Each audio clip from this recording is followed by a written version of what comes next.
e-waste. So while actually looking for interesting nuggets, however inappropriately named they are, I am inundated with garbage like this. Oh mate, I really thought this was genuine Apple. That just fooled me big time, mate. And actually the more I look at it, I'm realizing that the left and right buttons are like this.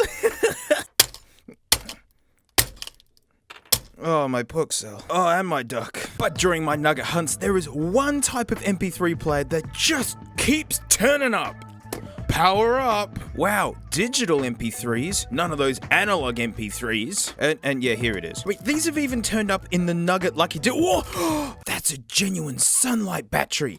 And it's deliciously molded and everything. Ooh. Why am I touching this? Extra heavy duty, more like extra heavy filthy. I mean, for its day, there's really nothing wrong with these. You know, come on. Oh, that's right, it's new. USB dingus end, just whack it straight in your computer. No rechargeable bats. You just put it into it, and you're all good. Might as well see if it even turns on. Look, I've got a genuine Dura smell. The smell that lasts. Oh wow, go you. Press key on. That doesn't make any sense. So literally, I'll go onto eBay and just type in any company followed by MP3, just see if anyone's made an MP3 player. I've been surprised before. And mate, I found, get out, a genuine Gatorade MP3 player. Oh, dingus. It's the exact same flippin' thing. Only it's been rubberized, so it feels awful. And look, it's already got schmoon crap already stuck to it. Ooh, slightly different. Waiting. Yes, I am. Come on, it's not like you're running Windows Vista or something. Oh, it's cool. It's got like copyrighted music already. And it's already at full volume, guaranteed to destroy your hearing as soon as you plug it in. Oh, Gatorade, you idiots. Oh boy, it's Gatorade phones. Oh, and an Energizer. Ooh, I don't know. I still think the sunlight battery is a little bit higher quality. Oh, my Puxel. Did you see that? The Energizer attacked the Puxel. No. Hey, you've been waiting for your day. Oh, awesome. They're already deliciously yellowed. Uh-oh. The Mojo's freaking out. Mojo's not having any of this today. Look, it won't even turn off now. Alright, we're gonna have to go to my backup headphone stressor outer, the IDSD Diablo. Oh!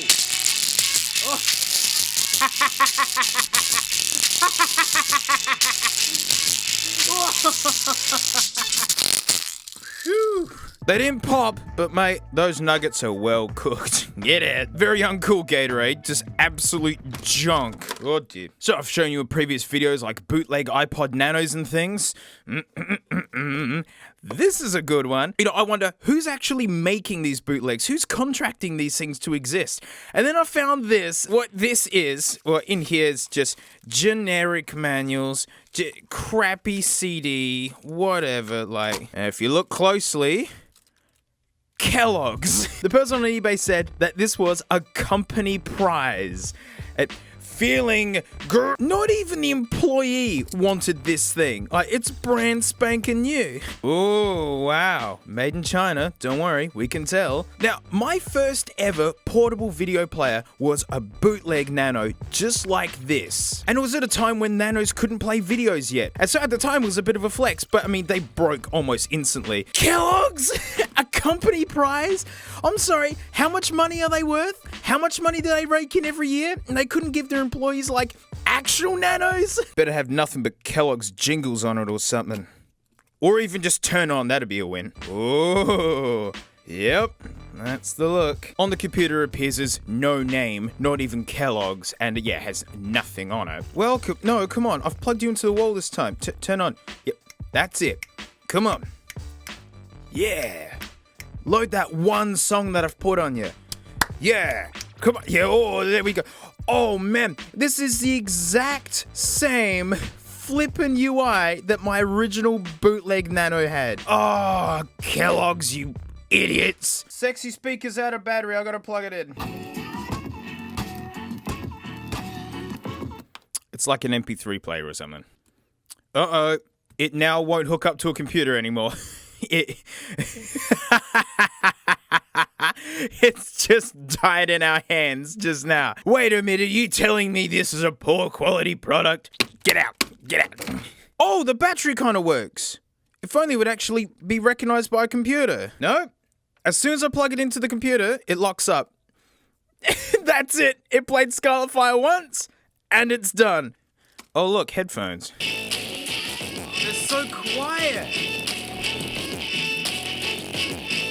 Garbage, Kellogg's. Sadness. I mean, it doesn't look exactly like an iPod, just very similar. You know, that's a D-pad, that's not a click wheel. I mean, you know, companies wouldn't just like completely knock off someone else's design straight up. Oh, Hyundai. Hyundai. Serious? And look at this. This is one that I ordered recently. It's the exact same dingus, but nothing's changed all these years. And my favorite bit is when you open it up, like, there you go. There's no more Hyundai. It's just a rego old bootleg pile of junk. No headphones. But don't be disappointed because the headphones came in a separate packet. Look at the printing. This is like really legit looking. I mean, you know, 14-something years ago, I could totally imagine these coming with, I don't know, a 3-cylinder diesel Hyundai Getz. Something like that. It's like big companies make the worst crap or something. Ew. Oh, they're lovely. Yeah. Great. Ooh, open bags, audio file. And they don't even say which one's left and which one's right. Kiss the sky goodbye.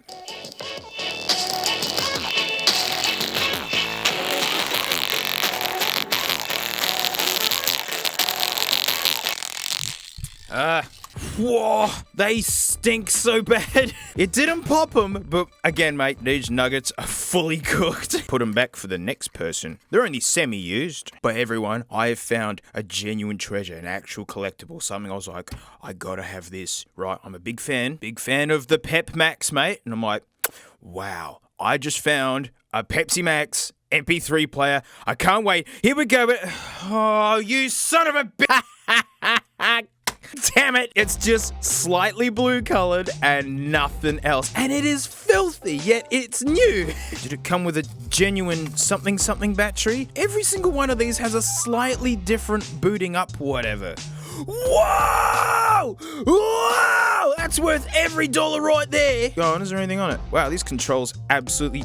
It's got Aqua's Barbie girl on it. Oh, Bepsis, I'm a fan, but what a load of crap. Oh, but the headphones are lovely though. Oh yeah. Oh, that's nice. Come on, I want one of these to pop.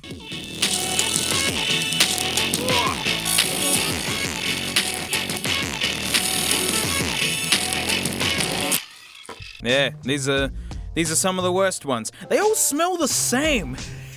It's almost like they've all come from the same factory or something. Oh, so good to see that Pepsi Max flash screen to prove that, yes, this really was a Pepsi Max MP3 player. Gatorade didn't do that. Look, Wellness by Avon. I mean, it doesn't actually say on it, but like Avon is like makeup and stuff, I guess. You know, big money in makeup and things. 2004. That was a long time ago. Oh, this whole area just smells like burning Nugget phones.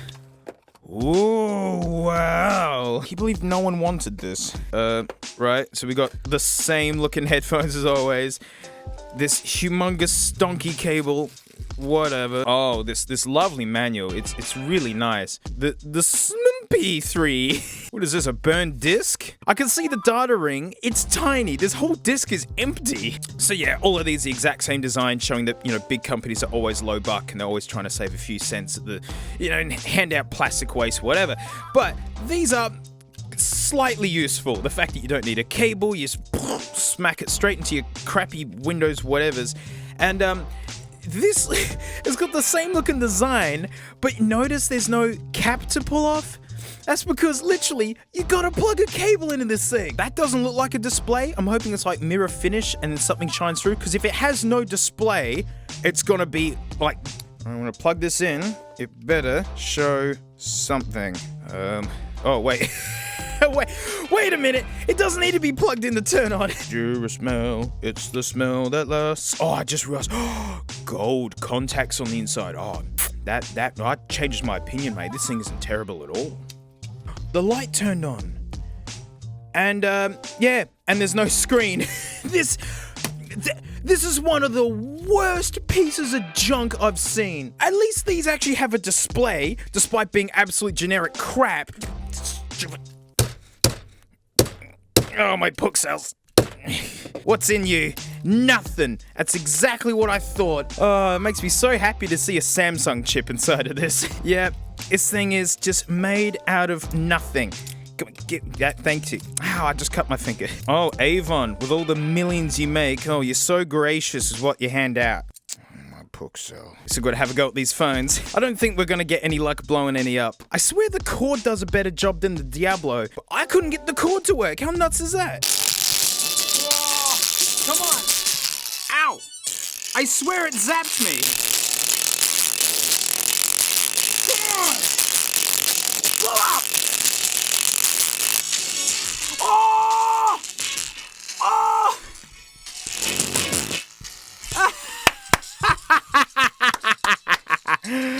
Yay! The Diablo's first kill! One of these just blew up. Oh, that was beautiful. Wow, they're nice and warm. And stinky. Good on you, mate. Ah, warm memories. We'll remember that forever. So when I think of gigantic companies with lots of money and influence around the world, what comes to mind? That's right, the US Army. They had an MP3 player as well, which is super cool. I'm like, wow, so collectible. A US Army, dude, you son of a bitch! Ah, it's the same. Only this one's already dilapidated and the screen's just fallen out. Oh, God, see if it even turns on. Uh-oh. It's already got an Amazon Basics bat in it. Oh, no, that's really corroded. Come on, Durasmell. We need your smelliness now more than ever. Oh, there you go. Ooh. Yeah, wow. When the words generic come to mind, I think that takes the cake. Say you, say me. Take me to you, huh? Take me to you, huh? Well, that makes sense. But sadly, no headphones to blow up. It's missing its inner part, though. There we go. Now it's really collectible. I mean, since all of these have the same guts in them, I only needed this one of them. Look, it's got a... Oh, this just died on me. It just died on me. Two of these have literally died, merely turning on. Since these all have the same guts and I only need to do one of them, we gotta test the microphone. So like this one time, put in like 15 years hard work with this massive conglomerate company, and I was like, wow, they must have a lot of money, they must support their workers really good, and then like they had a prize giveaway, and I was like, wow, and then like I won, because I've dedicated my life to this company, and then like it was this like transparent pile of garbage that's just like land waste, and like it broke as soon as I plugged in the computer, and it's like the biggest companies make the worst stuff. Well, whether you're the Army, or Gatorade, or flippin' Pep Max, I mean, there you go. Like, and the problem with this stuff is it's just designed not to be anything worth keeping or to be any good, just to be out the door for the lowest buck possible. That's it. Like, there you go. Like, the Army one turned on once and then never again. The Kellogg's one turned on once and then never again. Like, it's land waste. And it's actually why people tell me to go on to Wish and get some stuff. I hate Wish because it's a free pass for big companies to make this kind of stuff. Yes, they're giving away headphones like $1.20 or something because they make thousands, like hundreds of thousands of those. And then what they do is they give them away for promotions, and all the leftovers, they send them to Wish just to get their money back. It's a free pass to make this stuff, and it always hits the bin. This stuff never gets recycled properly. I will recycle these, don't worry. But there is one company that we can have trust in, and mate, old mate Craig, they'd never make something like this. Never. They'd never stoop this low, mate. We can rest soundly knowing that Craig hasn't... No!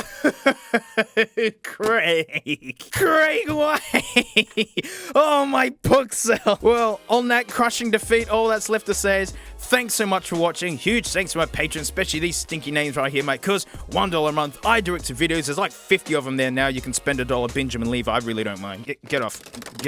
junk. And seeing the disappointment of, Craig just following along with those same looking MP3 players, on eBay, I found what has got to be the most original Craig design. Yes, normally they make bootleg Nanos and iPods and whatnot, but again, I've never seen this design before. You ready? Whoa, isn't she a looker? Ooh, an original Craig design. It looks lovely. Very aesthetic, just reeks of style, and probably other things. So for the after show, we're going to open this and, regret opening it basically. But thanks so much for watching it, mate. I'll see you all next time. Frank, give me 2 licks if everything's okay, and 1 lick if you want a sausage roll. 2 licks, 3. What does 3 mean? Hey, it's the after show. Thanks so much for supporting me. Well, I've got a treat for you this week. It's the most original Craig design there is. No bootlegs here. I swear I have not seen this design, and no doubt a lot of people are now going to message in showing me that, maybe Craig didn't come up with this. But anyway, mate, behold. Ooh, look how sleek and aerodynamic it looks. 8 hours of music. Whew, man, those features are just absolutely dazzling me. SD expansion slot included. There it is. This is one sentence after reading it in one breath. 512 megabyte MP3 digital audio player with dot matrix LCD display with white backlight and USB 2.0 interface. Wow. White backlight? I can't wait to see that. Bringing up that white backlight again. I can't wait to be dazzled by that. Providing it actually turns on, that is. ID3 title. Okay. Direct recording. Beautiful. I get to yell into it. A headphone jack? Whoa. Actually, that's actually quite a feature nowadays. It uses one. Not included. Thanks, boys. But what is included? High quality stereo earphones. Lies. Whoa, it comes with a USB cable. And as all Craig's, it tells you to wash your hands afterwards because it could literally give you cancer. So while I was previously lamenting the loss of my famous Toledo scissors that broke while opening the ugliest nugget I'd ever seen, it's alright, mate, because now I've got the super famous Toledos. Look at these, they're dress scissors. Whoa, cast handle, like nothing's gonna break these. Here we go. This is the first nugget they've opened. Oh, it's like butter. Yes, I feel invincible. That's right. We gotta open this carefully because, mate, this has got to go back in the box for the Craig collection. I love you, famous Toledo. Ooh, there's a weird smell already as soon as I open this thing. That's it, Craig. Give up the goods. Don't fight me, Craig. Ow! I cut myself. God, I hate this. Oh, yuck! I'm sorry. I just got this big whiff of exploded headphone smell. It's these! They already smell exploded. Yep. Bootleg, first-gen Apple. Ew, they're filthy! They're filthy! This is new! Ew. Oh! Oh! I swear they smell like someone's already blown them up. That's amazing. Ooh, an aux cable. I can add that to the billions of them I've got now. Oh, USB cable. Do I need another mini USB? Oh, we gotta check for the Craig disc. We've got the Craig manual. Oh, there it is. Better have the nice little silver ring around it. Ooh, look at the gradient in the corner. It says Craig right there. Ooh, it brings a tear to my eye. Tent in my trousers. Let's get ready to... Oh... Craig know how to make a good disc. Not a good MP3 player, which is actually what you're spending your money on, but hey, the disc is nice, isn't it? Is it going to talk about house aerials? Of course it does. It's a Craig. Of course it will talk about house aerials. Wow. Wow. Plug it into a computer. Cool, I'm glad they told me that. Look, that's how you put in a... It's cromulent enough. Weight, 0.04 pounds. How about you use something sensible like, I don't know, grams? Weighing this in pounds? And in the blue corner, weighing 0.04 pounds, the original Craig Nugget. It really does weigh nothing. Oh, of course, it's a Craig. It's got to be slathered in freaking stickers. Not even put on straight. Nice one, boys. Where's my Jura smell? The smell that lasts. Ready? This thing feels so nasty. How do I... Oh, I got it! Yeah! Oh, look at that cute little flash screen. Ooh, where's the white backlight? Where's my white backlight? Oh, and you gotta love this. So the UI goes up and down, and the only controls I have is left and right. Let me guess, it goes up and down? Of course it does. Freaking Craig. System. Look at that spanner. That can't fix anything. Yep. Come on. No, let's not change the language. Info. Oh, God. All right, we'll yell into it in a second. Let me just... Come on. Oh, who designed these stupid things? Like, come on. Auto off. Backlight. That's what I want. Come on. Just select. Oh, I want to one grit you so bad. I hate these How do you... Yeah, info. There. Internal memory. 475 somethings. And nothing else. Oh, there's the white backlight. Can you see it? Can you see it? Are you dazzled? Because that was a feature, apparently. Back. I swear the controls change for each different menu. We don't need to do the contrast. Back, auto off, no. Language, okay. Oh, that's it. Music, system, record. Alright, I've got to record something. So this one time, I'm like walking my dog, but like people are staring at me heaps and I'm kind of getting self-conscious. But it's like, I don't have a dog, but I just kind of want to fit in around, you know what I mean? So like, I've asked my cousin to dress up as a dog and walk around on all fours. Like I gave him $2 to do it. And like, I guess some people thought it's like an S&M thing, which is like a bit weird. And then like these people took too much interest and wanted to join in. And now I've got like 6 people on a leash dressed up as dogs, but like they started paying me money, so like, you know, it's a nice little hustle in it. Alright, we're gonna put Scarlet Fire on this wretched, hateful thing. Yeah, ready, go Craig. Alright, here we go. Just gotta hear the song. If I can navigate this crappy menu.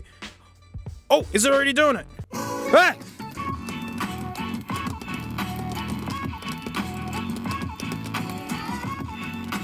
Oh dear. Oh no, my book cells. Craig, you monster. Leave them alone. They didn't do anything to you. Bluetooth mode. Shut up. Alright, you know what we gotta do?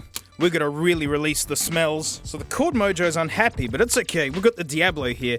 Even though it's got more power, I swear it doesn't play as loud. But it did pop a set of headphones in the video, so let's hope for more poppage here.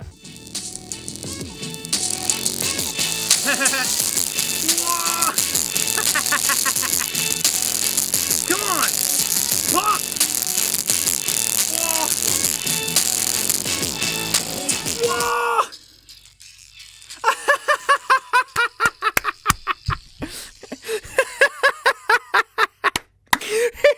It popped straight away. You notice all the crackling went away? Yep, they went boof. That's it. Lovely. Look at that quality knot. Just like you find in dog poo bags. And my book cells. Give it back. Give it. I am gonna keep this just because it's just hilarious. But I gotta take a quick look inside. Oh dear. Oh no. Oh, it's garbage in here. Oh man, this thing is hideous. Craig, how could you? Oh, I think I gotta stop while I'm at. Oh no! No. Ooh, look how securely fastened that is. Oh jeez. Yeah, it's just cheap nonsense. I just wanted a quick peek. Oh no, I don't think this is gonna go back together. Oh no. Oh, Craig. Okay. Oh, this is terrible. This isn't working. Oh no, I don't know if I'm gonna be able to get this back together. Oh, it is such a piece of crap. Oh no, losing the will to Craig. Come on, Craig. Come on, meow. That's it. Oh no. I'm just bright. Ah! To hell with the puck cells. Stupid Craig. Oh, go Toledo. Can it cut through a PCB? Wah. Oh, I mean, it's not good for the scissors, I know, but not bad. Look at that. It actually... Oh no, the stickers fell. Come on, cut the Craig in half. Yeah! Oh. Wow. Oh, famous Toledo, I love you. Look at it, just cut through a nugget. Oh, that's not good for these scissors. But wow, these have proved their mettle. Am I right? Well, again, thanks so much for supporting me. I really do appreciate it, mate. I'll see you all next time.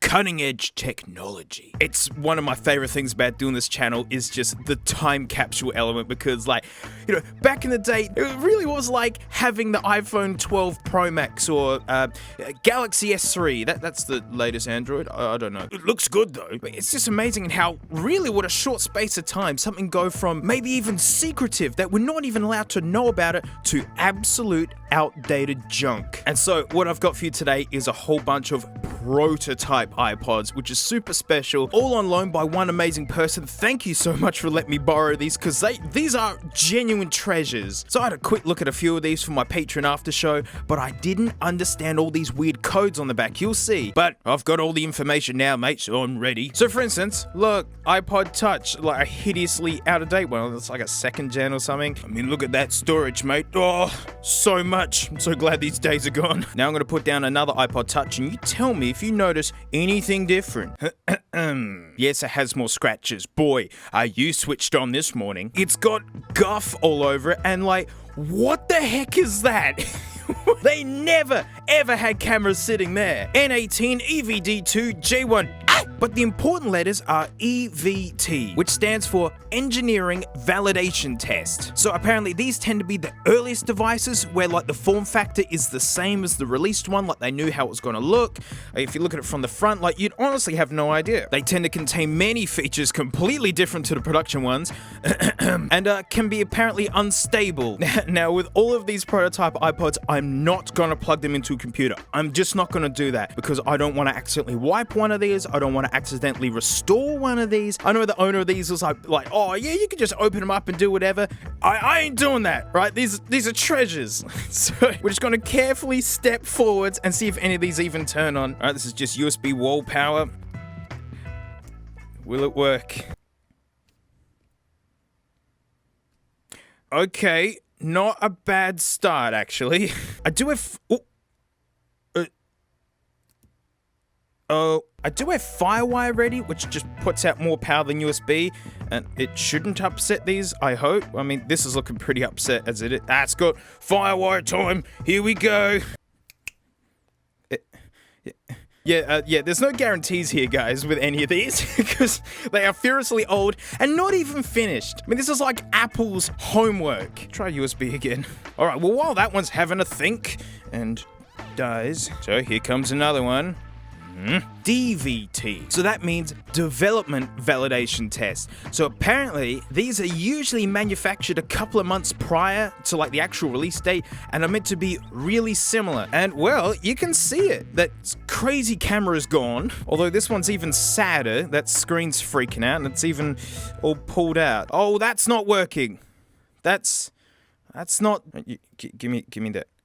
Oh, no, it is charging. Oh, okay. It held a little bit of battery there. Look at this. Here's a DVT with the dingus middle camera. Like, the first iPod Touch to come with a camera was the 4th gen, which... Whoa! How dare you interrupt me? But yay! Come on. Oh, I hope I can use that weird camera. Here we go, boys. Here we go, boys. Here we go, boys. It's finally working, boys. Here we go, boys. Here we go, boys. Here we go. I don't have more words, please, Boot. I mean... It's alright, mate. Take your time. It's not like I'm filming a video or anything, and the longer the video is, the harder it is to edit, mate. You know, take your time. Here we go, boys. Here we go, boys. Here we go, boys. Here we go, boys. Time for the iPod to boot up, and I hope it does. Boys. Alright, well, that one's still thinking, so we'll let it... Don't interrupt me again. As I was saying... This is DVT, but it's got that weird freakish camera in it, so they were really trying to push for this to have a camera in it. And the first iPod Touch to have a camera was the 4th gen, which is iPhone 4 basically, you know, retina screen. Hey! In we go. Yeah, shut up. Oh, looks like it's just running Rego dingus iOS. This just takes me back. I mean, I'm really nostalgic to this kind of iOS. Version 4.1, so I think this one's been restored at some point, which is, you know, a bit of a bummer because, yeah, this doesn't actually have a camera. Yeah, see, there's no camera app because these weren't released with a camera. So if anything, it's actually funny that there is no camera because there's a camera. To show you how weird this is. Ooh, photos, anything? No. Okay. All right. This DVT is a big old sad, mate. So let's just get this out of the way. Let's try this DVT. Ooh, ooh, that's different. It's really grey. And it fired up just like that. Oh, please be a freak show. Please be a freak show. It's a freak show! Wow! I haven't seen this, by the way. Like, I only plugged in a couple of these last time. Whoa! It's got a Star Wars guy. Uh-oh. Oh, lovely keyboard. It's like a front of house display for like a small hotel or something. Clear. Back. Oh, it's responsive. It's almost like this product wasn't finished yet or something. Can I go back, please? Okay. Uh-oh. Commands? Oh. This makes sense to someone. Build multi-party? Yeah, but I have to make friends first. Ow, ow, ow, ow, ow. Oh, jeez. Am I gonna have to unplug it and replug it? I don't want to... I don't think the home button works. Oh, it didn't turn off. Back, you dingus. I think I'm gonna have to wait for this to run out of battery before we can keep playing with it. Or you just sit there and die. This one is called PVT, Production Validation Test. And apparently these tend to be really close to, if not exactly the same, as the actual one they're gonna sell. So, pre-PVT. So this is just before PVT. But I can tell that this has got the Retina screen. This is actually how the cameras were shipped on the 4th gen one, so this is obviously a 4th gen old mate here. Oh wow, Retina screens look so much better. Oh jeez! Oh man, it's like old Windows 98 or something. Do I have to do something?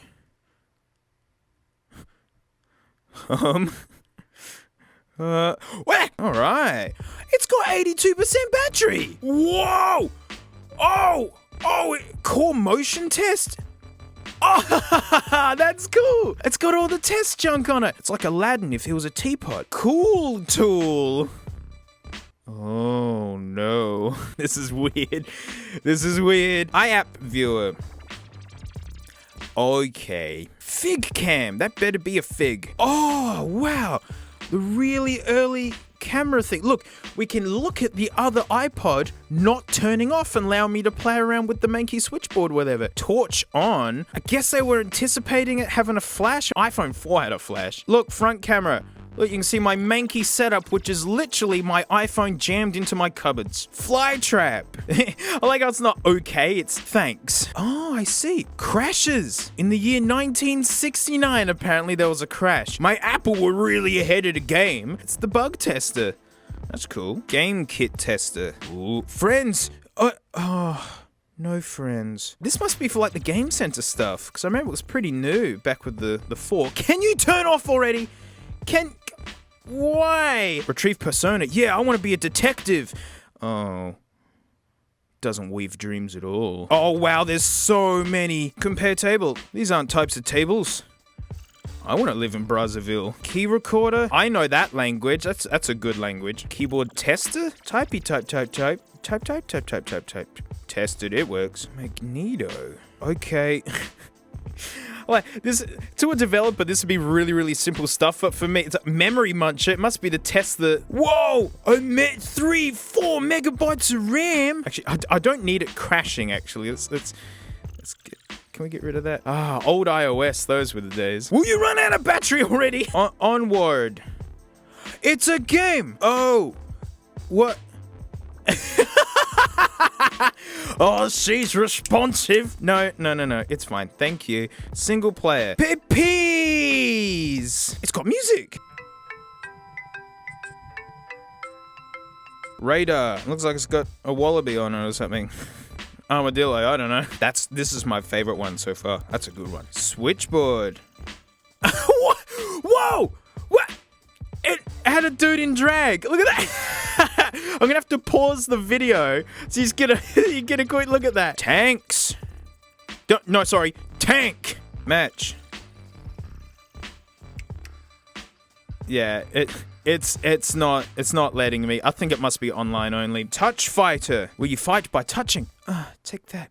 What am I touch fighting properly? Oh, hang on. Oh, I get it. Wow, it's very sensitive. It's like this game isn't finished or something. Oh, it handles great. Not totally haphazard and wayward at all. Graphics are actually pretty dang good. Is there any music on it? Oh. Gotta go into settings to see what it says under about, because this is a total freak show. 4.1 technically. There you go. That was awesome. Let's put that one aside. Oh, it's so annoying. Look at this freak. Only the camera's blanked out or something. I mean, it's falling apart. It's absolutely dilapidated. I mean, let's see if it does anything. It's all falling apart, and can you believe it doesn't work? So, I mean, that one makes sense. But yeah, wow. Is this like an even earlier one or something? So this one looks like a Retina 4th gen iPod Touch as well. But this one's pre-EVT. This is actually a conceptual prototype. Literally proving that it's possible, and then like they'll iterate it until production. It looks pretty standard though. It's not total freak show, but I mean, let's hope it turns on. Oh great, so we're waiting for one to boot up and waiting for one to die. So mad. While old mate here is having a think, the one that I really want to show you is this guy right here. And from the outside, I mean, it looks not that weird. There are a few small details you might have already picked up on, but if you look at the back, total freak show. And look at that, pre-EVT. This is a conceptual prototype. 2007, right? Oh, sorry. They're very good at interrupting me. Right, in a second. Old mate, come on, old mate, boot up for me, old mate. We're waiting for your friend to be dead. Ooh.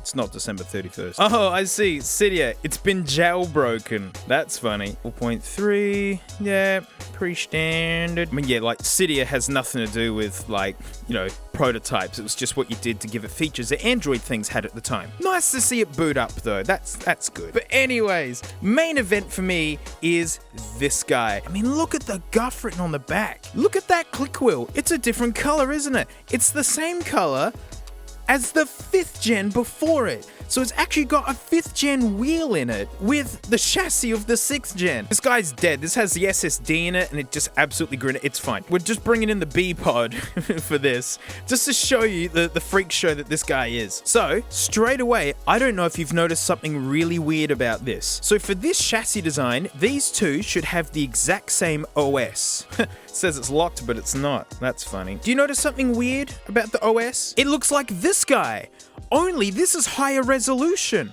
Look at that. It's a 6th gen with a 5th gen click wheel and OS. So if we go into extras, games, look at the games that these are meant to come with.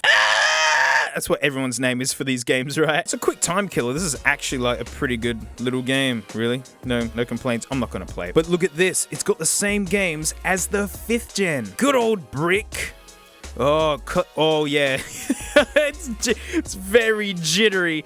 Again, mate, it's like this isn't finished or something. Like, you see how smooth it's meant to be, and you see...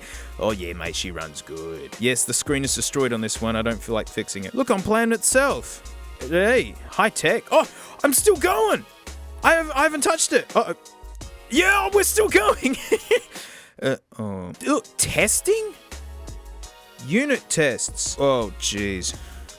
Oh no. Passed. Great. It didn't really do much. Oh, by the way, this hasn't died yet. It's been 40 minutes now. Still hasn't died. I'm heaps mad. But the thing I want to quickly look at... Oh, is there anything on this? Songs? No. Xmaz. Okay, it's full of family photos and things. Wow, probably from the developer testing this. I don't want to show any faces or anything. Art. No fireworks. It's a cowboy boot. I mean, about. What does it say? Version 1.2 D1. See, version 1.3. So, wow. Format Windows. Wait. Format Windows? The development one has Oh, Apple, how low you've sunk. This thing really is a total freak show. If you know iPods, the 5th gen click wheel, the 5th gen OS, but a higher resolution. This is easily my favorite one. But the only one left. I mean, I just want to look at one more menu with this stupid idiot. If it actually turns off, I'm gonna have to wait. It's literally been over 50 minutes and I'm still waiting for this thing to brick itself. All right. It's finally dead. It took over an hour. Literally, I filmed my Patreon after show, so we got time for just opening up one more app, and I actually forget which one I opened. So really, the one that I want to test is Camera FA, because I gotta see if the camera does anything. Skank phone! Skank phone! Come on, mate, load that camera. I know you didn't come out with a camera until 2 generations after this. I love all these logos, like little AT-AT walkers, and what are they, like Gundams, Transformers? Camera ain't doing a do, I won't know. Why doesn't any of the things work? Okay, camera doesn't work. It's like this isn't finished or something. Oh no, oh no, what? And then if I unplug it, it's not... Oh. And it's just locked up. It's not doing it. But literally, the camera was the only thing I wanted to see out of this. Everything else is just like, you know, very similar to what the other iPod Touch did. You know, just lots of test stuff. It's all just numbers and garbled whatevers. To developers, all that stuff makes sense. It is important. To a plebo like me, I have no idea what any of this stuff means. But it's just fun to get a quick look at this, you know, dashboard here. It's just heaps manky. Skank phone makes me so happy. So thanks so much for watching. Huge thanks to my patrons, especially these stinky names right here, because my $1 a month I do extra videos, and I've already filmed this week's video. And if you notice, we've done a lot of iPod Touches today, meaning you might need accessories for your iPod Touch. And I'd only show you the essential accessories. The essential ones. It's everything you need. You need these. And yes, you can see I'm covering up the funny bit. Yeah, so yeah, we're gonna open up this pile of landfill, basically. Like, that's not a feature. Like, cleaning sachets, a feature. But anyways, thanks so much, and mate, I'll see you all next time. Frank has a new house nowadays. I'm going to do a video covering it at some point, but this is all she does. She's got this Empyrean, but no, the cheap box, yeah, that's where it's at. This is all she does all day, looking at the mess she made. Hey, it's the after show. Thanks so much for supporting me. I really appreciate it. You guys give me a reliable income, and working as a muso for all those years, I mean, that's just the most valuable thing, I'm telling you. Yep, I'm still covering up the funny bit. So we had so many iPod Touches, mate, we just had to look at the essential accessories. Essential. Everything you need. Like, you need these. USB power adapters, sure, I mean, but these cheaper ones tend to be fire starters more than power adapters. Earphone holder, also known as plastic waste. USB dock, cable, whatever. I usually don't hate these, as long as they work, that is. It's actually, you know, being retractable is pretty handy. Aux cable, actually useful. TPU case, what is TPU? What does that mean? Stylus touch pen, these never worked for junk. They never ever worked. Mirror screen film, hated those. Egg bag, take it or leave it. Silicone case, that's a little bit more reasonable, I guess. I guess that's a hard case, that's a, you know, rubber case. A regular screen protector, better. Still crap. I mean, because the glass ones are the only ones that you want. Yeah, these plastic ones scratch so easily. A bum wipe, that's not a feature. And cleaning sachets? KFC doesn't even advertise that you get cleaning sachets. You're really stretching it to call that an accessory. All right, now, I know you've been keen to see what's underneath this, mate. And again, remember, this is essential. Like, you need this. Right? I wouldn't be the person I am today if I didn't have my portable rotating speaker cube. You have to have this. Why is it rotating? Why is that important? Why does it look like an abstract building from the 70s? Literally looks like an evil lair of some sort for a high-tech company. Yes, essential. Apparently, they're the only ones telling us that. Oh, and there it is. I mean, they knew that was the most important bit. That's why they put it in the back. Bundle content straight off the hop. Portable cube speaker system. No, what? They didn't mention it rotates. USB to mini USB cable? Why would we need a mini USB cable? I haven't looked in here at all. Better be all in here. If I don't have my portable rotating speaker cube, I'm just gonna die. Oh, it's a box in a box. That's essential, right? You just need more packaging. Give it. Come on, give it. Can you believe no one bought this? And inside the packaging is packaging, and then more packaging. Love how the manual is just smashed in there. Ooh. Yep, I mean, there's the cube. They know that we're just here for the cube, really. There. All right, we've got the 8 gig touch from the previous video. Yeah, we've got to see if any of this stuff even fits. Oh, it's not a hard case at all. You can see it's for a 4th gen where the camera goes, but that's fine. I don't care. Wow. I actually kind of liked that design on the back. But I thought this would be a hard case because they give you a silicone case as well. It's like already yellowing, yet it's brand new. Actually reasonable quality. I really mean that. It's okay. And it fits. Wow. Big deal. An egg bag. Oh, it's actually kind of nice. I don't have any eggs to put in it. Only the duck can go in the bag. There you go. A duck bag. Oh, stylus pen. Awesome. Because like it works through our capacitance in our hand, so it's meant to be that the metal conducts through or so. Oh, that is the cheapest foam crap tip. Look at this. I'm actually still waiting for this to shut down, and I hope it does. So I've paused the main video, and now I'm doing the after show waiting. Does this work? It does!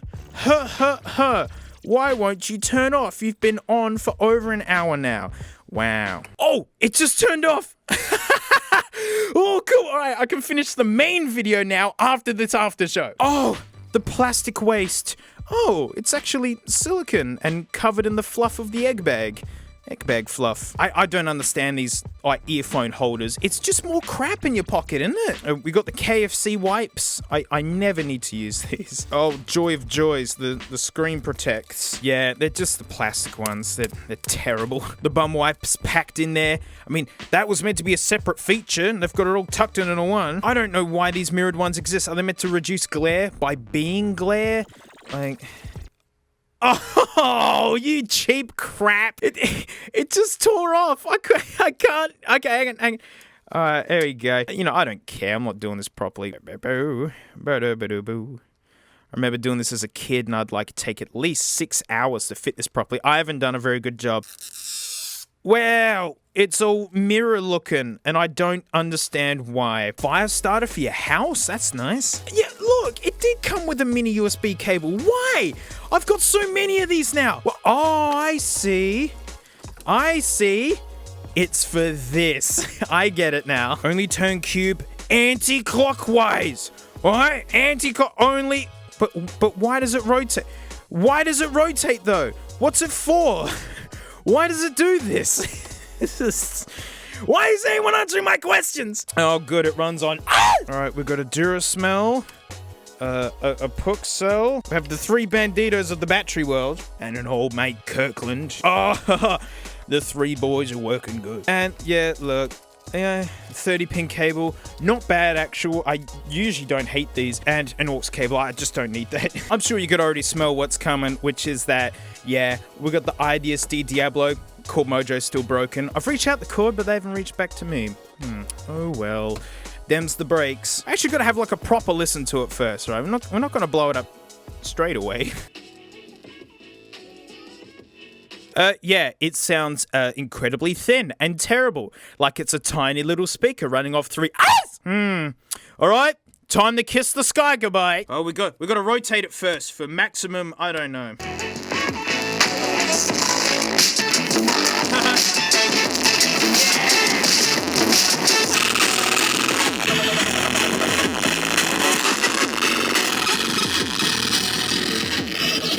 There's a breeze coming off. I can feel the wind.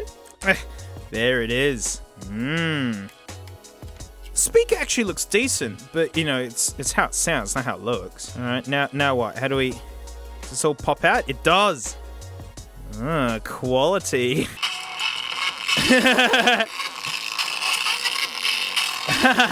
Can it dance a Puxel? That's what I want to know.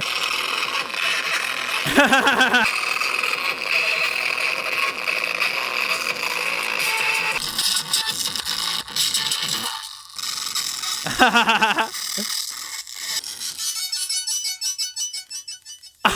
see it hopping up and down there?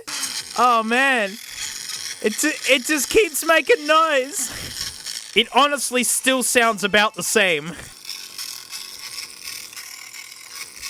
It makes the iMac speakers sound incredible. Oh, it's everywhere. Now for continuity, I've got to clean all this up to finish the episode. Come on, give me back my baby bats. They're mine. Oh, my Puxels.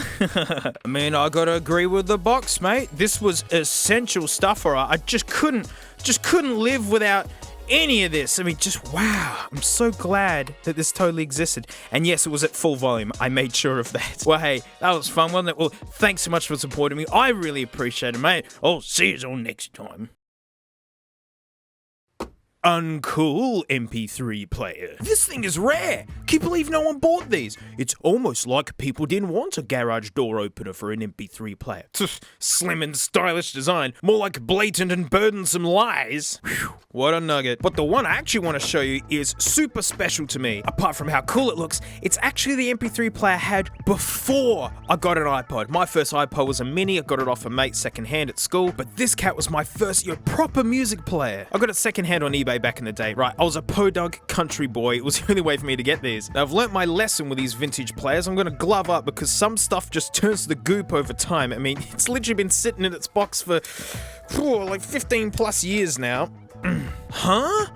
Olympus? You mean the camera maker? Yes, Olympus, the camera maker. Well, I'm telling you, everyone had a go at making an MP3 player. Everyone. And I know a lot of you know about these because I used to have one of these in the stash here in my really early videos, and people went, oh, an M-Robe. And this is the M-Robe 100. They made the 500 as well, and yet they didn't sell that great, and there's reasons. I'll get to them. Not a bad box, really. Oh, look at them dirty buds. 5 gigs of storage. Yep, it's got a little wee hard drive in it, just like a mini. Oh, guys, we're gonna need 128 megs of RAM. I mean, that's asking a bit much, Olympus. So back in the day, my used one, it was literally just the player and the cable, and that's it. Like, you know, I didn't even have the dock. So, like, to actually have the whole box, like, this is brand new, guys. At least it's meant to be. I haven't looked in here yet. If it's not brand new, I'm gonna be heaps mad. So this is full of discovery for me as well. So shut up and let's get into it. Box contents, an M-Robe. Flippin' hope so. Oh, the warranty card. It looks really fussy and boring. Did any of you guys actually fill out these warranty cards? I never did. Oh. Oh, okay. Oh, goody. So, this disc is incredibly important because you have to use the software that it comes with to use it. Oh, look at the...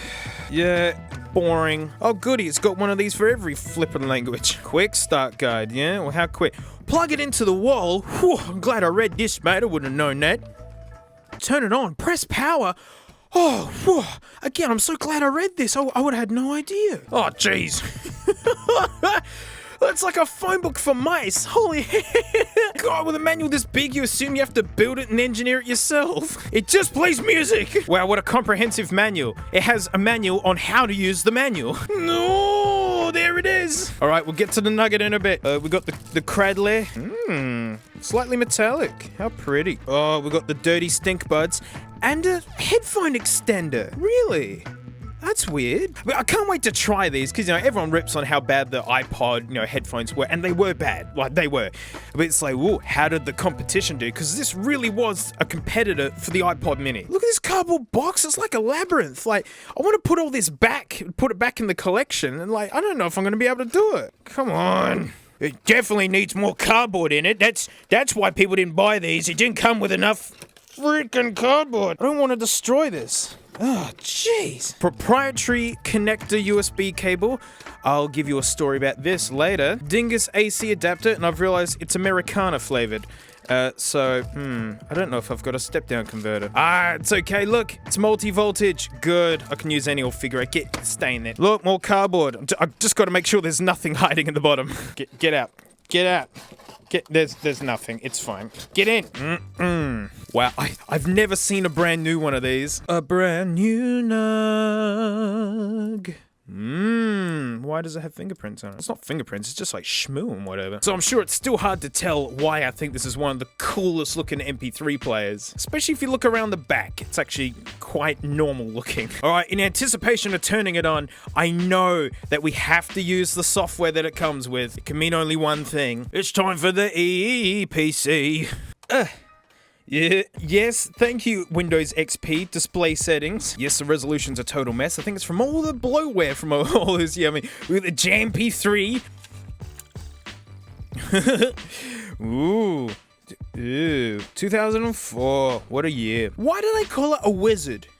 Why is it wizard? I never understood that. Next. Yes. Insert the username. Dingus. Yeah, go Intel Celeron. Use that pathetic single-core processor.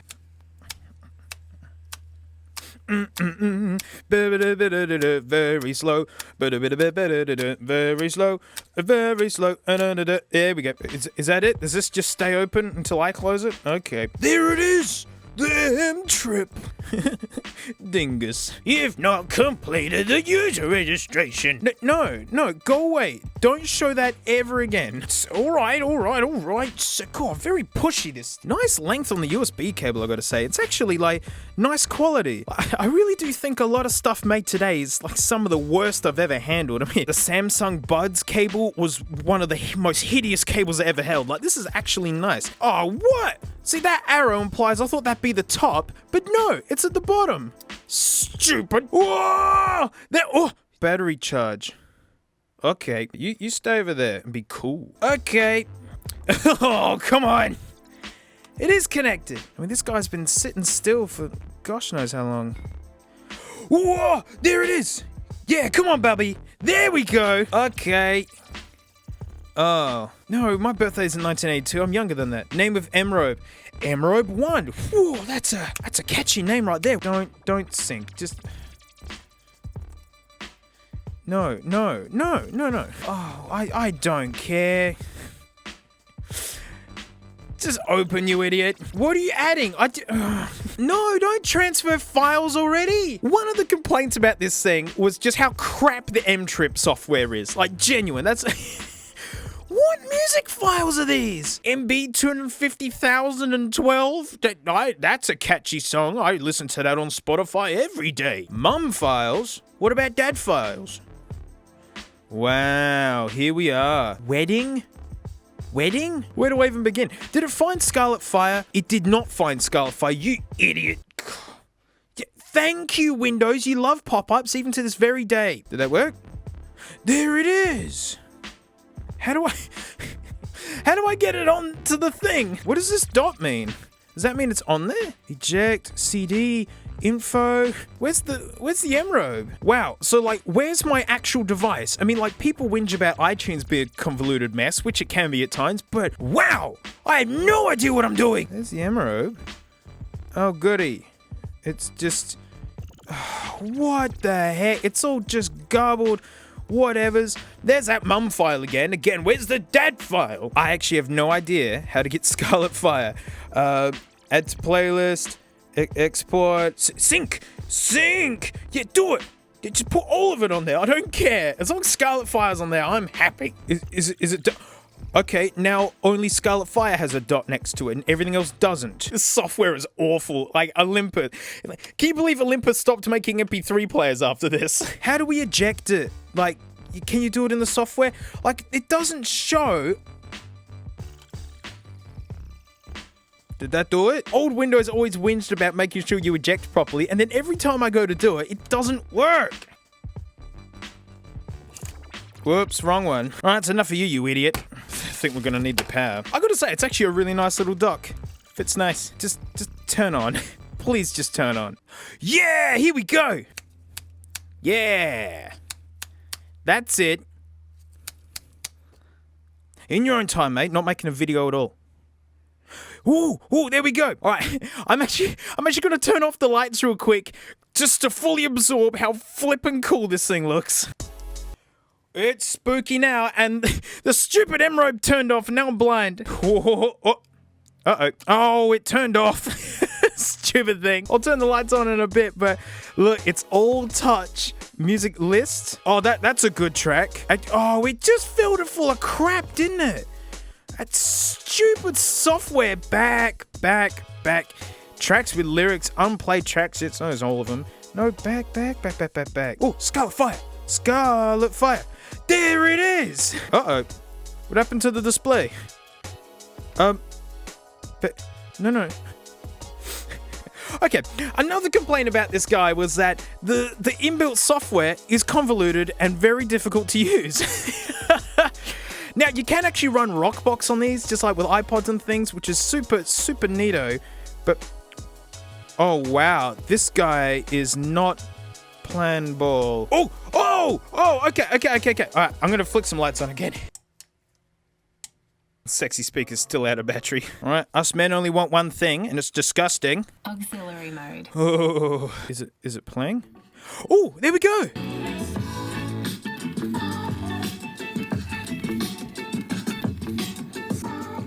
It's like an MP3 player or something. All right, man, turn that down a little bit. I mean, the touch controls are super neat. It's not as nice as an iPod, to be honest. It really is not. So something I've been really curious about. I gotta smell these headphones. I gotta try them. Yeah, they they feel like bootlegs. Oh, what the heck? Look how short this is. And look, they're trying to be clever. You know, they got like the long one and the short one, so you can wear it around your neck, sort of thing. Is that why it comes with an extension cable? Why though? Why? Doesn't matter. I'm gonna smell these really quick and unplug them immediately. Huh? They're okay. They're okay. Desert island scenario. Totally survivable. Not that terrible. That was a pleasant surprise. I mean, completely spoiled by this pathetic cable. I mean, will you have to use an extension? Olympus. I mean, can you believe, like, this was basically the only players they made, and then they never tried again? So I was gonna give you a little bit of a tidbit about this USB cable. So back in the day, like, I got it, and like, I freaking loved it. Smashing System of a Down out of it. That was living. You know, and everyone at school just looked at it and went, wow, that's the coolest freaking thing we've ever seen. At some point, I'd lost this cable. Now, people whinge about proprietary connectors and things, and now this is like as proprietary as it gets. And I couldn't find another one. And I really mean that. You know, yeah, there was eBay back then. eBay's been around for ages. And like, it didn't matter. I couldn't find one. That was it. End of the road. And I believe I handed it into a Cashies for like $20 or something. Because I didn't even have the cradle. It was literally, all I had left was the player. No way to charge it, no way to do anything. It's very comforting to have the cable again. But it really is what killed this thing for me. They weren't that popular. Like, the UI is pretty tortured. That software is hideous. I mean, if you hated iTunes, like that... that software is just the worst. And so, you know, apart from looking super, super cool, you know, even though if you flip it around, it's just, you know, this white looking whatever thing. Yeah, it looking amazing was really the only thing it had going for it. The iPod mini smashes this. But hey, while I had it, I loved it. And, you know, until I didn't have it.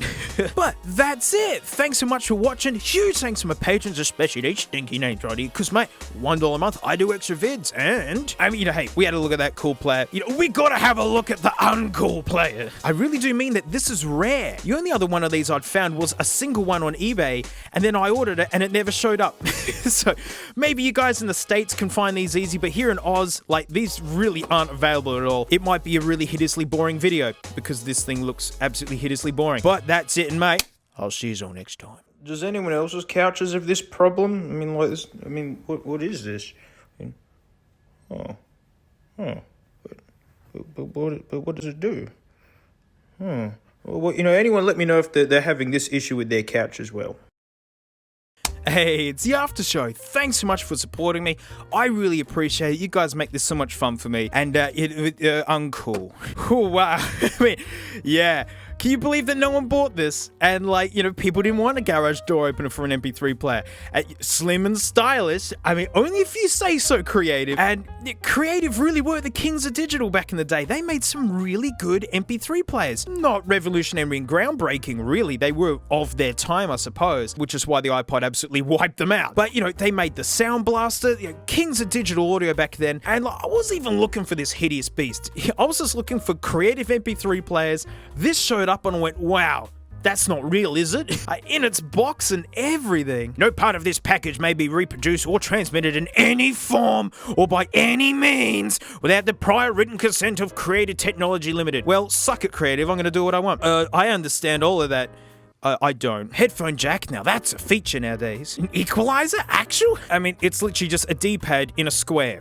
Like, amazing. I mean, just think they had meetings and like SketchUp drawings of this going, does it look like a garage door opener enough? I mean, that's what it's really got to look like. I haven't looked in this yet. Here we go. Whoa!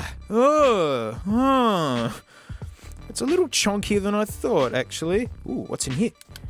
Uh-oh. It's got ass in it. Ew. Oh, how long have they been in there for? Oh no, they better not be corroded. Panasonics, and they got an Apple on them. Ow. Whoa! No corrosion, though. Very, very good. I'm very relieved. Oh, hideous cable. I hope it's actually got it in here or else we're in big trouble. Digital MP3 player. Slim and stylish design. I mean, just because you keep saying so creative doesn't make it true. Easy to operate. Yeah, because it has no controls or features. I mean, it takes, like, memory cards. That's kind of neat. I don't have any of these MMC whatever cards, but... it's got one in there! Oh, that's dumb. Whoa! Wow! 32 megs! Whoa! Kodak, that makes me so happy. Well, I hope there's stuff on there already. That'd be fun. Getting started. It should just be how to put it in the bin. Using MP3 Player. Using the MP3 Player. Doesn't matter. MP Manager program. Nuh-uh.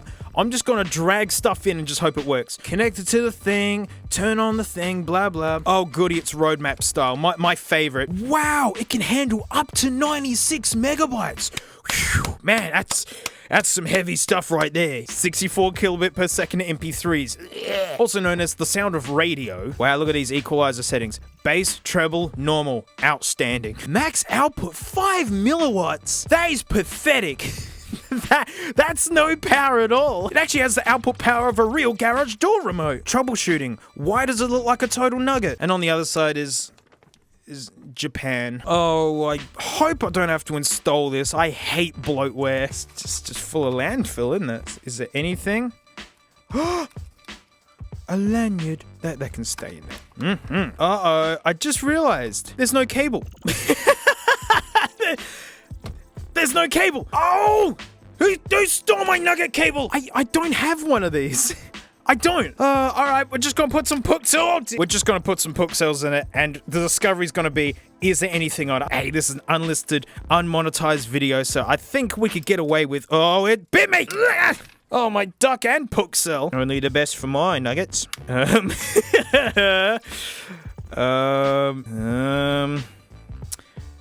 I actually gonna have to use the manual to like figure out how to turn this stupid thing on? I need the manual. I mean, that's the problem with these. Like, sure, this is before the iPod, but it just shows you like, yeah, even big companies just didn't get it right. Like, they say it's simple to use, but I don't even know how to turn the frickin' thing on. On an iPod, you press any button, it'll turn on.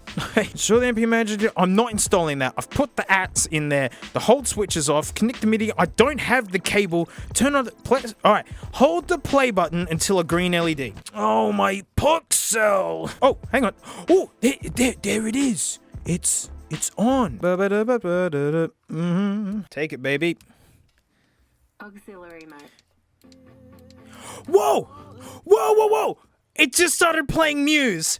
Oh, it's playing Muse's Time's Running Out, which is one of my favorites from like high school days. That's awesome! And I like how it was playing music this whole time, even though I hadn't asked it. And I'm so glad that these pixels are working. Oh, let's go back. Okay, hang on. Yeah, man! It's got Muse on it!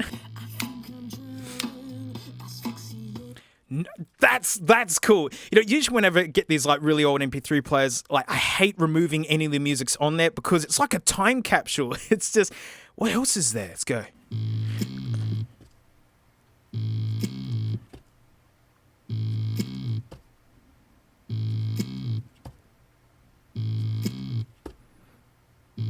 Okay, it's got Muse's Time's Running Out and nothing else. Well, you know, out of any song, like, that's actually pretty cool for me. Now, what I actually want to do, I saw how pathetic the output power is on this thing. So I got my AKG K612s, like, these are my warehouse mixing headphones. They're 120 ohm, which is pretty stout. Like, you want to be using an amp. And, yeah, I just want to see what it can do. Okay, that's at max volume. Okay, so at maximum volume, it's what I'd call just about listenable. It's almost as loud as I'd want it to be. And you can hear that this poor little amp in here is trying as hard as it can. Yeah, it's a little bit fluffy sounding. And of course, 120 ohm, like, studio headphones are asking a lot from this garage door opener. But yeah, there you go. Hi-fi it ain't. Well, I didn't have to use this crappy software. I mean, I didn't have the cable anyway. How annoying. Just small things like that just completely grenade these. But the fact I had Muse's Time's Running Out just...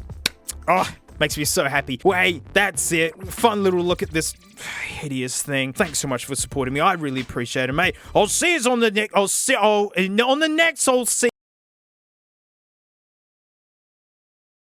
Look, it's a duck. Oh, isn't it adorable? It's actually super cute. Yeah, this is a cheapy little MP3 player that I bought way before COVID, and yeah, it took 8 months to get to me. I think it was $1.20. I have gutted it. I don't remember why, but I do enjoy it because it's just got this skid mark on it. It's always had that. Who did this to you? You know, the endearing duck just lives here next to Ray's con. But it's been a while since I've done like a really manky iPod dock. This one's cooked. The box is huge. It might not fit. Oh. Kwack, the duck. Right, so I'm gonna flip this round, but once you can't unsee it. So like, just know that. All right, here we go. I'm flipping it. This is the face of fully cooked. You know, you got an old mate who has one too many Tim Tams, hey? Wasn't feeling the first one, so he had another. And if my old mate was making a face like this, unblinking eyes, mouth agape, struggling to hold his body weight up, I'd say, he's gone, mate. It's over. Just start giving his things away, mate. But I do enjoy this very generic looking duck. Like, it's actually quite friendly and, like, unoffensive. Well, Mum, can we get Kwack? We've got Kwack at home. It's made for iPod, iPhone, and Nightmares. Oh, he doesn't look better from the front. I'm just gonna keep rolling. 2x40 micro, mate, full range, neodymium magnets for room filling sound. Now, room filling isn't a mark of quality, because you know what else supplies a room filling sound? Oh, it'll fill a room, alright, doesn't mean it's good. Built-in charging dock, which actually, that's good. Like, a lot of these really super cheapy freak docks, like, yeah, they don't have any charging capabilities. 3.5mm stereo in, oh, awesome. We get the blow it up. Powered by supply AC. It comes with an AC. Wow, these never come with the AC because they're like cheap-fisted and it's all about just making money. Or for batteries. Not included, thanks boys. And it's basically made for just about anything with a dock connector. Actually, iPod with dock connector. I haven't looked in here yet. I hope it's in here. Oh gosh, there it is again. No, don't look at it. Don't look at it. Oh wow, it looks even worse. What? That looks like a nightmare. Look at these black, it's horrible. Horrible! AC adapted, but it's Americana flavored. Yes, I shipped this across the world, guys. The things I do for you. I think the thing was like $20 and postage was like 80. God dang. Oh, this box is huge. Reveal the magic. Oh no! It looks like the baby from Space Odyssey. This is horrible! Oh, I can't look at it. Is there anything else? No, fine. It looks far worse in person, but we actually just need to smell the manual real quick. Oh man, it looks horrifying. Troubleshooting. Problem, it looks like a nightmare. It's penetrating my dreams every night. No sound. Turn up the volume. If using WAV and MIDI files, please note they can be of poor quality compared to modern MP3 files. WAVs? Lossless files? Are you kidding me? Oh god, that's awful. Save me, famous Toledo. Yeah, dressmaker's scissors. I love you, famous Toledo. Alright, here it is. It looks like it's looking up. It looks like it's glaring at the camera. Ew. Ew. Apart from looking hideous, it's not made that bad. It's actually like, yeah, it's super okay. Like, this is cute, isn't it? It's adorable. This is hideous and beastly. I mean, so, you know, you have cute robots, but then you have the ones that almost look human, and then it looks horrifying. But I'm not saying, like, a duck looks like this, because it doesn't. I mean, I don't remember ducks having docks in their bellies. I mean, here the plastic, it's okay. Oh, look, that's where the eyes go. Uh-oh, we've only got one. Oh, I've got an army of brand new Eclipses here, and I'm not talking about Mitsubishi Eclipses. That's alarming. Some of these batteries feel lighter than the others. I mean, AA batteries, hey? Like a real duck. See, you've got little rubber feet on the bottom. I think it's only fitting. Like, we've got to use the B-Pod here, even though it runs horrible for being such a highly modified, like, you know, iPod with the black back and all that. It runs terrible. It's got one song. You can guess what it is. The duck is on. Wow! It's charging the battery through the shit! Rude! I wasn't expecting that. But it's charging the battery through, like, with AA's. I thought that'd be on the wall power. Oh no, guys. Am I starting to like the duck? Like, it's built okay. Even though, actually, I've just noticed. Hang on, I gotta unplug that. Its head's caved in. There you go. I got the shadow on it. All right. Whoa! Does it have a light in it? Hang on. Wow, it's like a real duck. If I press buttons, does it change anything? it doesn't. Man, like, they really did the research. Like, that's like a real duck. And the way it's strangely polished, too. Now it just looks like a pussy abscess or something. Ugh. There's no volume controls on the duck. Oh, I actually have to read the manual. It's savable. It's fine. Retirez el product. Oh, dear. The troubleshooting. The box says to touch Kwack's head to adjust volume. So, better not throw this out. I might need this. Alright. Adjust the volume. I'm touching his head. Do I gotta touch the dent? The dent doesn't do anything. I'm touching its head. Like, its head's huge. How can you not touch it? Oh, that made it stop. Oh, that's not good for the dock connector. I can't get a good listen at it because I can't turn it up more. Oh, it's doing it. Ah, okay. There's no tactile feedback. What? Like, don't mind me interrupting your duck video, but just to show you that, like, memes have consequence. I mean, like, yeah, we all had a good laugh when it happened. Oh, it's so funny. It's noisy too. Fills the room. But you know, someone's got to clean it up. Oh wow. Okay, get out. So, it's hideous, but then it's built okay. It feels like a baby's toy. Like, it's strangely robust. You all good there, mate? You're just gonna do that? So just having a listen then, it sounds like cheap do-nothing whatever dock. Like, it really sounds like all the others. These touch controls are terrible. I don't even know how it works. Can I push these out? Oh, they dent. Oh, yeah, these screws come out nice, by the way. That's a lie. I mean, I've never taken screws out of a real duck. I mean, every other detail's been, like, bang on exact. Maybe this is how it is. Oh, no, those ones are really far in there. No, in fact, before I go too far, I know what we need to do. Aux jack in the back, like a real duck. Yeah, wiggle! That's as loud as she goes. Come on, turn up!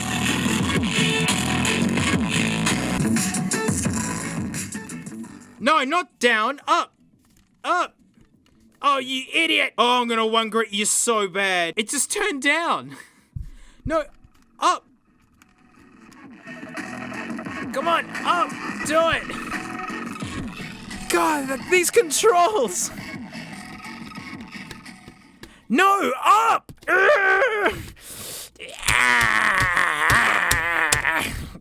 Oh no.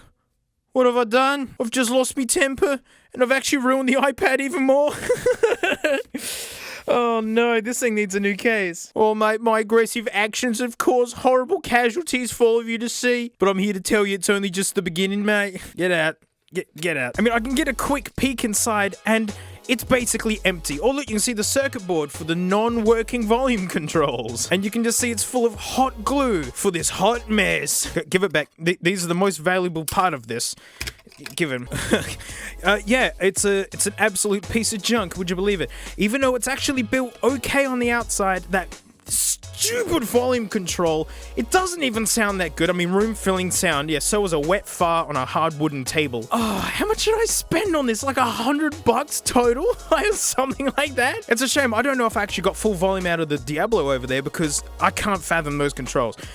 Well, the end result will be inevitable, right? So, yeah, stay tuned for that. But I just want to say thanks so much for watching. Huge thanks to my patrons, especially each stinky names right here. Of course, $1 a month, I do extra videos. And, you know, I keep talking about this warehouse that I've been moving into. You know, because, spoilers, I am planning on making another channel. It's what this warehouse is for, if any of you are curious. I want to give you a proper update because I've been working on this thing non-stop this whole time. You know, you get to see the kitchen, the laundry center, the nuggets realm, and a room with a couch in it. So thanks so much for watching. Yeah, I gotta do a bit of business. I'll see you next time.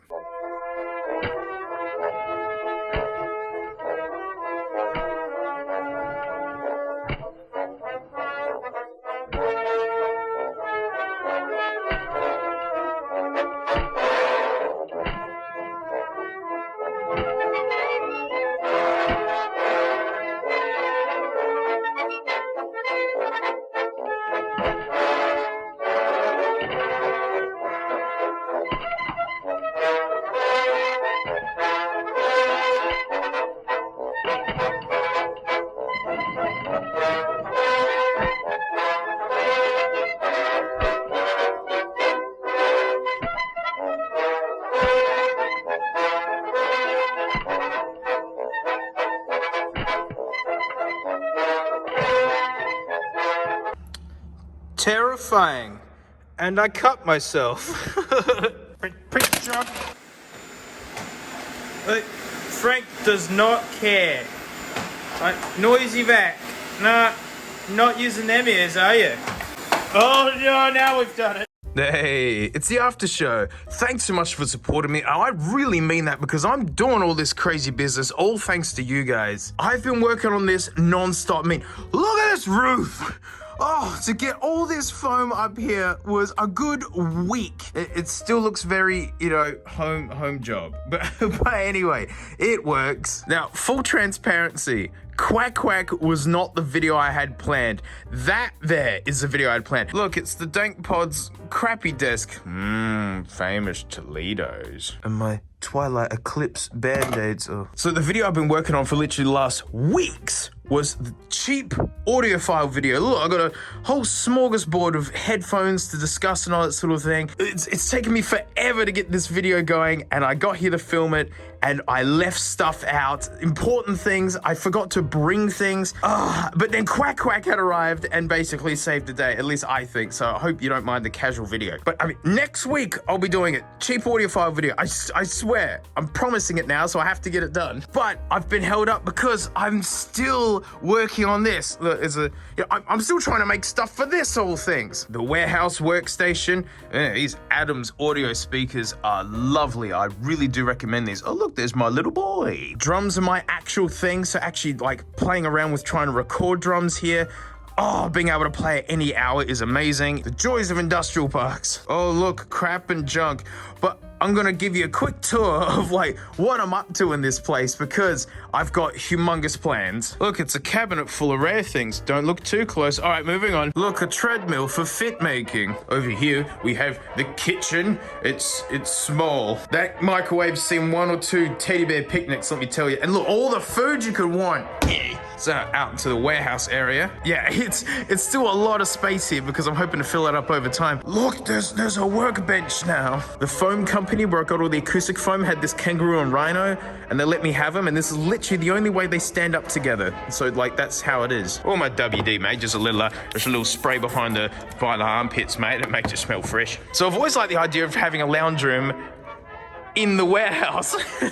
So this is my old couch and table from my old house because I've actually moved house as well, which is what has absolutely destroyed me this last 2 months because I was living in a slum hole kind of house. I'm gonna have like an old school telly here. I want an old dial one. This is a cassette deck that I've just picked up, so I'm gonna play with that later. Look, it's an old motorbike that belonged to a friend of mine and then was stolen as part of like a motorbike theft ring or something. It used to be a really sweet little bike. Now it's got a dragon scratched into the front of it and police markings all over, and it's just been absolutely thrashed. I've owned this for 2 years or something. A worn out one of these goes for about $1,000. I think I paid $150 for this. Yeah, so I've had it for like 2 years. I've got plans on turning it into a rat chopper.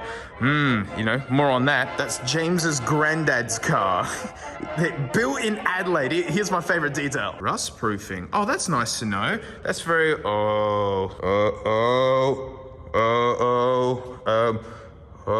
got the old mate visor on it. How fun is that? Land yacht. It is huge. You ModPod guys out there. Look, a stack of crap. Can you believe this was free? Can you believe this was just left at my old property? Like, former housemate just left it behind and didn't want this. So I've had this for like 6 years now. It runs. It moves. There's no rego or anything. And I have no direct plans on what to do with it, but it's just nice to have it here, All right, so around this side is actually where I keep my fleet of cars. I gotta save some secrets because, spoilers, I'm hoping to start another channel. It would be like a variety thing, some car stuff, some bike stuff, some drum stuff, some Frank stuff, some game stuff. That's the whole point of this warehouse, is to be able to do all of these things. And so all of my cars and bikes are hiding over here, but I gotta hide that from you, but I will show you the nuggets. Oh, there they are. Yeah, oh, there they are. Oh, there's one.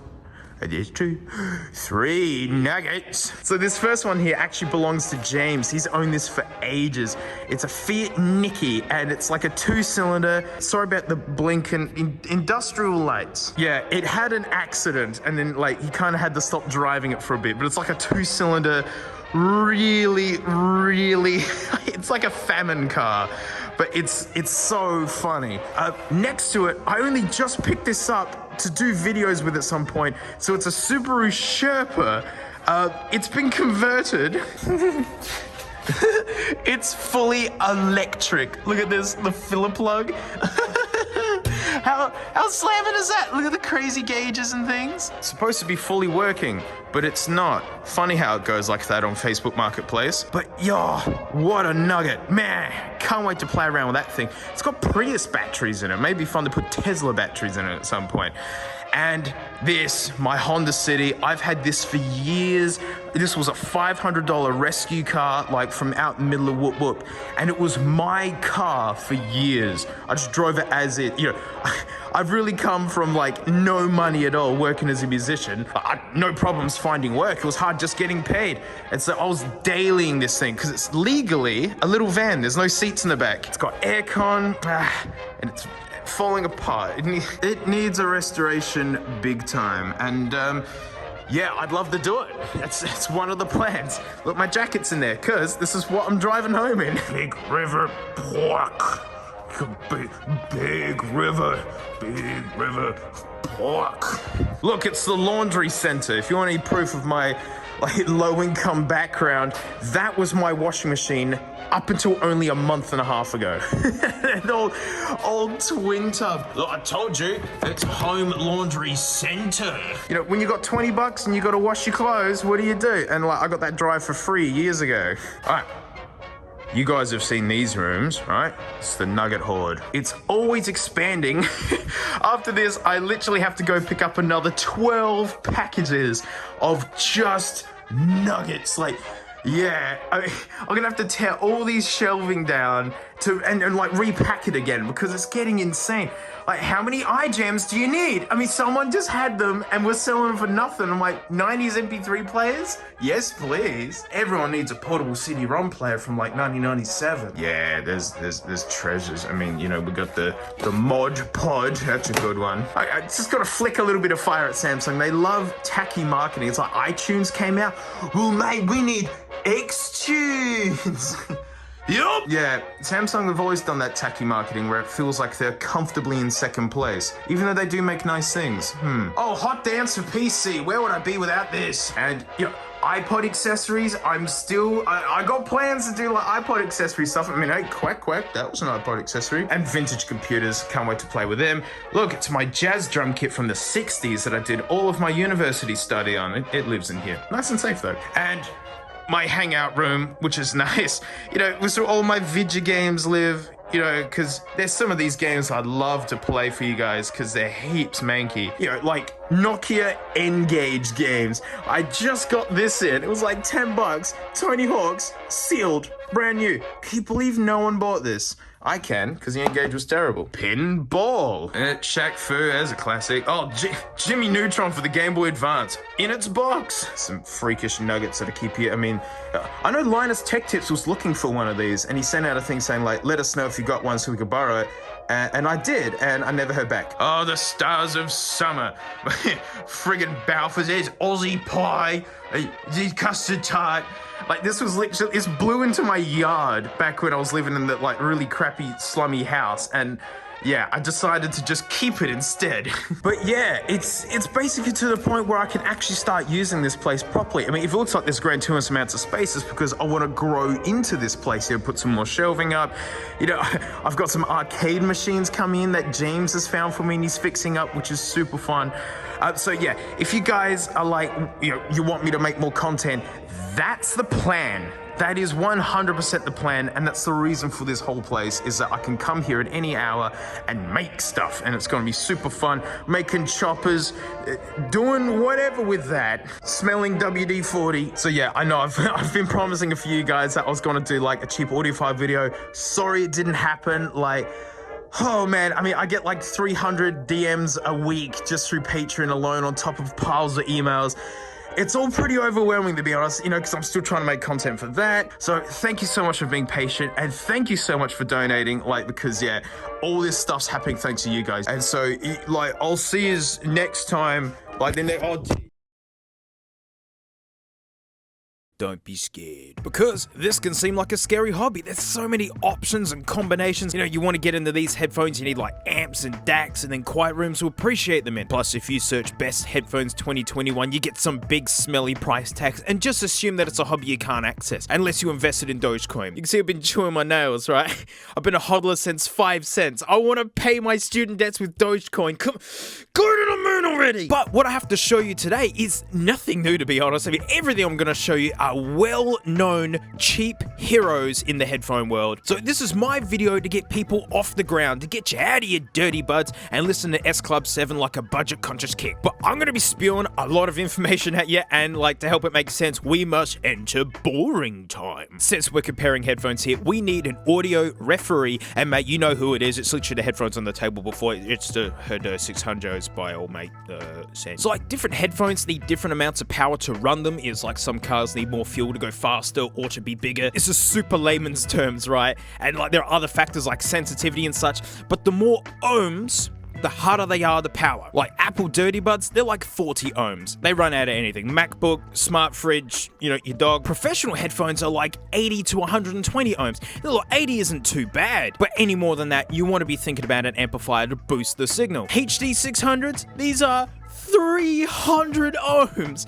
You bet your left crumpet you want an amp for these. But nearly everything I have to show you is 32 ohms and under. Nice and easy to run. Most of these headphones I'll show you have a graph like this. It basically shows you the raw sound. Like down here is the super sub bass, regular bass is here. The mids, where literally 3/4 of the music lives, like guitar, vocals, snare drums, pianos, trumpets, crumpets, mate, they all live here. And then like the top end, which is cymbals, percussion, noises, ambience. And the higher the line, the louder that section of the music is. So if the mids are really low, the vocals can seem really distant. You know, ideally you want the line to be flat, but don't judge purely on these graphs, as they don't show distortion or soundstage, i.e. how 3D and wide they feel. It's just a point of reference. I've recorded most of these on my freakish ears on a stand. Again, just a point of reference, you know, you won't experience the soundstage. It's being played through your speakers or smart fridge, you know, so it will sound like them for the most part, while also being compressed on YouTube. I looked into head acoustics for like a proper headphone recording rig.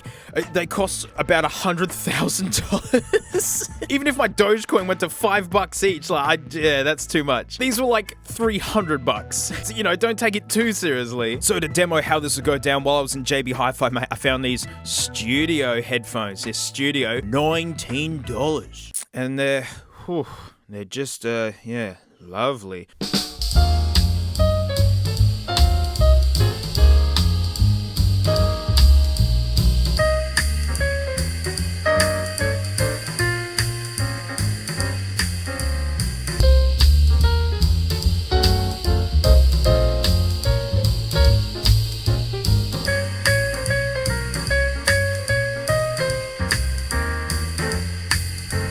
Would you believe they sound hideous and don't even fit properly? There's no swivel at all. Our ears point forward, so they don't stick out sideways, so these don't swivel at all. It's almost like they don't fit human beings. Boring time is over. Let's get into it. Starting off, this is easily one of the most requested headphones to review, apart from Skullcandy Crushers. Mate, it's the Super Luxe HD 681s. It's happening, guys. I got these for about 30 US bucks. And if you're wondering how they make these so cheap, I need to show you these AKG K240s, first released in like the late 70s and still made today.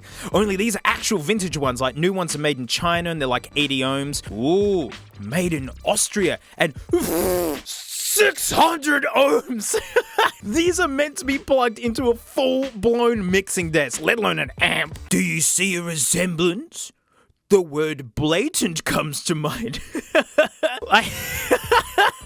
Exactly. Even the ear cups are the same design. This little pressed flat spot, it's the same.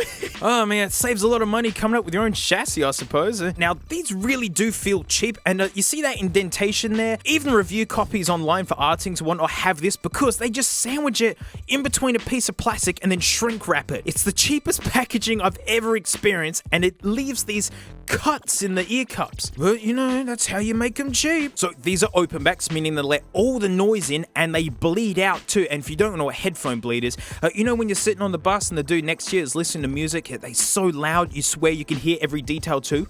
Well, that's headphone bleed. Open backs do it naturally. It just means everyone will know you're listening to S Club 7. But it helps create the big wide 3D sound. These aren't crazy wide feeling, but like $30. Take a listen.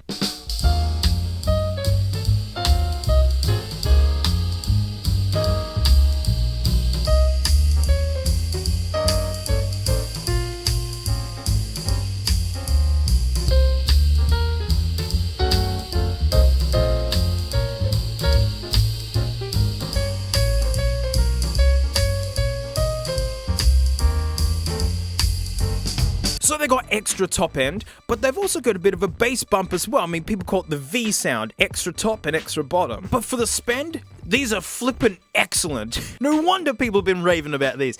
These are genius if you work at schools and you need a room's worth of headphones that might be subjected to death by throwing yet still sound great. Cheap feeling, but strangely comfortable and like actual great sounding. So up next at about 50 US bucks, if you've been watching this channel for any length of time, you already know these, mate. It's the Samson SR850s. Oh look, another AKG clone. But compared to the Super Luxes, they're built much better. I mean, it's still cheap plastic. They are cheap, but they've just got a slightly better finish to them. No indentation on here. The ear cups are way nicer. But other than that, it's the exact same like chassis design. The self-adjusting headband. Yeah.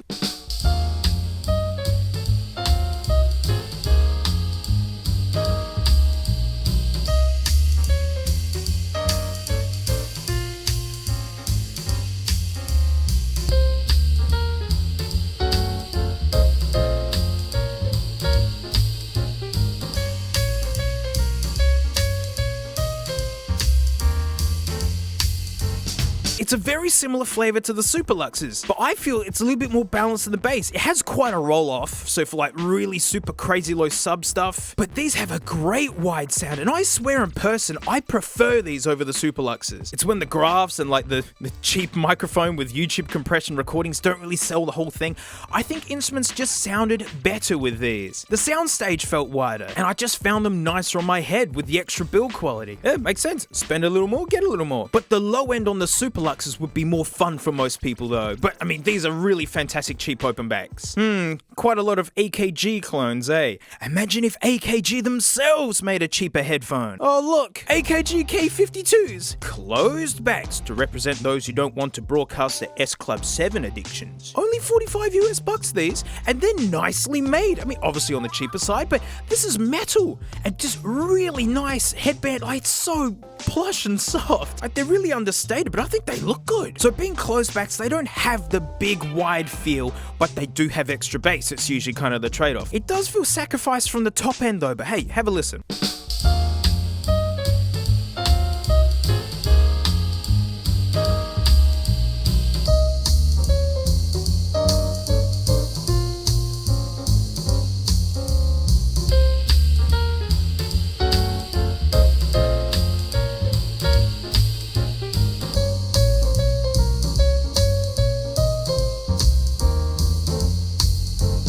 It's got that little whoop-de scoop in the top end there. But you know, it shows that the graphs can be pretty wild looking and still create conventionally nice sound. You know, people see some graphs and think that it will turn their music inside out and all the drums will turn into cat noises and soft farting or something. But you know, it's not that drastic. But like metal parts in a sub 50 set of cans, like that's pretty amazing. I mean, it's a shame AKG is dead and the corpse is owned by Samsung.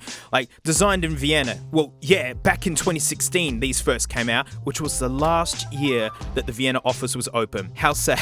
I honestly prefer open backs, especially if I'm like looking to sit in a quiet room and really listen to something. I still think these sound great, but if I wanted isolation extra bass, I'd grab some of these. So I'm sorry I don't have graphs for these. The software that I'm using didn't include these, and I'll mention the software in a bit. And I'm sorry I don't have any recordings of of these either because my pleb spec recording rig isn't emulating a real human ear, so these just don't fit right. So I've talked about these before, the KZ, KSN, Pros, but also the KB Ear KS1s, and these both go for about 20 bucks a pair. I used to live out of in-ears as like they block the whole world out and they fit right in your pocket. Ultimate closebacks, I suppose, full isolation. Both have extra bass and a little extra spark on the top end, but I think it's really tastefully done, and I think both of them fit really great. I mean, they're even the same shape, which makes sense. They're both designed to cram themselves in the same thing. Our ears, don't put them anywhere else. Removable cables too, so you can replace them or you can get a balance cable. So many tips available for these online too, like so they're fully customizable to your greasy head. And the cable is the part that goes up and around your ear, so you can go shopping and find an ear hook design that fits you. That's where the money is. The actual driver, like cables are cheap. And to show you how much they smack of value, look, they've even got microphones. I gotta yell into these. So like this one time, I'm like doing backflips in the backyard, which is totally sick because I didn't know I could do them. And I figured like, oh, I'm a total natural. How I should like enter a competition. So like, I'm entering one tomorrow and like, I'm totally going to dominate, mate. You watch. So like, I'm at the backflip tournament, hey, and it's like super devastating. It turns out that no, I don't know how to do backflips, hey. Like, I thought backflips was just flipping your phone in your hand, and like, I thought I had a heap secret skill because people talk about how hard backflips are. It turns out I have no skills or talent at all, mate. I'm sorry, mate. I'm just dealing with this right now. Ticket, mate. Go. Oh, man.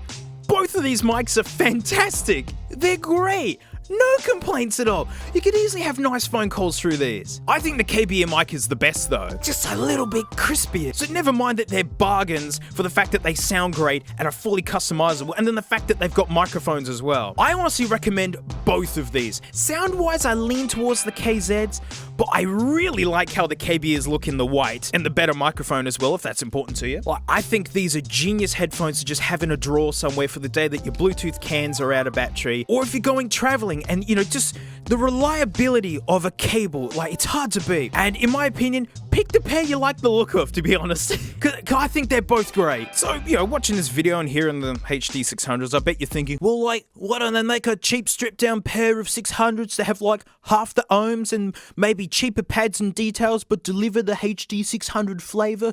Mate, that would just sell like mad. I can't believe they haven't done it. Well, they have done it ages ago, and they do sell like mad. The HD 58X. So Massdrop has a forum where audiophiles share stuff they like, stuff they hate, and basically Drop works in conjunction with major headphone makers to create special versions that reflect these requests. And basically they've taken the lessons they've learned over all these years to make a low-cost entry version. Half the ohms, 150, like you still want an amp, I'll get to that, but the requirements are way easier, like take a listen.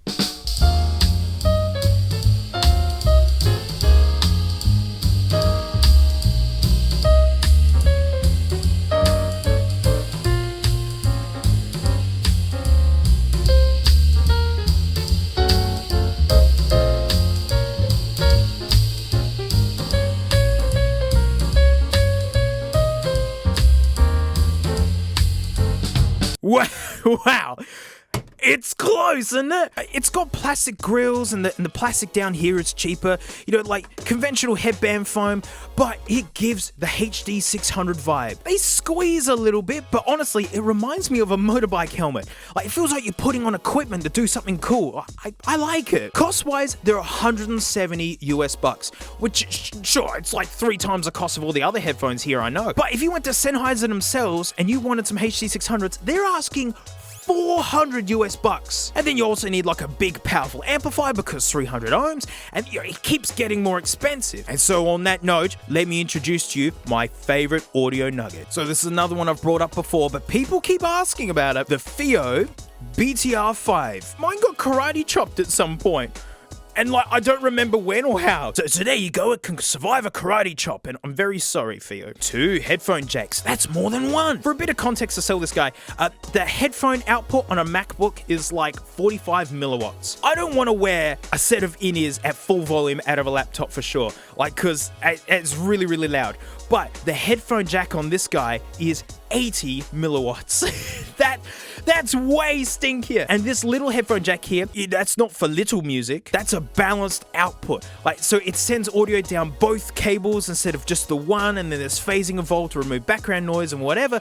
But more importantly, that little headphone jack is 250 milliwatts.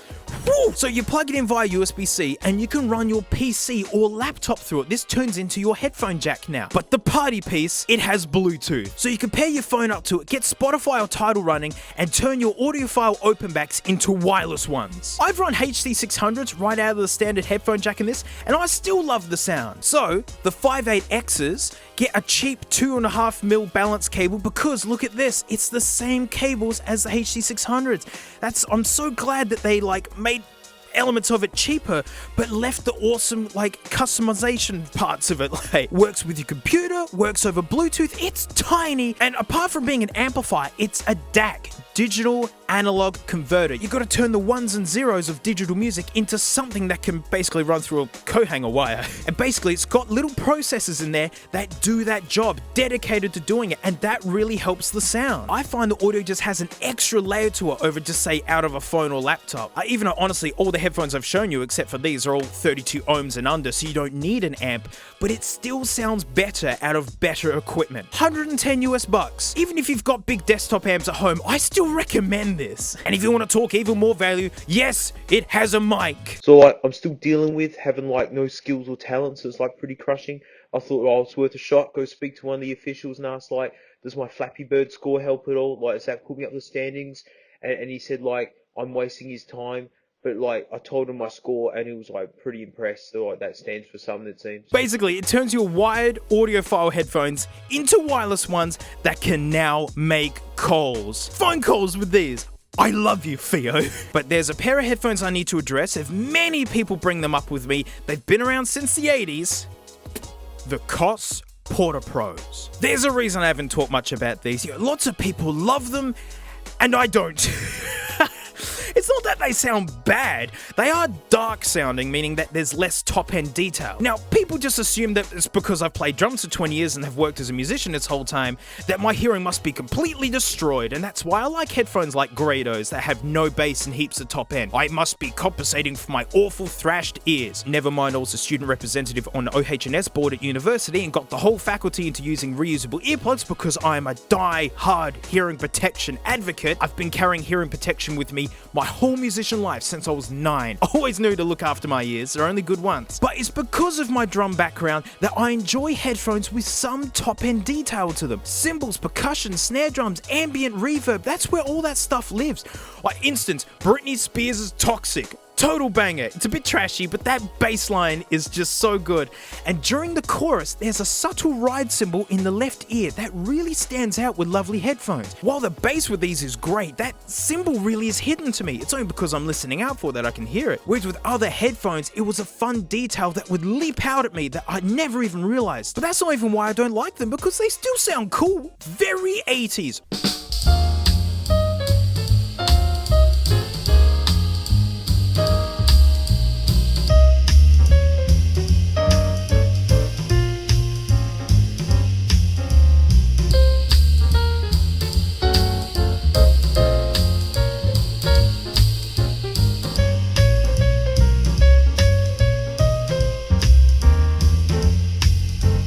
Put some Prince on with these and you're having a really fun listening session. All my mates who tried them love them, even though they did also mention that they're on the darker side. No wonder why these have such a following, and they've been making them for nearly 40 years now. It's the build quality. They're made out of garbage. You can tell they haven't changed these since the 80s because they're still using the old school ways to save money with plastic parts. Look at their inside. It's like a Kinder Egg toy. They feel so fragile. I absolutely hate this headband. It keeps springing back and it pulls your hair out. Jim, it plucks hairs out of your head. So yeah, they fold up tiny, but what's the point if you break them putting them into your backpack? But everyone loves these because they say they're cheap. Oh, they're cheap, all right. Yeah, in build quality, fit and finish. Oh, you meant in price. No way! Go to Koss's site and they want 50 US bucks for these. Luckily, Amazon offers cheaper prices, but still, look at this horrible cable. It's 80s nasty that never went away. You could get a set of Super Luxes and some KB ears for the set of these. But it's more damning when I put down these. Funny enough, the spiritual successor to the Porta Pros by Koss themselves. Now, this is a modern way of making cheap goods. It's still plastic fantastic, but the finish is so much better. The headband is far superior. Like, the Porta Pros look cool. They're so ugly, it's great kind of thing. But I think the KBH 30Is look awesome.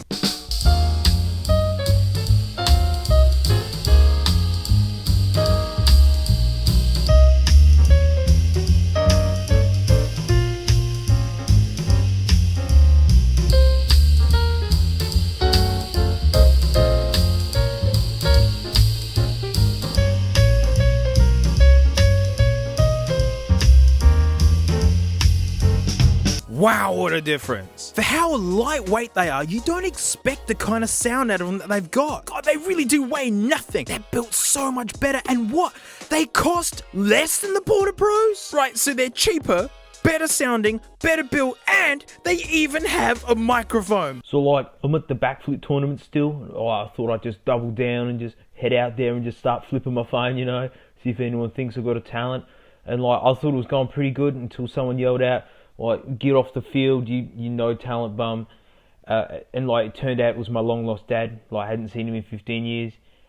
So it was amazing to see him again, and just it's crushing, man. Hang on. I still think the KZs and the KBs, like, they have way better mics. I wish these had more swivel to them. I got a really big, stupid head. But awesome little touch here with the metal stress relief. But honestly, these are the thinnest wires I've ever seen on a pair of headphones. I really mean that. But hey, they're built so much better than the Porta Pros. I really do prefer the sound, and even the look, to be honest. It's got a mic, all for a lower price. But you can love your Porta Pros, they're classics. It's all fun, but they're not cheap. And finally, some software. All the headphone graphs I've used are from Sonarworks, and what you do is you just select the headphones from their list, hit the on button, and boom, perfectly flat headphones. Like, this is awesome for content making. And if I showed a graph in this episode, then it's in the software, all ready to use. They're all ready to go at the press of a button. Not sponsored. I've been a happy customer for years now, and I run my stunning K812s through it while editing these awful videos. So, to summarize, Super Luxes, it's nuts how good something can sound for so little, being cheap where they can, but nailing it where it counts. Legit, if you work for a school and you need piles of good headphones, these are a total go-to. I do prefer the Samsons, but if it's the case of it's either you can only afford these or you don't get anything at all, totally get these. These are excellent. I find these fit just a little bit nicer. I preferred the sound just a little bit. They cost a little bit extra, but they're built a little bit extra. AKG K52s, I mean, fun, closed back option and just really comfortable, built really nice. I do recommend these, especially if you see them on Super Special or something, like real cheap. I prefer open backs for critical listening, but I can understand why so many of you out there love these. If you want the open back vibe that isn't quite as big and bulky, you know, these were great. You know, a lot of people rave about these. Mate, it's got that microphone. Yeah, just be careful with the cables, that's all. And yet, people mod them by changing the ear pads and things. Yeah, nice one, Koss. KZs, KBEs, I think a set of these is just a great staple to have in the house. They're earplugs when you need them, great microphones, awesome sound, and like 20 bucks while being endlessly customizable and repairable, no batteries to charge. Like, my musician friends have been using these, like, legit as actual on-stage monitors for years, way before this channel even started. And if you want to jump in and get like the real critical listening vibe, 5.8Xs paired to a BTR5 is just the genius little device. Get a balanced cable, since those are so cheap for these Sennheisers, and then like you'll literally be listening like a budget conscious king. Yes, this is the most expensive combo, but like compared to how expensive you can go, this is amazing. This video was huge for me. I can't mention too many headphones, but other close back suggestions, DT770s, the 80 ohm version is great. It's a nice little middle ground. It can run out of a laptop. People rave about the Philips SHP 9500s, catchy name, boys. I haven't tried them personally. There's so many headphones out there, you know, like Monoprice and Hi-Fiman, all that. But you know, don't be afraid to make the jump. Headphones don't go out of date like games and phones do. I mean, the HD600s are from 1997, and if you get them and they're not what you're hoping for, don't be discouraged, as that's what this hobby is all about. Finding what you love about sound and experimenting. It's fun hearing how different music can sound out of different equipment. But most importantly, and I don't hear this mentioned enough, just enjoy your music. Doesn't matter what it is, or what you're playing it out of, or where you are. Like, music's meant to be enjoyed. Even if all you got is a set of dirty buds and a thrashed out MacBook Air, sit down and enjoy it. And hopefully I've made this genre just a little bit less scary and you can enjoy S Club 7 like the rest of us. But that's it. Thanks so much for watching. Huge thanks to my patrons, especially these stinky names right here, because $1 a month, I direct your videos. And I know a lot of you really just hang out for the little Frank bit at the end of the videos. Right, so this one's for you guys. We're going to have a sit down interview with Franklin. It's been a little while since the last one. See what Frank's been up to, how many poos she's done, not many, and yeah, it should be nice and fun and relaxing. So, thanks so much, mate. I'll see you all next time. Look how long Frankie is. Whoa, what a big lady. Oh, is there a bum in the water? No, nearly. Oh, come on, Frankie, give us a lick. Hey, give us a lick. Yeah, give us a lick. Get rude. Hey, it's the after show. Thanks so much for supporting me. I mean, I was living in a proper slum house, but I mean, I'm not a homeowner yet, but I get to rent this much nicer one. Look, one of my favorite YouTube channels. I love this thing. Oh, my Stacks Electrostats and my Hippo. Secret headphones. You're not allowed to look. Stop looking at them. But the lady we're hanging out with is Frank. She's in a big poo dungeon. I mean, this is the best thing I've been able to do for her is actually get her a big proper match. I mean, she was living in an old frog vivarium before. Conventionally, it was a good size for her, but she couldn't lay out stretched, and it really bothered me. I couldn't move out of that old dump hole until this was finished. You know, waited ages for this to be custom built. Look, she's got a hidey hole. She loves that. It's actually a bird box. She's got dual hammocks. So that's her super warm one, as you can see here. 36 odd degrees. Usually gets a little bit warmer than that. And then she's got her lukewarm hammock, which is what she's hanging out in now. Hey, Frankie. We'll talk about you in a second. Which is this one here. So it's like 28, 30 degrees Celsius. Yeah, lovely summer's day, basically. And then that's her crocodile, which she loves pooing in. I don't know why. The 2 times that she's pooed in this thing has been in her crocodile. I roll the clip. It's official. Frank has pooed in her crocodile. That's Frank poo in her crocodile. And there's Frank. Frank, how are you feeling about pooing in your crocodile? Do you have anything to say about this? You look like you're posing for a Looney Tunes intro. Frank. She smells bad, oh yes. There's a stinky water, which I replace, and a little thing for her to climb up so she can get into these. And she can stretch from this one to that one, no problems. And her little bird box down here actually has a heater. It's not that hot, it's not meant to be hot, but you know, during winter, which we're getting into, it means, you know, she can hide out and still be a little bit warm. And that's her shopping trolley, because she's from the north and she just needs the comforts of home that she's used to. Rock-looking foam background, I think just makes it. There's LED lighting up here. This is proper UV lamp. Like, it's so legit. It makes me so happy. The most important thing for snakes is finding their temperatures, and it means if that spot gets too hot, doesn't matter, go to this one. If that gets too hot, doesn't matter. Like, just lay on the floor. Under here is the coldest spot of the entire enclosure, and that means that she's got like a cold hiding spot and a warm hiding spot. Yeah, she's my genuine pet. I love her to bits, and just so that she's living in paradise, basically. It just makes me so happy. All right, we're going in. We're gonna start bothering the Franklin. We're gonna open the door. What's she gonna do? She didn't care at all. So I like to just touch the hammock first so she knows I'm here. So she's there. Yeah, see, don't freak out, sweetie. Hey, Frankie. See, you're good. She doesn't mind at all. I mean, it's the best part about having a really awesome enclosure for her is that she's comfortable all the time, which means she's just cool like this. You're such a sweetie. No, don't freak out, Frank. Don't freak out. No, Frank, don't freak out. Stop it. I'm just touching you gently. Hello. Gotta give us a lick. That's good enough. Oh, you're gonna move away now. The interview begins and you're like, no, I'm too famous for that. She's just, yeah, no, she's out of here. What rude.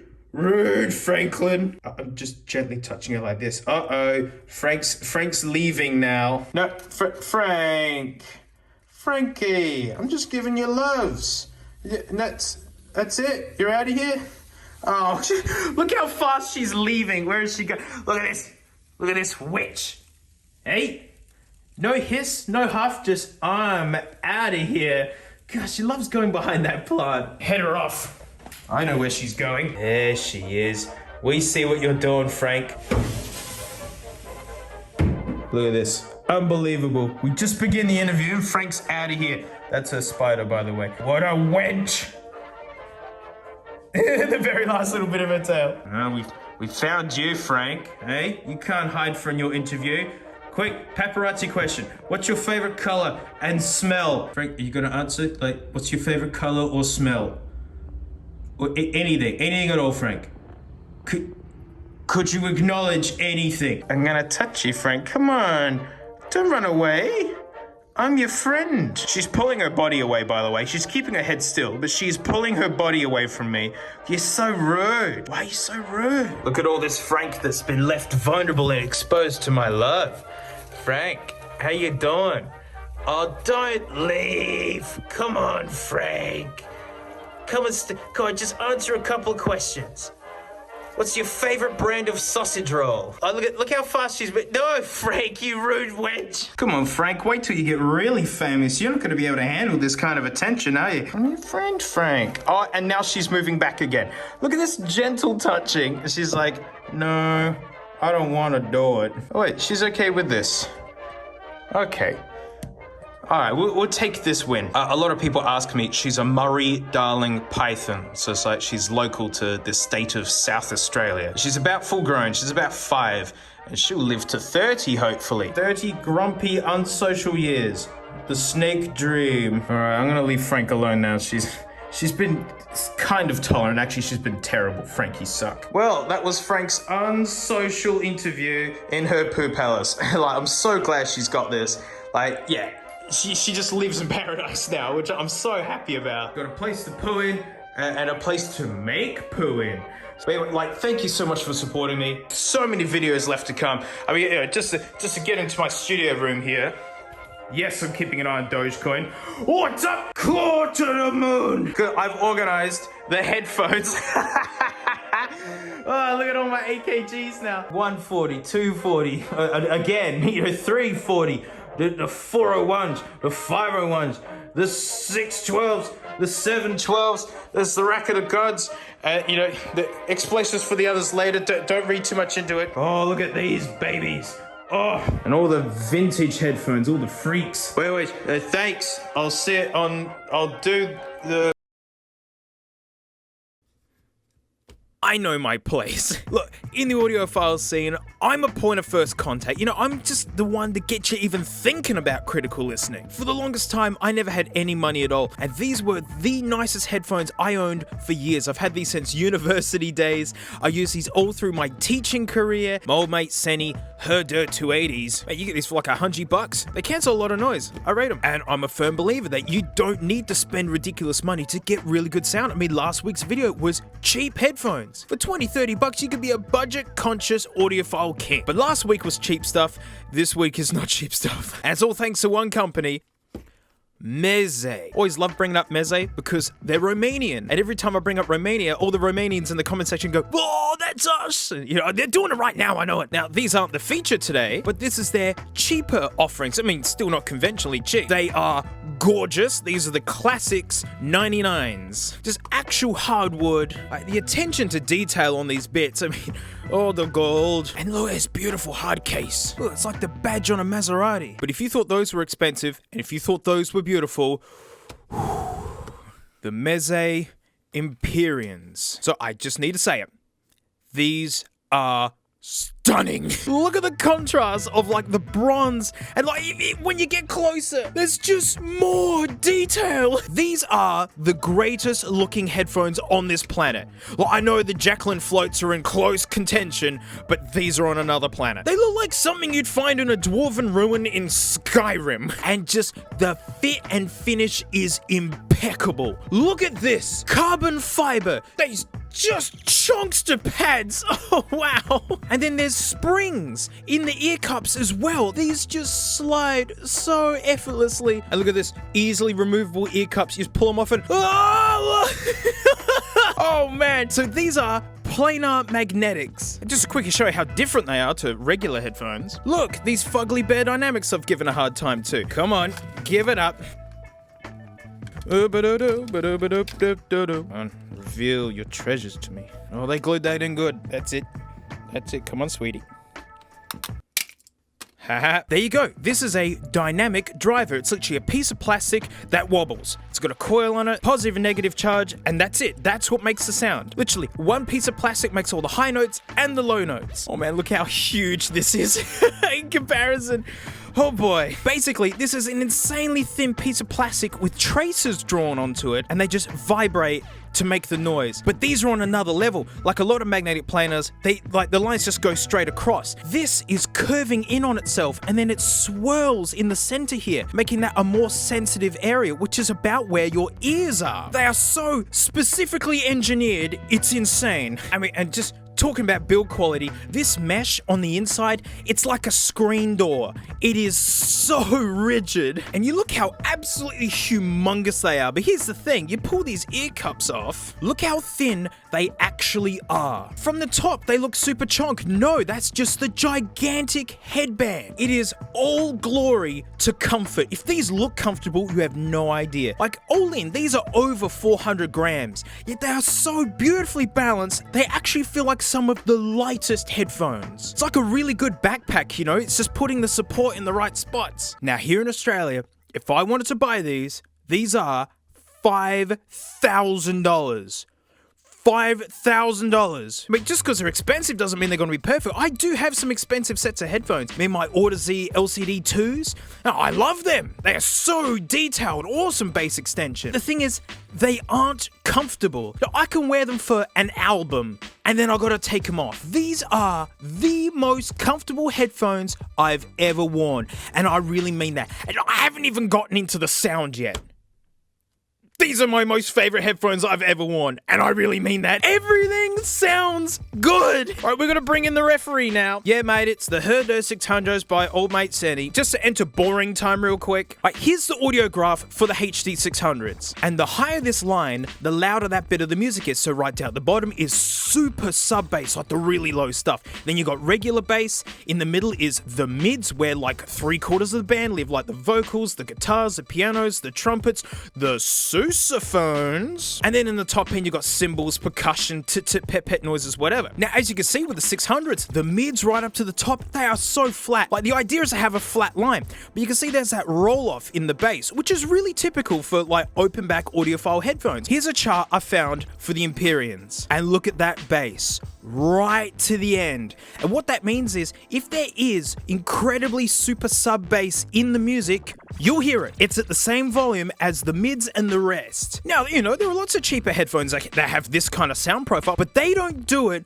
with this kind of clarity. I mean, I'm telling, like, you can point where instruments are coming from. Like, it feels like it's above you and below you as well. If there are multiple bass instruments playing at once, you can hear them individually. It's like VR for your ears. And that's why I say that these can play any genre. If you're listening to EDM with super sub bass, it'll play it. If you're listening to like really crispy detailed stuff up the top, it'll make it sound crispy. Like, there are some headphones out there which really do fit genres. You know, for instance, my Grados. I love my Grados. But if you look at this graph, there's not a lot of bass and lots of top end, but that makes them detailed. I mean, watching movies with them on, like footsteps, car tires over gravel, you know, like rock music and stuff, it sounds brilliant for. I mean, I love listening to anything with them. But if you play some really big, stinky sub-bass music, yeah, they don't do a lot. So at this point, I bust out the freakish ears on a stand so, you know, we can have a listen along. But this is a class of headphone that really shows the limitations of this recording. All this really picks up is just how much bass and how much treble there is. It doesn't do soundstage. In other words, how 3D and wide they feel. Because these are on another level. I mean, they literally sound so wide because look how deep the ear cups are. You literally are listening from far away. And that element of where you can point to where the instruments are and stuff that stands out, you just don't really pick it up with these. That's why the hardcore hate it when I bust these out. But of course, I've recorded anyway, so, have a quick listen.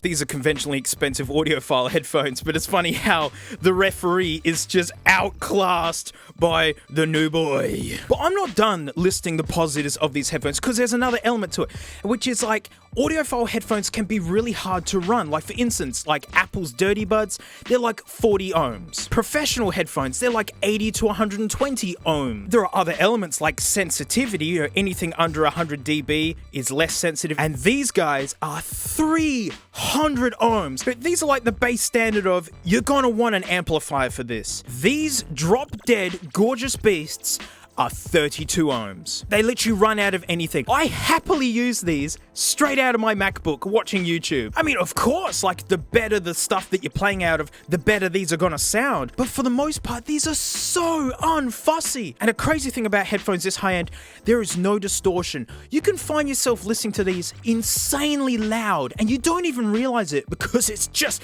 crystal clear.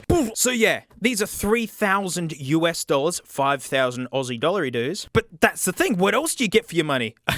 Well, look at this James Bond level of hard case. It doesn't even fit in the video. It's aluminium. Uh-oh, this isn't gonna work. Look out, camera. Yeah, you can take these anywhere. And look, it's got this handwritten card with your serial number when they were inspected not that long ago. I love that. Extra pads. We'll talk about these in a second. Proper balance cable. Standard 3.5 mil. I mean, you can get these ordered in basically any cable you want. It's got a booklet. No, I love handwritten stuff. Oh man, and it just buckles down.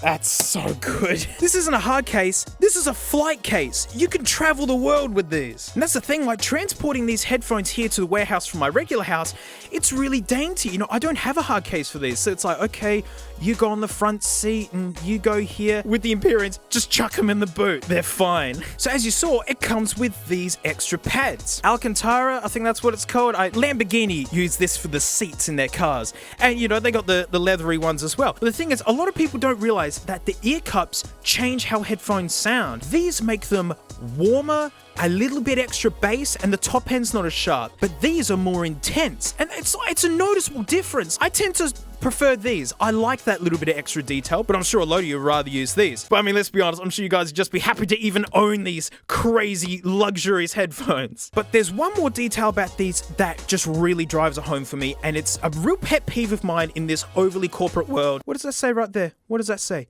Made in Romania. I'm so sick of big Western companies coming up with a design and then just shipping it off to China for it to be built at the absolute low buck. The Chinese make brilliant things. MacBooks, iPhones, just everything is made in China. They're basically getting paid cents on the dollar for like these amazing products. In these times, for a company to be Romanian and then to make them in Romania is so cool. Well, I fully support that. And not only are they made in Romania, and the fact that they're absolutely gorgeous, they are just so comfortable, they sound amazing no matter the music, they sound amazing no matter what you're playing them out of. They're actually cheaper than like the competition with Focal and Audeze LCD4s. And I checked out heaps of reviews on these, and everyone is raving. And because, yeah, sure, LCD4s might have a little bit more bass extension, HD 800s might be a little bit wider, yet these are so well-rounded. I really feel if I could only have one pair of headphones on this planet, here they are. So like Meze and Renaro, like,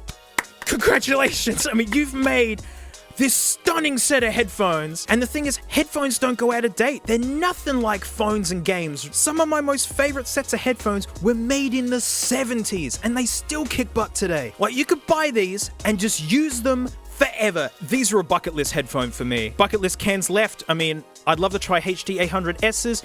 I would love to try the Abysses, and mate, of course, I need some Jekyll and floats at some point. Yeah, I want to be that guy. And so, look, I understand that 99.9999% of you guys aren't in the market for, like, you know, several $1,000 set of headphones. I don't know, maybe you bought Dogecoin, maybe you got some crypto gains, and you wanted to buy something that is super special, that you can actually keep forever, that makes something that is really important to humanity. I mean, music is something that's always brought us together, and this makes listening just special. Like, they feel like they're worth the money. Oh, and a cute little addition, they gave me this little note, because when I did the classic 99s, one of the screws was all stripped out. I love the pride that they have in their company. Sent me some replacement pads for the classics, and there's some screws in here too. So yeah, if you need parts for your headphones, Meze will send them to you. Bear Dynamic and Sennheiser have been making headphones since like the 30s and 40s, and then here comes Meze out of nowhere, little old Romania, and just whack. Like, I'm just gonna do it again, guys. Love your work. These are my favorites now. I'm gonna stop rambling. So that's it. Thanks so much for watching. Huge thanks to my patrons, especially these stinky names right here, because $1 a month I do extra videos, and I'm going to show you my headphone hoard. I've just gotten it all set up. I've gotten it all organized. I've actually recorded a couple of these AKGs as well, so we can have a listen and laugh at them because some sound terrible. But again, thank you so much, and mate, I'll see you all next time. Now what, smarty pants? Huh? Now what? How you gonna get out of this one? Oh, yeah, that wasn't bad actually. Where's your head? Hello. Hey, it's the after show. Thanks so much for supporting me. Like, I really mean it. And look, I'm actually editing this week's video as we speak. Look, it's the freakish ears because we're in my home studio sort of thing. It's not as kitted out as the old one. You can hear some echo and reverb and such, but hey, the burdens of a renter, you know, I can't deck out the rooms. There's an electric kit here that's recording the audio. Oh, my iPod DJ disc. I don't know what I'd be without my e-mate and gross iBook. But we're here to talk about the headphone hoard. I finally have it set up. Wait, right at the top, mate, this is the rack of the gods. It's just winners. Sony MDR7506s, like industry standard since like 91, and they're based on an 80s design. Like, again, proof that good headphones stay good. Mate, you got the Sammys, really love these things. Reaffirmed with the cheap headphone video. Order Z LCT2s. I haven't actually used these in a long time. I mean, the Empyreans kind of broke that. Hey, mate, it's the Horde 600s by old mate Senny. Of course, they live here. DT770s. Like, fantastic closebacks. These have been modified by Custom Cans. Me a fan. T1s, my first pair of brand new audiophile headphones.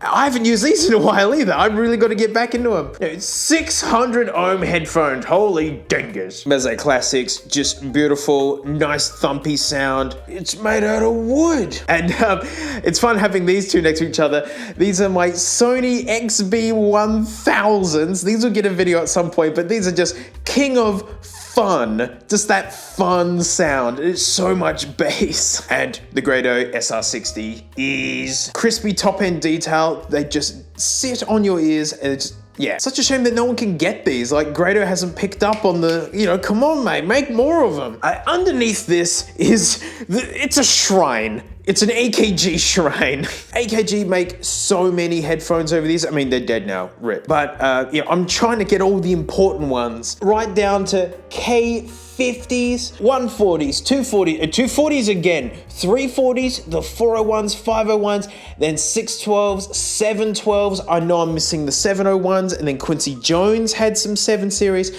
I do have the K812s, mate. They live under here. Where I can get to them quickly. The K812s. I love these things. But for fun, I've recorded 4 of these. K50s, the Sextets. I mean, both of these are 240s, but these are the proper OG ones. And then I'll want you to listen to the 501s, which are like orchestral headphones. And then, mate, their last ones before the sadness.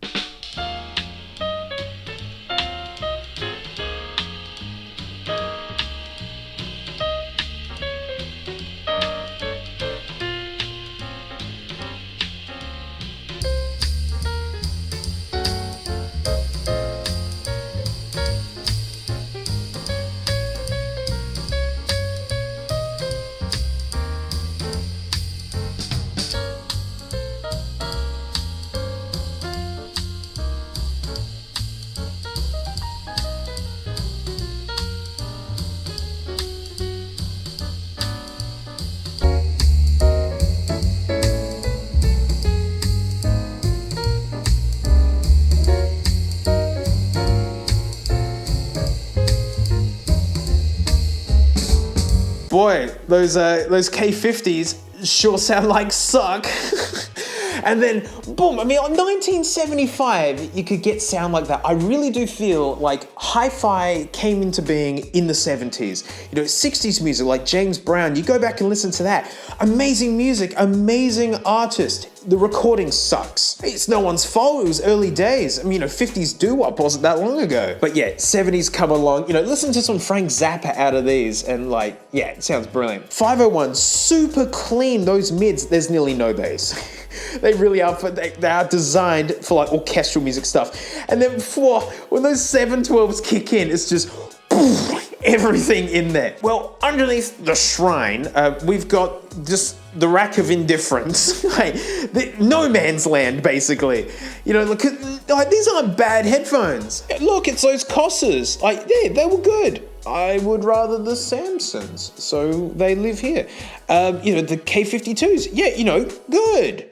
I would rather the Samsons. Yes, the ATX M50s, everyone's got these. Not bad sounding headphones, they're just made out of crap and they creak and I'm guessing Sid Meier's Pirates got their ship noises from these. I'd rather the MDRs that these are basically kind of doing a thing with, because you can actually change the ear cups between these, by the way. And those teal ones I ordered on Amazon, they don't come with teal ones. Oh look, cost 75s. They were good. I prefer the Samsons. Yep, Sony's, I can't remember their catchy names. Yeah, they're all right. They're not particularly wide. They do have a lot of extra bass. I do, have some Pandas here. They will get a video. I'm still working on that. I've got the AirPod Maxes. So these just live in no man's land. So they live here. One ODOs? Really fun how they got the big cable and the little cable. You can barely see it. I'm filming with one hand here. Yeah, they were good. But just the video that I had planned for them just didn't really surface. It's just what happens. What are Grado SR325's doing here? Well, I've got the Hemps. Just past Frank's poo dungeon here, and just secrets all here. Yes, I'm watching Dogecoin. I got the Hemps. So yeah, these are nice cans. I find the 60s more comfortable, and I find the Hemps have more bass, and I just prefer them. Whereas yeah, these, if I could only have one pair between these and the 60s, I would have these. But then the Hemps kind of ruin that a bit. Look, it's the most important headphones I own. I don't know what Sony calls these. It's something catchy, no doubt. But these are the most important headphones because these are the top sellers on Amazon. They're like 20 bucks. This is what everyone's buying. So it's easy to get jaded when you're just princes of the headphone world. And it all starts just sounding the same. And then you put these on and they just help me appreciate what these are doing. Or maybe what some aren't doing. And then we got the scrubs down here. Yes, the Porta Pros are down here. A bit of a case like the no man's land of these guys. It's well, I'd rather wear these. But then I'd rather the Samsons. So they live down here. Ninja Turtles ones, I remember these not sounding as horrible as I was expecting. And so for some reason I've saved them. Well, here they are. The Razer headset, it was okay. It's lucky they're super, super cheap. It's got the 3D sound, which is fun, but one being louder than the other. And then reading comments, other people saying, yes, one of them's louder than the other for them as well. So, yeah. These are aviation headphones given to me by a pilot friend. They sound hideous. I just don't want to throw them out for some reason. These fugly Cashies, they should be up on another rack, but these are just so ugly and horrible sounding that they just have to live here. And look, it's those $20 studio headphones. Die! All right, so there's one more rack, right? And it's the old mates. Most of the old mates are these AKGs. I still need to get some K1000s. That would be pretty special. And some K701s. But these are some vintage headphones. Check these out. Sennheiser HD 430s, HD 540s, and then the 580s leading up to the HD 600s. That's like their great-granddad and great-great-great-granddad of old mate Sennies. Like even older ones, like some crazy AKGs here. What are these? The 145Ss? I ran out of space on the rack. I need a bigger AKG shrine. Check out these wild-looking Sonys. They sound horrible, but they look great. And old school Bear Dynamics, the Beatles were using these, but my pair just sound horrible. I think there's something wrong with them. I mean, it's the issue with crazy vintage headphones is that they've been on the planet for a long time. Like the actual speakers are made out of paper in some cases. You know, I've got 2 pairs of these. Both sound different, but these sound better. So, you know, it's hard to know if you're really getting the proper sound. I mean, these 140s, I never bother recording these because the ear cups are destroyed and I can't find any, look at that, that won't return. And, you know, like in the Meze video, the ear cups change the sound. So if they don't seal properly, they sound horrible. So that's a bummer. You're probably wondering where those Super Luxes are. They're at the warehouse. They live in the lounge room there because yeah, I'll use them with dirty hands. The KZs live in my backpack. So wherever I am, I've got a set of like dirty buds to pull out. That's awesome to have. Look, it's the HD 58Xs. These were excellent. Love them. These are actually going to James, old mate James, because yeah, he doesn't own any crazy audiophile headphones. And there's one more set that's important to me, and I waited forever to find these secondhand for a good price because I needed a breeding pair of these. Come on, Dogecoin, recover. Help me pay my student loans. In my lounge room here, I've got a matching pair of old Stax Electrostats. There's my Cambridge amp, I got that over there, and these are plumbed into an Energizer, just you can't see it. There, hang on, you can barely see it. It's an Energizer because these things need full-blown speaker power. It's insane. These need more power than these things. Look, it's my Hippo. So yeah, I've got 2 of these so 2 people can sit and watch movies just like, oh look, it's me. This has got an Apple TV, so that has Tidal. So Tidal to the Cambridge, from the Cambridge to the Energizer, to the Energizer to the Stax. And you could just sit on a big couch and just, yeah, listen to music. Although the Empyreans were absolutely outstanding. Well, this is what happens when you want to review headphones for a living, is that you need lots of them. You know, that's why I've got the vintage ones because, you know, if people are coming up with new headphones, it's got to be better than what's been made years ago. And I want to see what, you know, the improvements are. I mean, that little recording session I gave you, oh, the improvements. But anyways, thanks so much for supporting me. So many nuggets left to come. Like, yeah, so many nuggets are on the way. I've got some rippers for you. So stay tuned for those, mate, and I'll see you.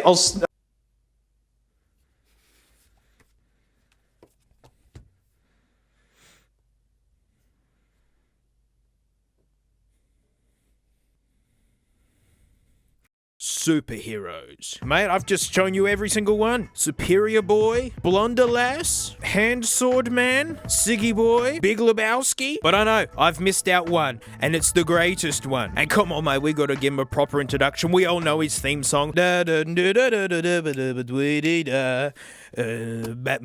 Boy, am I glad this thing exists, because, mate, when I think of Batman, what's the first product I could think of? That's right, transparently cheap MP3 player. I actually like how it looks. And, you know, it's a Batarang. It's like the most Australian weapon in the DC universe. Oh, look, it's got the exact same headphones as all of these pieces of garbage come with. The Lego Pod, the Nerf Nugget. Oh, I'm glad it's got that stupid mid number on it. Like we have to know this for some reason. Let's talk features, or lack thereof. How much interaction with this machine can you have? I mean, just to bring out like a really sad nugget from ages ago, the My Musics, which I basically like tricked you guys into thinking was a made-up product that couldn't possibly exist, off-center screen and all.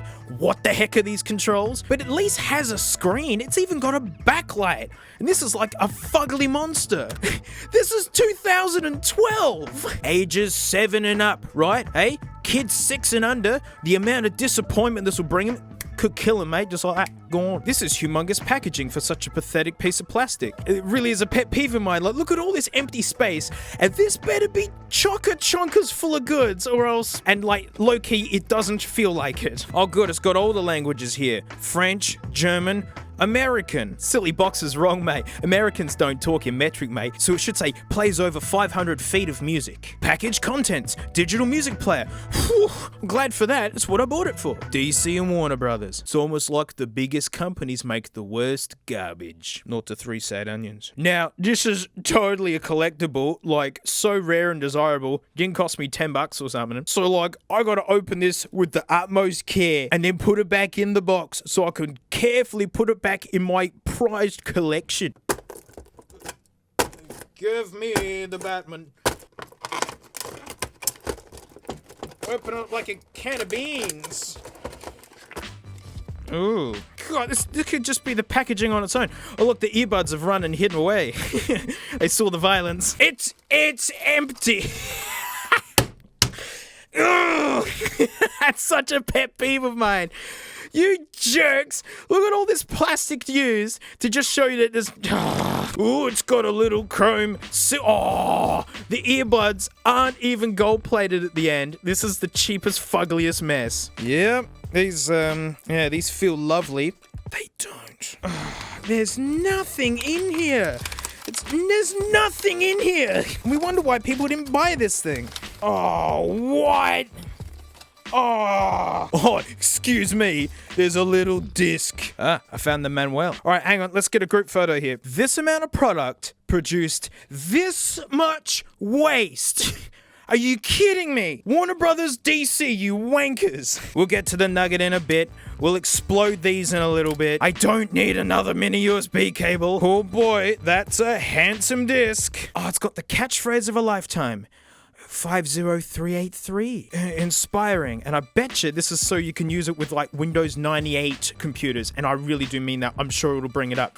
There it is! Oh, it looks as vibrant as ever. The 50,383. I mean, I'm crying a little bit at just how like carefully picked that name is for this product. It's almost like it's a transparent pile of crap. Wow, this thing can do MP3s? Holy dingus, this is high tech. What's included? Digital music player. Phew, again, I'm glad for that. Earphones, USB cable, manual, and they don't mention the disc. So this is... Am I allowed to have this? Now, they've just nailed these instructions. This totally makes sense. I can really understand this device, especially since they haven't actually put the controls on the picture, and then all of these are pointing to nothing. How small are I can't read the numbers. They've done it. I can't actually see the numbers. I actually don't know what it should... Actually, I'm not done with it yet. Warner Brothers DC. Like, you tight-fisted words I can't say. More like, warning, you've just wasted your money. What's this? Important battery information. They're like, don't you dare change this battery yourself. Don't you dare. But here's how to take it out. Here it is, but don't do it. Don't do it. All right, here it is. Yeah, it's really sharp. That is pokey. Like, to hold it in my hand like this is painful. I mean, it makes sense, man. Batarang is a weapon. Oh, look how lovingly all this information is just smashed on the back. S12 in brackets. I'm glad that's on there. Oh, there's the mid number 1330312. I'm so glad they put that on there. And of course, please don't just throw it immediately in the bin. The headphone port is right out the bat's head, and these buttons, they're actually really clicky, but they're really sunken in. Like, you gotta push them really hard, but it feels like they're gonna bottom out. Batman. Whoa, an LED? This thing's more high-tech than I thought. Does it stand up? Does it? Yeah. So on the computer, it lovingly comes up with the name No Name. They couldn't even call it Batman. Well, again, it's like this is a low-buck cash grab or something. I mean, it's just a hunch. Right, I'm gonna just put Scarlet Fire on it. Power on. Bluetooth mode. Oh, baby. It's been a while, hasn't it? Auxiliary mode. Oh, you know what those words do to me. All right, I've ejected it, but, like, I don't know if the battery's going to be any good. Can I unplug it and then use it? Oh, no. All right, I'm going to try just leaving it plugged in. Oh, it's just started playing. How do I turn it up or down? What is the volume? Hey, I know, you probably can't hear it. It's very soft. How do I turn it up? Oh, I've done it! Yo! Oh, no! Bluetooth mode. Don't you ever say that again. Oh, my Pixel. So yeah, to turn it up, you hold the forward button and it will gradually come up whenever it feels like. This is one of the least featured MP3 players I've used. Well, I didn't think the My Musics would look good next to it. Yes, we have the Headphones. I'm not even gonna bother listening to them. Yeah, I've had my fill of disappointment, right? It's making me feel like 7 years old again. So we're just gonna stress it out with the Diablo. This is how you know you're thinning out the soup a bit too much. In we go. Wow, these suck. Ooh! Ooh! Oh, it's crunchy! Oh, that's crunchy! Come on! Come on, Pop! Wow. Oh, they stink. I mean, magic of editing, I actually kept them running for a really long time. I mean, they're nice and warm, let me tell you. If they were gonna pop, they would have popped. They weren't actually that loud, but plenty crunchy. But finally, mate, look, we can forgive what a transparently piece of junk MP3 player this guy is, but we know its purpose first and foremost. It's a weapon, mate, I know that, because it's very painful to hold. So here in the warehouse, mate, I've had some foes and enemies out there that I haven't been able to conquer, but I now have a weapon to do it, mate. Let's go face my demons.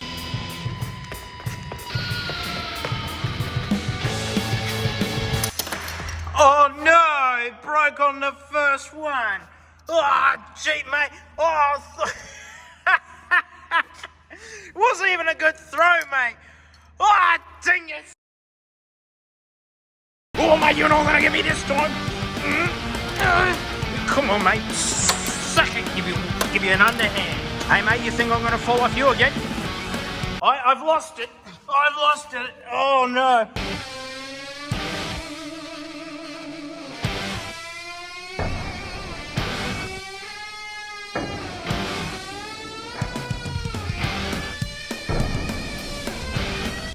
Take that, you idiot. Hey!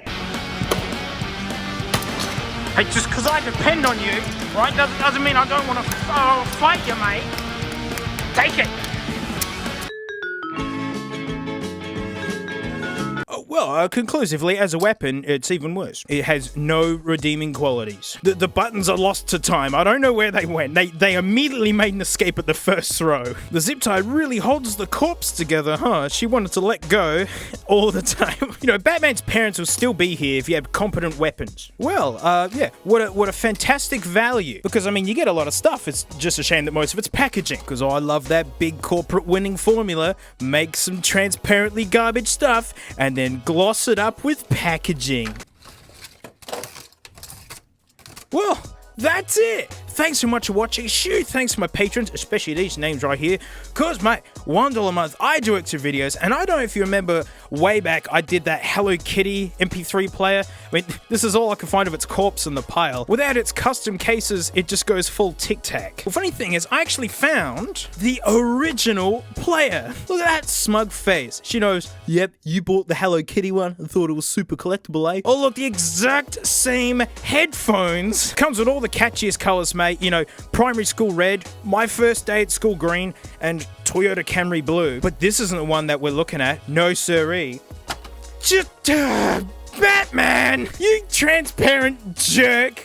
Yep, so Hello Kitty, Batman, it doesn't matter. Everyone's getting in on this crappy MP3 player. So this is what we're gonna be opening up. Like, it's gonna be great. Anyway, mate, like, I'll see you all next time. Frank's just been licking this thing for like 3 or 4 minutes now. I mean, what's so good about it, Frank? I mean, you know, simple pleasures. Gonna give me a lick. You all done? You all done licking it, Frank? No, I'm gonna lick it some more. Okay, she's all done. Hey, it's the after show. Thanks so much for supporting me. Like, you helped me get rid of mid-roll ads. I can tell sponsored spots to scoot just because I'm pretty cooked on them. And we can focus on what's important, which is, come on, sing along with me. Batman. Oh, look, it's that generic trash MP3 player, first found with the Hello Kitty. That's its corpse, that's all that's left. But no, it's Batman. Only this one's black. And that's the only interesting thing I can think of at the moment. It's a digital MP3 player with like, I've just realized, oh, that's cheap. The actual body of the MP3 player is a JPEG, and then they photoshopped in the controls, because you can't even read them. Oh, Cartoon Network, DC, and Warner Brothers, it's like the biggest companies make the worst crap. Includes earphones, good, we're gonna explode them. There's Aquaman looking at fish. 2012 again, the exact same year as the other piece of junk. It's in that packaging everyone loves, but I do love it because I get to bust out the famous Toledos. Batman, I do love them scissors. Oh, look, another mini USB cable. I'll add it to the pile in the bin. Give it. Oh, good. More waste. There's no instructions? There's no instructions. None. You cheap jerk-offs. Jeez. Well, I mean, these headphones did come in a lovely dog poo bag. Oh, yeah. That end bit has beautifully yellowed. That's nice. And they're the exact same headphones as always. And they tried to glitz them up with this cable. Ooh, which fooled me. Wow. This is all you get in that whole packaging. This is it. Ready? It's not a... It's... What is this? A licorice Tic Tac or something? It weighs nothing. Oh, you gotta put your own bats in it. Hang on. Hang on. There's no battery contacts. There's nothing for the battery to go into. What the heck is this? What? Get out the way. We actually have an issue here. What the... I thought it was... Hang on. What? Hang on.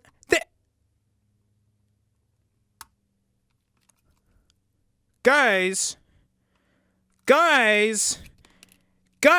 they didn't finish building this. What the? This. What the? Oh no. DC Warner Brothers. This is despicable. This is like.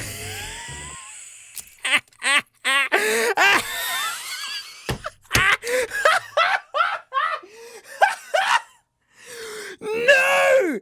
It's a dummy!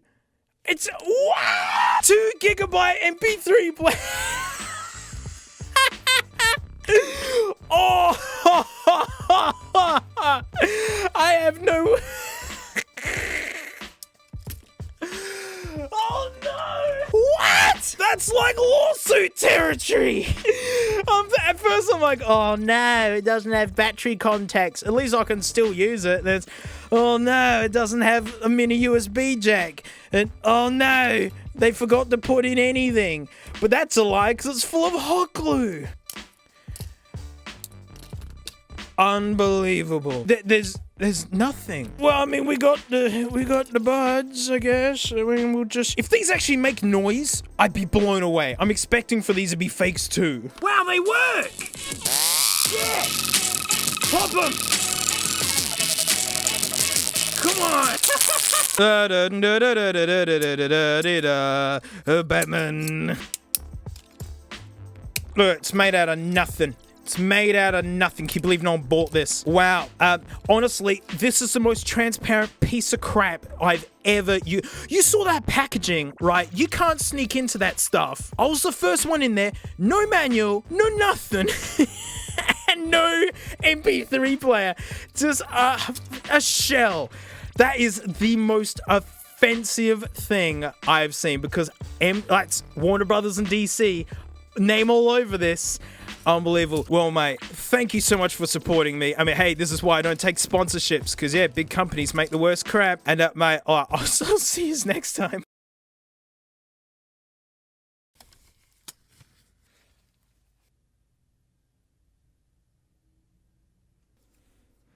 So why the formal attire? Well, mate, today's a special day. We haven't done one of these in ages. I know you patrons have seen a couple of these, mate, but this is literally one of my favorite things to do on this channel. I love this. Oh, it's a Nugget Lucky Dip, and it has grown. I haven't seen the bag on the table before. It is, oh no, you're seeing the treasures. You can see through this thing. This is at least 4 or 5 times its size since you saw it New Year's Day. Mate, the rules are simple. We're gonna pull out 3 of these. We're going to see number 1 will even turn on, and number 2 does it have someone's embarrassing playlist from 2003 on it. And when I say 3 of them, I mean 3 good working ones. Last time I did this, I pulled out 7. They just kept dying. Oh, so many in there. I'm trying to stir them around so I can mix them. That one. Ooh, yuck. Ooh. Oh, it's a low-tier nugget. Dick Smith. This is really poorly. Weighs about the same as the Batman player that scammed me. Alright, everyone stand back and harm in the nugget. I saw something. Oh, wow, it's so washed out. It's on, though. Will it appear on the computer? It's not appearing on the computer. It's very dimly on, but it won't respond to any button presses, and it won't show up on the computer despite saying USB connected. What happens if I unplug it immediately? Oh, it's staying on! Look at that! Whoa! If only it did anything useful. It's got charge. Oh wow, it just kind of, it's like it's made out of crap or something. Yeah, it's still on and going, by the way. Oh, it's so wet. Oh no, there we go. We've done it now. You can pull it apart like an orange. It's still on, by the way. It's still saying USB connected. So that one doesn't count, right? That was a bad nugget. That was a bad one. Oh no, they're spilling out, mate. Look, it's a mid-tier nugget. Because it's actually like a brand, but still not any good. I've actually got one of these brand new in its box. Ooh, the Lyra.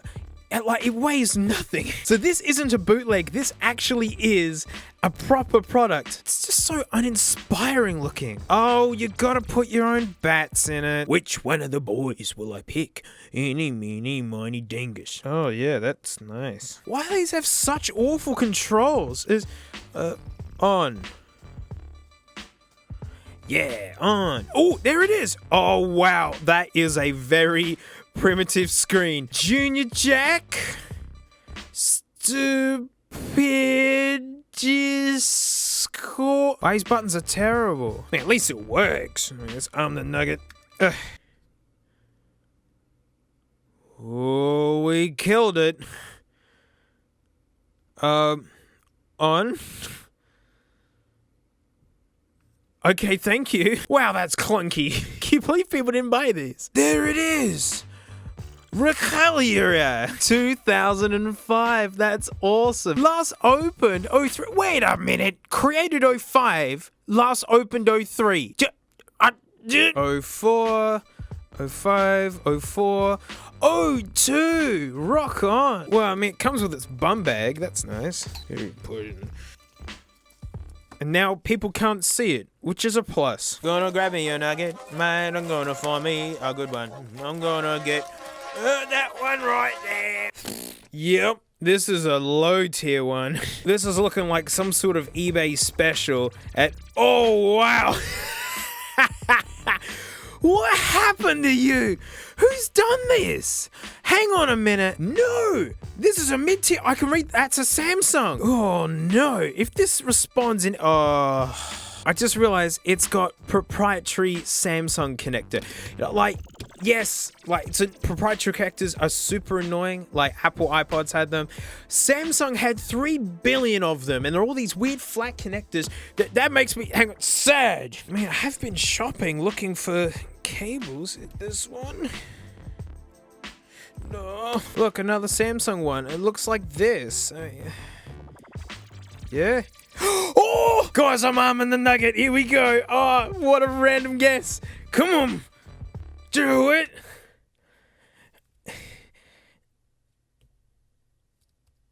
Uh-oh. Oh. Maybe it's the fact that it's bent like a banana and looks like it's been jumped on. It might be the reason why it doesn't work. I hate to say it, guys, but she's dead. Oh, poor Samsung. I remember all the treasured times we've had together. This is a low tier one. What happened to you? Who's done this? She's dead. Whoa, the bag is falling apart. It's happening. That's 2 bad ones, 1 good one. You see what it'll mean, mate? Like, we're 3 in, and I've only got 1 good one. Ooh, an iRiver. I mean, this is like top tier of the mid tier, if that makes any sense. Like, this is getting into almost iPod territory, but not really. That's why people didn't buy them. Yeah, iRiver and non-proprietary cable. It's pretty ugly. It's just exactly what most things look like in the mid-thousands. Takes micro SDs. That's how old micro SDs are. Oh, look, we can get in here. Let me in.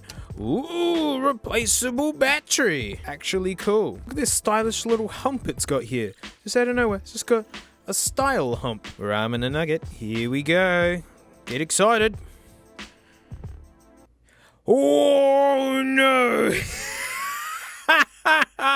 The screen is obliterated. I don't know if you can see it. Like, you can see it's alive down at the bottom. Whoa. Go on, let's see if it turns up on the computer. It does! iRiver X20. Albums?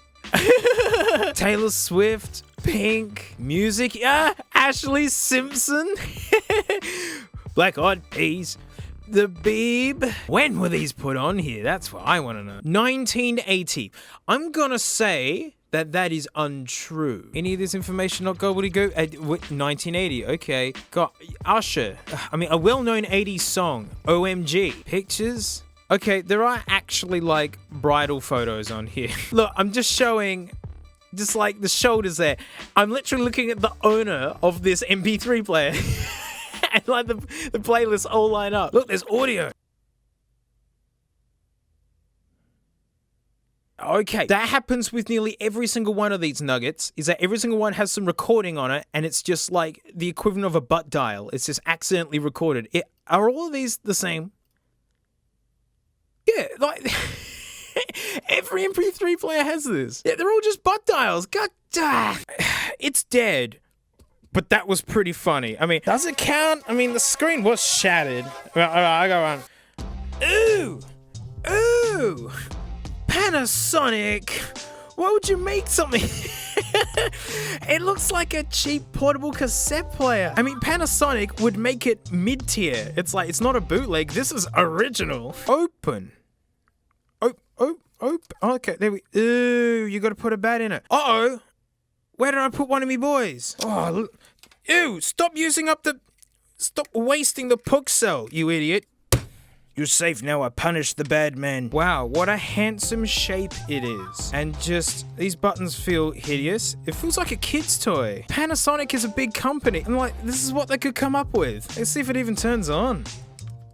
God, all of these have just the worst controls. Plug it in, see what it does. Uh-oh. Oh no, guys. Oh no. My super rare Panasonic SV-SW20V isn't working, mate. What am I gonna do? Sorry, iPad, it's just how it goes, isn't it, mate? You're looking a little worse for wear. Serves you right. Told you there are gonna be so many bad ones. I told you. Like, yeah, 3 good ones. That's a lot of nuggets to go through. Ooh, ooh, ooh, ooh, look out there! Look how sticky it is! Ooh! What? Oh, it's just what happens to rubber coatings. Now, you see why I'm wearing the gloves? Right, this isn't an iPod, but this is a top tier nugget right here. It actually has a click wheel because it's just straight up bootlegging an iPod, but in a really good way. Micro SD, again, that's how old those are. It's like a 3G Nano clone. I went on a shopping spree and just bought every type of nugget cable. Whoa! Yeah! Top tier nugget. It's filthy. There it is on the compute. Audible. Music. Nothing. Photos. Nothing. Podcast. Nothing. I'm noticing a trend. Recording. Nothing. Video? Nothing. Huh. It's like someone's done the sensible thing and wiped it before just tossing it out into the public world. Will it eject? Will let me play with it. Come on. Eject. Let me play with you. What happens? Oh, nah, she's flat. Oh, hey, like, actual, good find. I don't know if I'm ever gonna clean this up, but yeah, these are pretty neato. I've got one of these new in its box somewhere for a special day. All right, one more good one, I reckon. One more good one will do it. What? What is this? It's a bean. It's a bean, and it's a Sony. Like, this is top end nugget, and it's kind of gross. What the? That is so fragile. How is that not broke? Whoa! Whoa! Hang on. It bit me. Oh, my puck cells. Don't panic, boys. Right, it's just an angry bean, okay? Wow. Let me see that again. Wow, that's awesome, and it looks hideous. but I like it. Gosh, I'm gonna find one of these new, I reckon. I think the only way for it to redeem itself, like, it's funny. Oh, it's a Walkman. If that screen is like super bright and unusually nice, I'll give it a pass. Let's just hope the bean turns on. It was in the bag after all. And the Nugget, here we go. Yeah, there, it says something, but it is so dim and very disappointing then. I don't know if you can even see it. It's doing something. Oh, it's appeared on the computer. Oh, that's a catchy name. Untitled One. Oh my god, audio. Okay. What? Did like a cyborg own this? Oh, mate, that's my favorite right there. 1000047. This thing is just full of crap, but it is working. And that screen is so dim.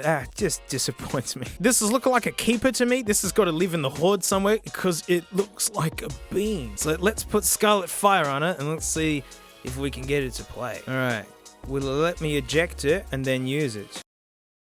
All right, I've tried waiting a little bit just to see if it will like stay on for a little bit so I can get it to play some music. See what happens when I unplug it. Oh, no, oh, it's staying on. Oh, go in. Power on. Bluetooth mode. Oh, yeah, baby. Auxiliary mode. Oh, plugging in the bean. Oh, I can barely see it. It's so dim. It's got Britney Spears' Toxic on it. I get what's going on here. Right. Sony absolutely love having proprietary things where you got to use their thing to do the thing. Magic Gate much. I betcha all that gobbledygook on this is just regular music passed through some of Sony software or something. That's just my guess because it's saying stuff. I can't get it to play though. I can't get it to play music. What a hideous thing. Well, it does work, and then like a lot of me wishes it wouldn't. Well, I'm just gonna let that die. Now I gotta do. Don't interrupt me. In the kerfuffle shuffle of like the bag disintegrating, one of these fell out, and look, it's another one of the. Get out. It's another one of these, and look at this guy. But then look at this guy. So someone's tried to actually take it all off. So it's metal underneath all that goop. SanDisk, you're an idiot. You already made it out of metal, and then you covered it in cheap crap. Let's plug this in quick. Ew, ew, ew, ew. Nice. Nice return rate on these SanDisks. It's almost like more expensive things are just better value overall. Ooh. Okay. Ooh, this click wheel is crunchy. Photos. Yeah. Oh. No, back. Oh, goody. It's unresponsive. But yeah, it's not a knockoff of the click wheel, mate, because the home button is over here. But look, it's on the computer. Audible? No. Audiobooks? No. Music?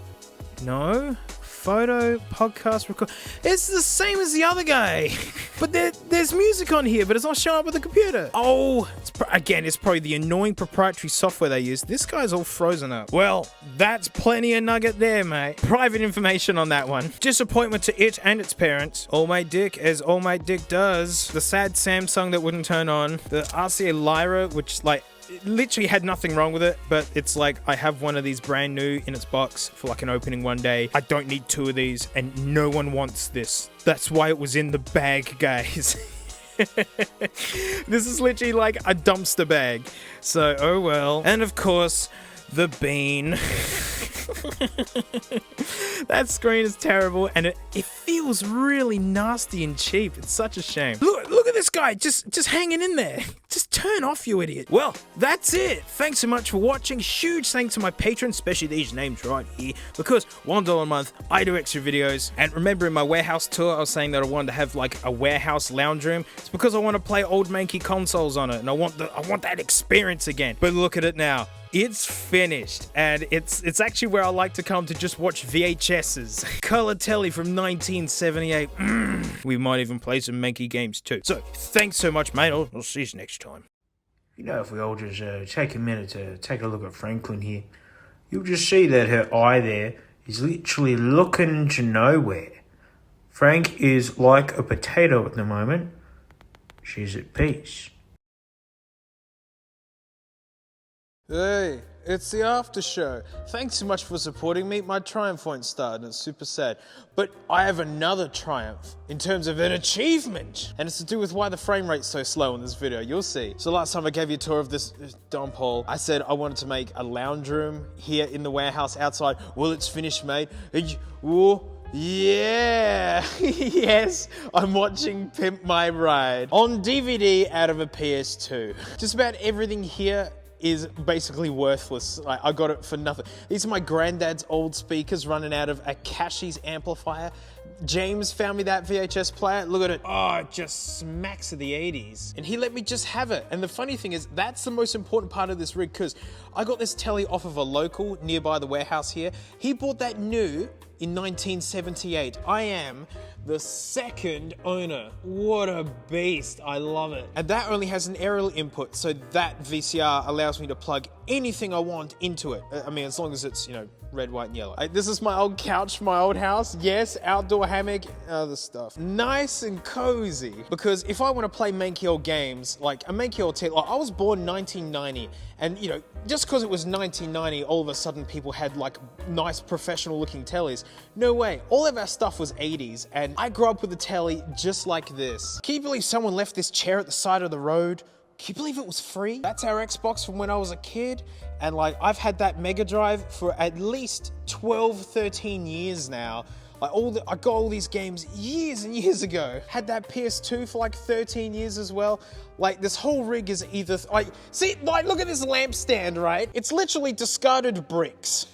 Literally. But I love this telly. Like, old games look just right on it. Yeah, they're a little bit blurry, but that hides the pixels. That's why it looks good. And like, to me, my two favorite consoles ever was the Mega Drive. That was my first like console growing up, and the Xbox, which just blew me away as a kid. Like Halo, forget about it. I had a 64, loved it, hated the controller, hated the cartridges. Had a Sega Saturn, like I loved it. It was a total freak. So to me, these two are the ones that I want always plugged in here. I want to play some manky old games, and mate, I had this as a kid and it sucks. It's so bad. Come on, work. Work, dingus. No? I'm gonna blow on it. I know you're not supposed to. It puts moisture on the car. I'm gonna blow on it and you watch it'll work. I'm so mad. How can... It worked! Yeah! Alright, so we've got to save them. Something, I don't know. I've never played it long enough. TV's freaking out a little bit. Oh, slap bass. Ew. Oh, this game's so noisy already. Am I meant to be attacked? This TV's freaking out. God, the music's awful. I don't know what to do. I don't know what to do. This is the same console that brought us like Sonic 3. Oh, it's a cockroach. Oh, God. Oh, I'm all out of power. Yeah, the attack isn't free. Or, you know what I hate? Every time it's frame skipping, the music's like slowing down as well. I'm all out of power. I can't do anything. Oh look, water to die in, good. All right, I'm gonna drown in the sewers. So to share a game that I strangely enjoy, even though some people like kind of don't like it, Addams Family on the Mega Drive. It shouldn't be that good. Look, I've got all my passwords in here when I finished it like about 10 years ago. But we rented this as a kid and I loved it. Oh, don't make me have to blow on it and make everyone mad. Yeah. Yeah. Dingus. Come on, you. Let's go. That's it. Do it. Yeah. You know it's going to have the Addams Family song in it. I mean, I think it's by law. It has to have it in there. Yep. It's just a platformer. Whoa, come on, Telly. Hold in there, mate. The thing about it is, it's super hard. And it is really slippery.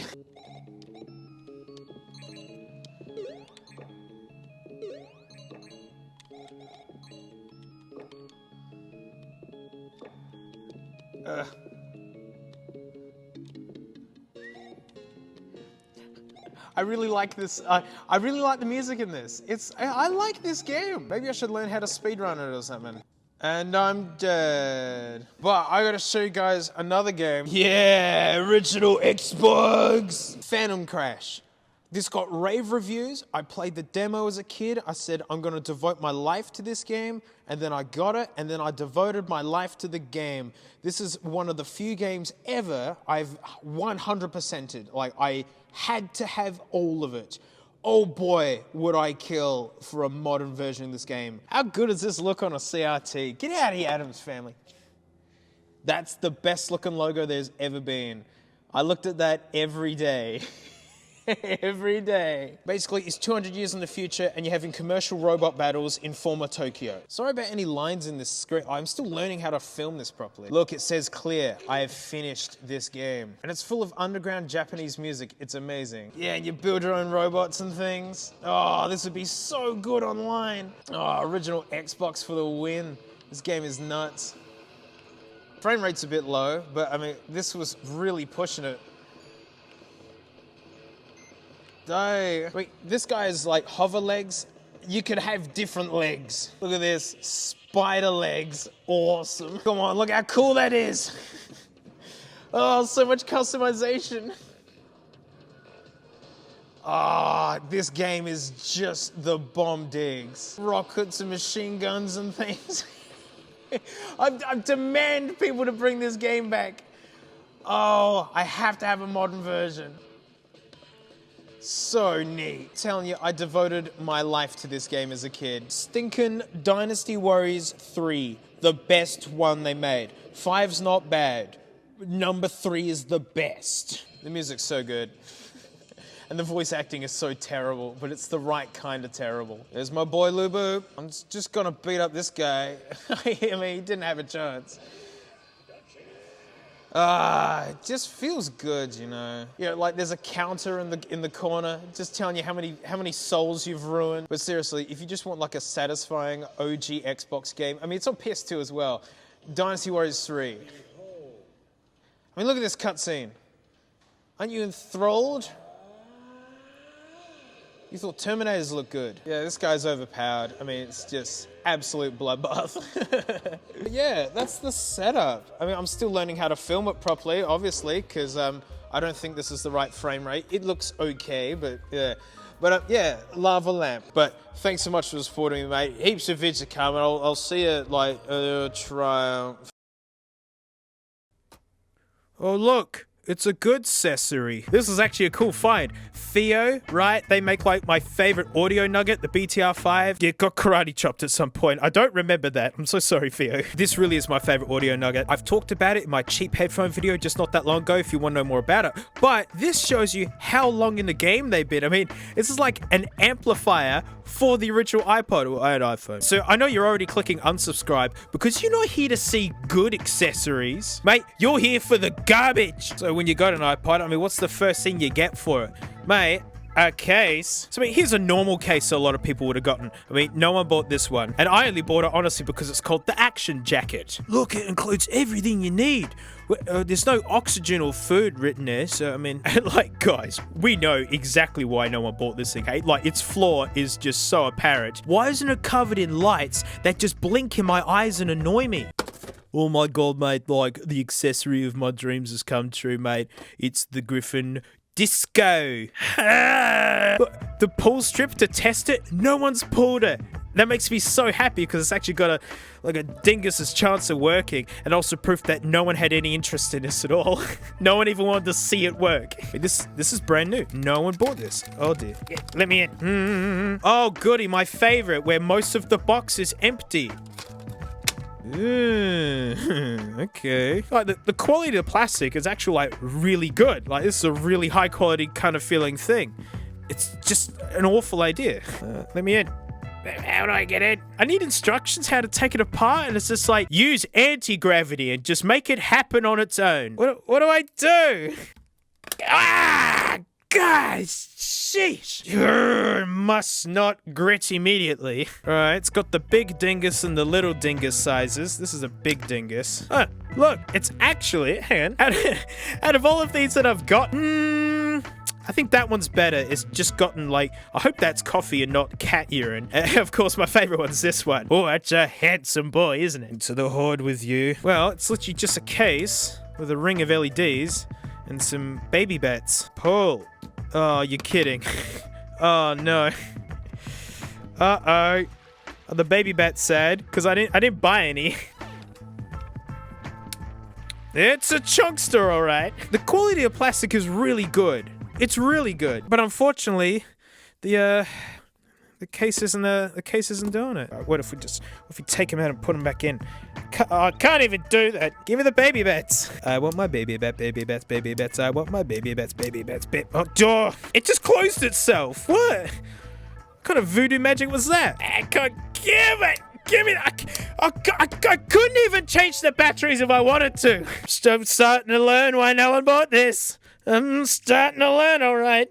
Oh, I don't care. Oh, give me my iPod back. Get it. Oh, I gotta try the instructions. It's not working, guys. It's not doing it. It's like I'm opening an actual iPod, let alone a stupid accessory. Oh, let me in! My iPod's trapped in the disco. It's like those blue light discos you went to as a kid. It's like, door's locked, you're not leaving. Yes! Free! Run! Oh,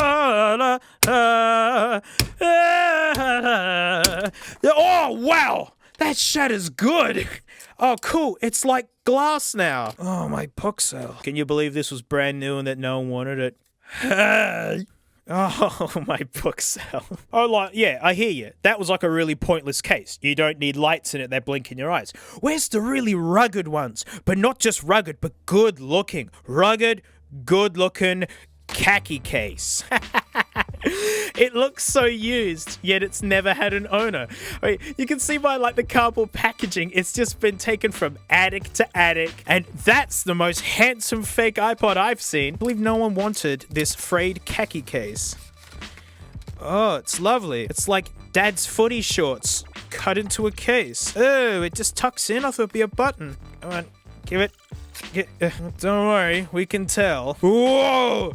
Oh, wow! Well, I didn't think I'd have a breeding pair. Look, we got these two, and now we got these two hideous beasts. Oh, you two are hitting it off just fine. I remember when iPods had like a quartered pizza for controls.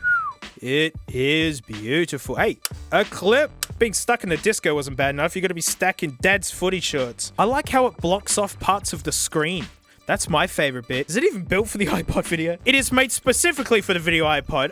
God, it blocks the borders of the screen. Wow, I have no idea why no one wanted this. I have no idea. So these next accessories, I mean, there's nothing actually wrong with them. They're normal accessories, but they're marketed like a weirdo. It's really hard to understate how like the iPod just took over. If it played music, it was just called an iPod. I mean, look at this. I bought a Dell MP3 dingus. I think it's meant to compete with the Mini. As you can see, it's brand new. No one wanted this. And only upon getting it do I realize that the previous owner scribbled iPod on it. It's so sad. It's like always being in the shadow of your older cousin or something and his success. Like, come on, guys, I'm like my own thing, eh? Stop. Like, I'm in competition with this guy, eh? And just to sell you on how just everything was for iPod, look at this. iPod to stereo RCA cable. iPod to stereo RCA. iPod. Yeah, I mean, iPod's got a proprietary connector, the 30-pin. But I had no idea that they had the proprietary rights to that too. Hey, this is Pro Series, mate. Hey, this is what the pros are saying. Gecko Gear are Australian, and they actually make really, really nice stuff. I'm so glad I've opened this because I want to use this cable. I mean, not for iPods, how dare I? But yeah, it's a really crazy chunkster cable with a good length on it. Oh, watch out, Pixels. Mate, it wasn't just Gecko. Look at Belkin, retractable car stereo cable for iPod and iPhone. Works with nanos, iPod classics, more nanos, more iPod classics, and more iPod classics in the Mini. I don't see the Samsung Yep written anywhere. Huh, maybe they're using a different standard that's using the same plug or something, because I mean, that's only for iPods and iPhones. Ooh. Oh, cool. It's coily and springy. No one tell the police. If you thought it ended with aux cables, mate, you're wrong and you owe me an apology. It's the power pack for iPod Shuffle. It's for the iPod Shuffle. It's also known as a stinking USB port. That's all it is. Nah, mate, it's for the Shuffle. I'm being serious. They don't mention that you can literally use this for anything you like. It's the iPod Shuffle, and then that's it. Lifetime warranty. Ooh, maybe I should call them up, because look, it is brand brand new sealed. Can you believe no one bought this? Oh, I've got to be careful. It's a collectible. Bell can usually make some nice stuff. This stuff is straight up crap. I mean, it's got a fuse in it, go you. But does the iPod Shuffle pull that much amps or something? I can only find this bootleg Shrek green one. Yeah, man, this baby needs a fuse. Look out. Oh, hang on. Yeah. Wow, look at this fugly extension cable. It's trying to like the Apple ones at the time, and it just doesn't. It's so cheap. There's sprue on everything. What's that? Your Sony Bean needs charging? Well, mate, nah. Even though it fits, it's for iPod Shuffle. You're an idiot. You can't charge your Sony Bean through this. Well, let's prove them wrong. Hey, let's break the law. Oh, mate, if this works, it's gonna be super illegal. Oh my God, mate, it works. What? Hang on. Oh no, I'm poking the bear big time, mate. I've just blown this wide open. It turns out that's not for iPod Shuffles, mate. Turns out this has been like a standard before that. Am I the first one to know this? Oh, sure, no. They know now. Pretty sure this bean has Wi-Fi in it. Oh my gosh, don't tell me this works with the bean as well. It just sticks right out of the dashboard. It's probably cost more than the Shuffle. Yeah, what a thing. All right, so we've entered that part of the video where all of these are super early iPod Touch days, you know, when app stores, like, everything had to have an app with it, things that had no right to needing an app. There are some really clever beans out there who could get these old apps running, you know, they know how to do all the business and whatnot. It's just too much time for me to bother. Like, once you see these products, I don't need to use them. Just knowing that they existed makes me happy enough. It's my sorrow and disappointment to show to you the iHealth blood pressure dock. Now, this actually came with an arm squeezy thing. You know, like to actually take your blood pressure. I've just lost it. I don't know where it went. I must have thought it was just garbage laying around and just bend it. But yeah, you use your iPod Touch to test your blood pressure. There's the dingus. No, it's actually in there. Whoa, look at this. That's so funny. Wow, I thought I lost it. Yeah, pretty hardcore, hey? Oh, it stinks! Ugh, that old rubber. The old rubber hose has really got the smells going. I really hope someone wasn't having some serious issues and thought, no, I don't need to go to the doctor. I just need my iHealth and app on my iPod Touch. Dad, you don't have to go to the pokies and waste all of our money destroying the family. You can do that at home. Oh, thanks to the jackpot slots. Charge, sync, play. What? Wait, win what?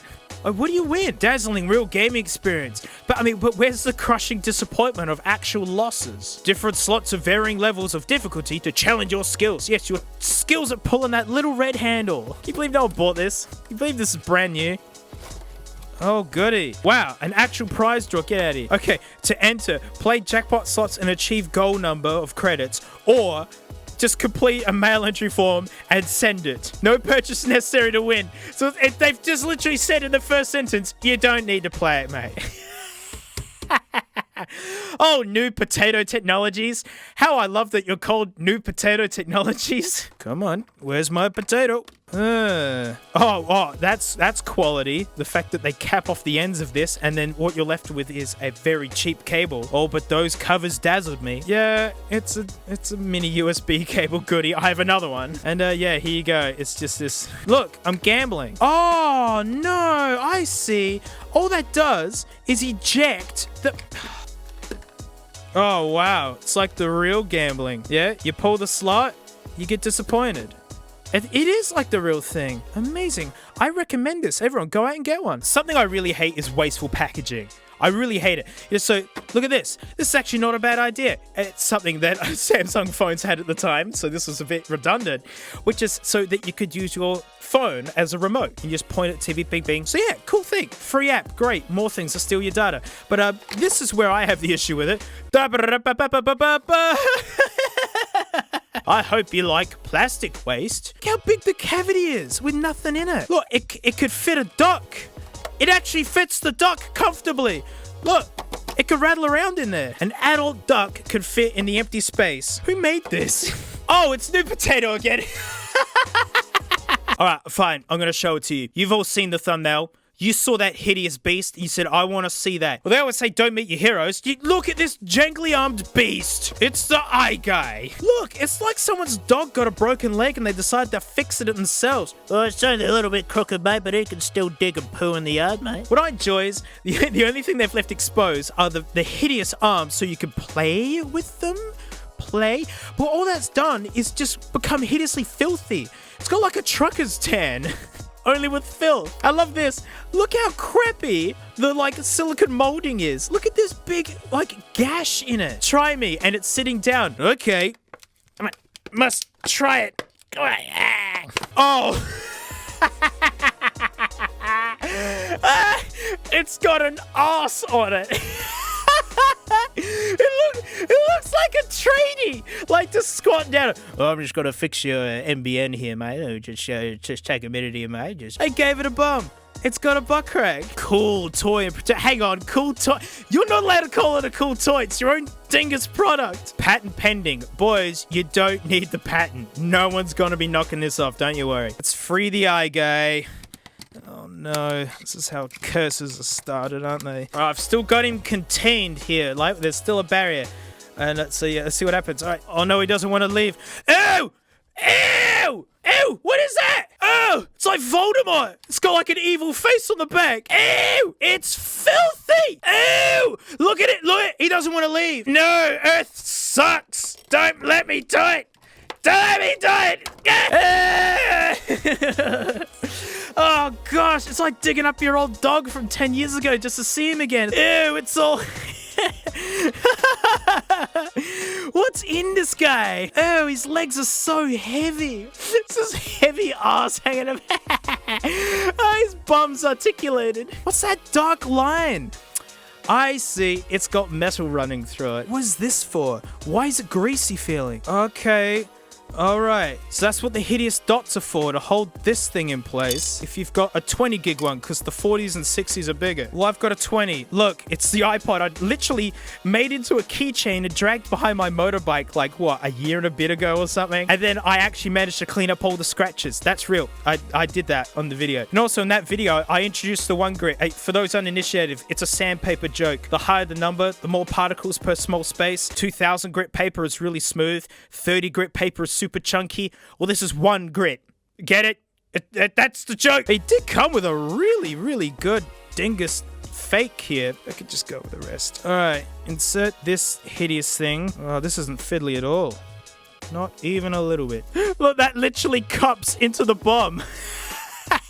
All right, now we just cram our boy in there. Just like this. Get in there. Oh, that looks good. And then just, there we go. Oh, it's got a... Oh, damn it. Oh, I have to... Oh, get out. Oh, man, this thing stinks. It just smells like old. Look how fiddly this is. This is a fun toy. Come on. Get in there. Get in there. Stay. Yeah? Come on. Oh, this is... Okay. All right, get the bum in there. There we are. It is hideous. Can it sit? How does it sit? Hang on. How? No. I cut through it, but they promised me a sitting boy. Oh, I get it. It literally gets its ass out and sits in the dock, and then it looks like this.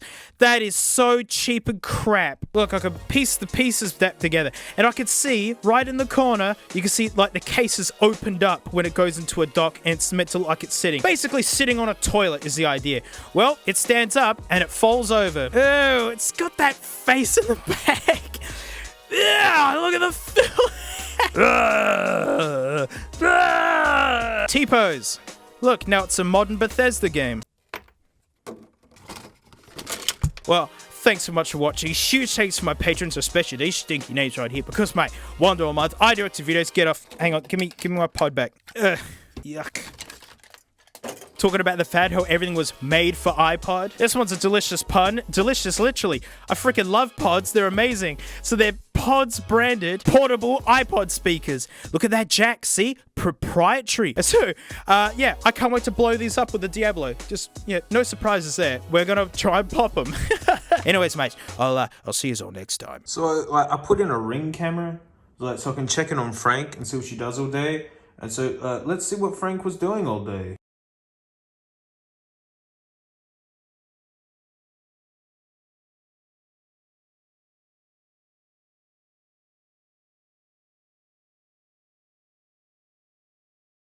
Hey, it's the after show. Thanks so much for supporting me. I really appreciate it. So the junk keeps rolling, mate, because pods. Bit of a hell corporate bit here. Yeah, but like these are delicious. If you get a chance to try these, do it. Like they're fantastic. Hell corporate. Yeah, they're that good. And I love that it's pods, portable iPod speakers. Yeah, of course, because the 3.5mm jack is a proprietary iPod thing. But even Bell can set it, mate. iPod and iPhone. And yeah, I literally found these at a Cashies. So this must have been a prize or something. There's no barcode. There's no nothing. So obviously, yeah, this was like a giveaway. It wasn't sold anywhere. It's just some stupid promotional thing. The box is very light, by the way. Really good printing on the box, I gotta say. It's like a waxed cardboard. It's really nice. They tend to do that with promotional things.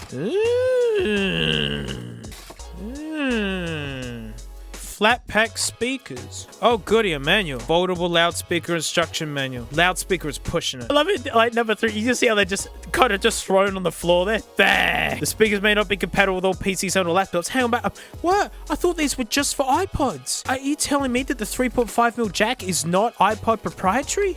Where is it? Where's anything? Oh, there it is, all wound up in there. I feel like I gotta break it. Okay. Oh, not even gold-plated, saving a buck. Although I did notice that nowhere in the marketing or instruction manual did they say they were any good. They're just loudspeakers, so, I can't fault them there. Yeah, that's a nice thin cable. Oh, yeah! It stinks! Ugh! It smells like exploded electronics already. Alright, they're made out of seemingly, like, waterproof feeling stuff. I'm so dumb, I actually need to use this. Flat ones first, then the bumpy ones. Okay, flat ones first, then the bumpy ones. I mean, I should have figured it's the one with the corporate brand on it. I'm sure they want that up front. Flat ones first, then the bumpy ones. Flat ones first, then the bumpy ones. Turn to a kid's sing-along. The chorus will be the words, "Hail corporate," again and again. Get in there, you sodding idiot. Oh, it's like this is like made out of crap or something. Oh, I'm getting... Okay. Oh, I'd love some pods, actually. Just looking at this. Ugh. Yuck. Oh, wow, they are front heavy, huh? Axel! No! What? No! Oh, I can't... No, we gotta... Wow! What? These are like crap or something. I mean, maybe they're onto something. Maybe speakers just sound better when they're playing into the floor. Now, funny enough, we are actually going to be doing this super properly. Look, it's the Diablo, which is this really ferociously expensive DAC and amp, and it's just super stinky, heaps of power. This, first and foremost, is designed to sound really nice and good. Just popping nuggets is its side hobby. This is how you know you're thinning out the soup too much. So yeah, I'm not going to pop them. I genuinely want to hear what they sound like. Give them a proper roll of the dice. Wow. It sounds like someone wearing some earbuds and you're just hearing like the noise coming out from them listening. Like it sounds like secondhand audio. It sounds like it's been through someone's ears already. Well, time to pop them.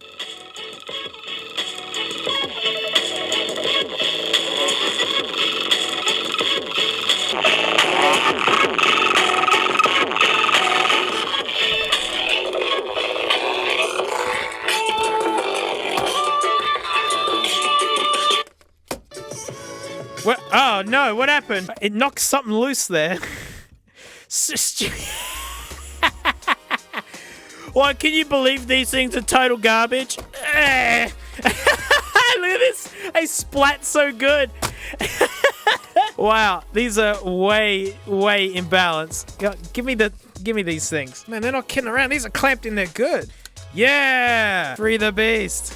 Oh, look at that quality knot. I mean, it's what I always wanted, mate, was just have some speakers that just want to lie down flat and literally sound like secondhand audio. Oh, I think the Diablo's flat. I don't think I've ever actually charged this once. And I really mean that. Oh, I've had this for months now. Nice work. We're not done yet. Come on. Let's get back into it.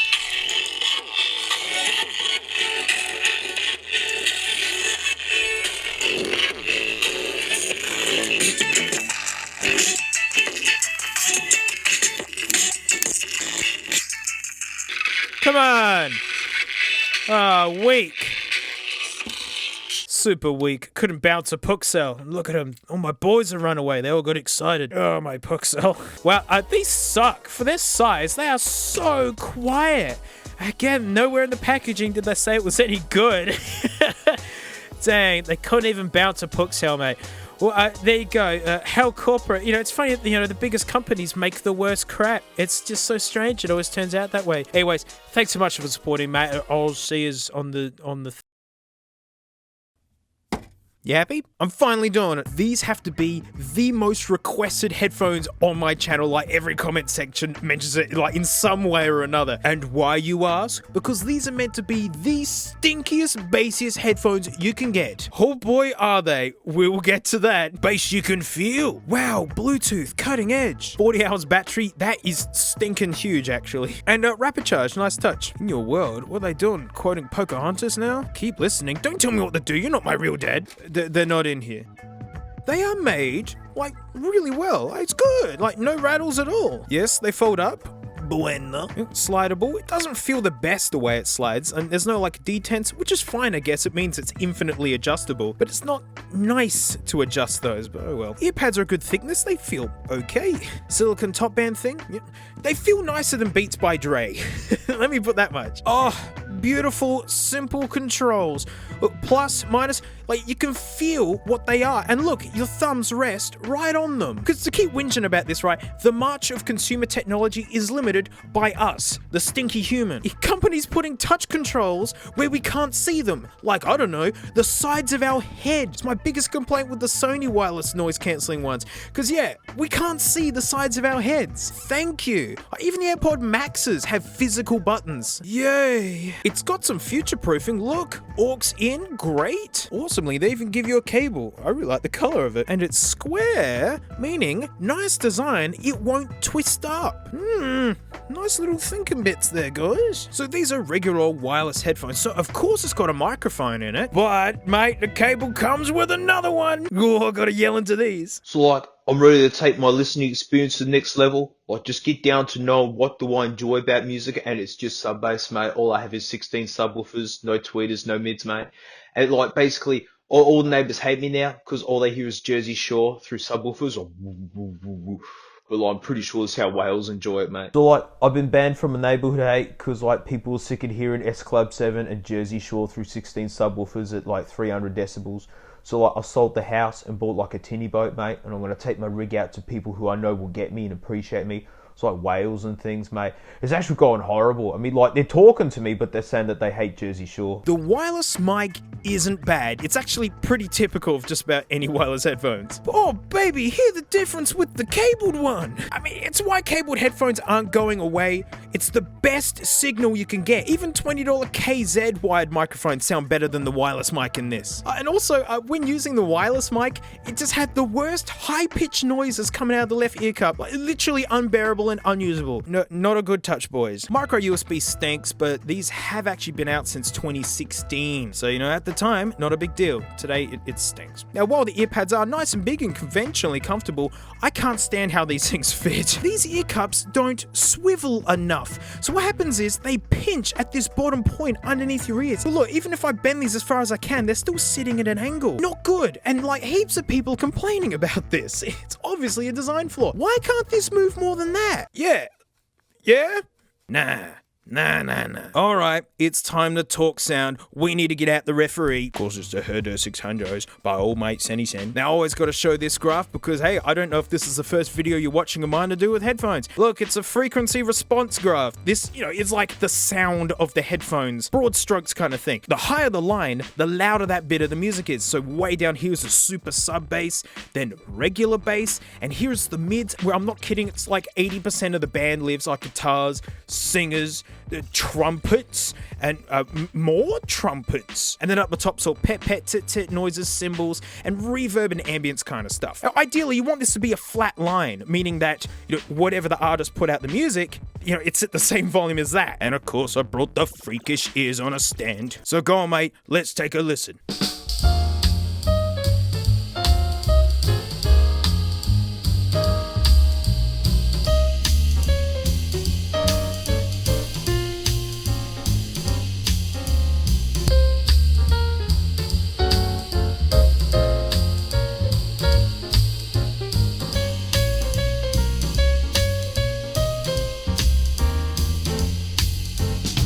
Strangely, in real life, the Crushers are way bassier. Like that graph down below, thanks to Arting's awesome headphone review site, that's what I hear in real life, but in these recordings it almost sounds close. Maybe the ears are upset, they are cheap. And since we're talking about bass now, mate, I can talk about this guy. He's literally a bass slider. You want more bass? You just go like that. You could dial it in, And I'm sure you were very unimpressed with that last recording going, oh mate, where's my stinky bass? You promised me a stench that's unbelievable. Well, these literally have haptic motors in them. Like, they literally shake on your greasy face. And so, like, literally a warning for the sound coming up that you're gonna hear. So that recording was the bass all the way down, right? This recording is gonna be all the way up. And since these actually shake around, they're vibrating on a sensitive microphone. I'm telling you, I actually think that you could ruin speakers with the noise it's gonna make. I'm not gonna touch the volume. You need to experience. Just play it.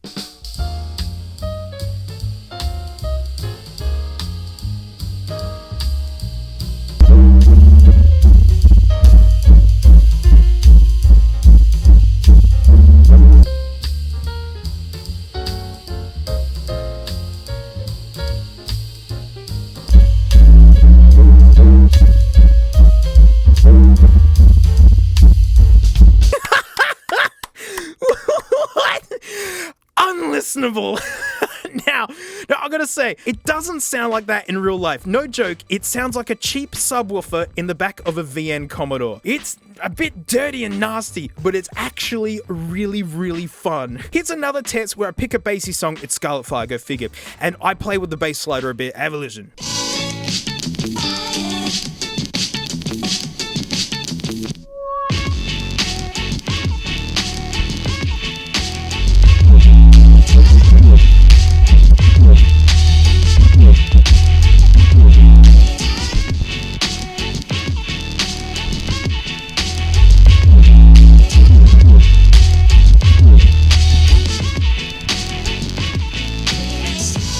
It's a VN Commodore with a cheap subwoofer from the boot. No, like, this is exactly what I hoped for. If you're gonna claim huge bass with a brand called Skullcandy, I mean, why not let the user go so far that it destroys their content? Some songs through this at max whack are literally unlistenable, but then some stuff is insanely fun. Like, guys, movies. Holy heck, you get that cheap cinema vibe down at Victor Harbor near the rocks, and like only in the comfort of your own toilet break while hiding from co-workers. I have so many pairs of headphones, yet none of them can deliver this kind of experience.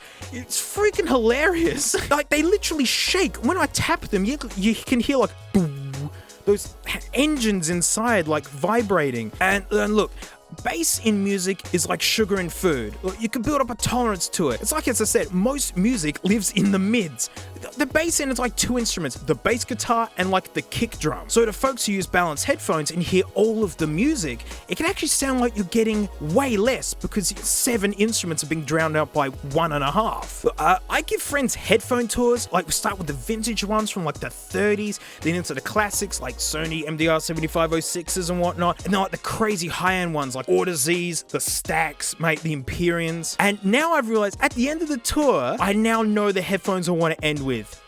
These. If this was a food, it's just like an overly rich chocolate mousse or something. If you have dessert before your mains, you blow your palate and spoil it. But if you have it at the end of a meal, it's something to remember. So after the tour, I go, mate, You up for some sugary dessert? Just crank that baby up right there. There's no noise cancelling, and they don't really cut out much noise passively. So in other words, they're terrible earmuffs, probably because they fit like crap. But if you look around, you can find these for like 100 US freedom bucks, $150 dues. That's conventionally cheap, all the while being built well. They get insanely good battery life, awesome simple controls, aux in, so they've got some future proofing. Like, it comes with the cable to use with extra mics. Comes with this egg bag, which is no lie like a kid's hoodie. It's like soft and lovely on the inside. And look at this, it's got pockets for your dongles and dinguses and whatnot. Even on their lowest setting, they're pretty dang bassy. But hey, come on, they're transparent about it on the box. They're meant to be insanely bassy headphones. It's what they're designed to do. And I'm a fan of all headphones. It's why I've got so many of them. I've discovered things in music thanks to my like $100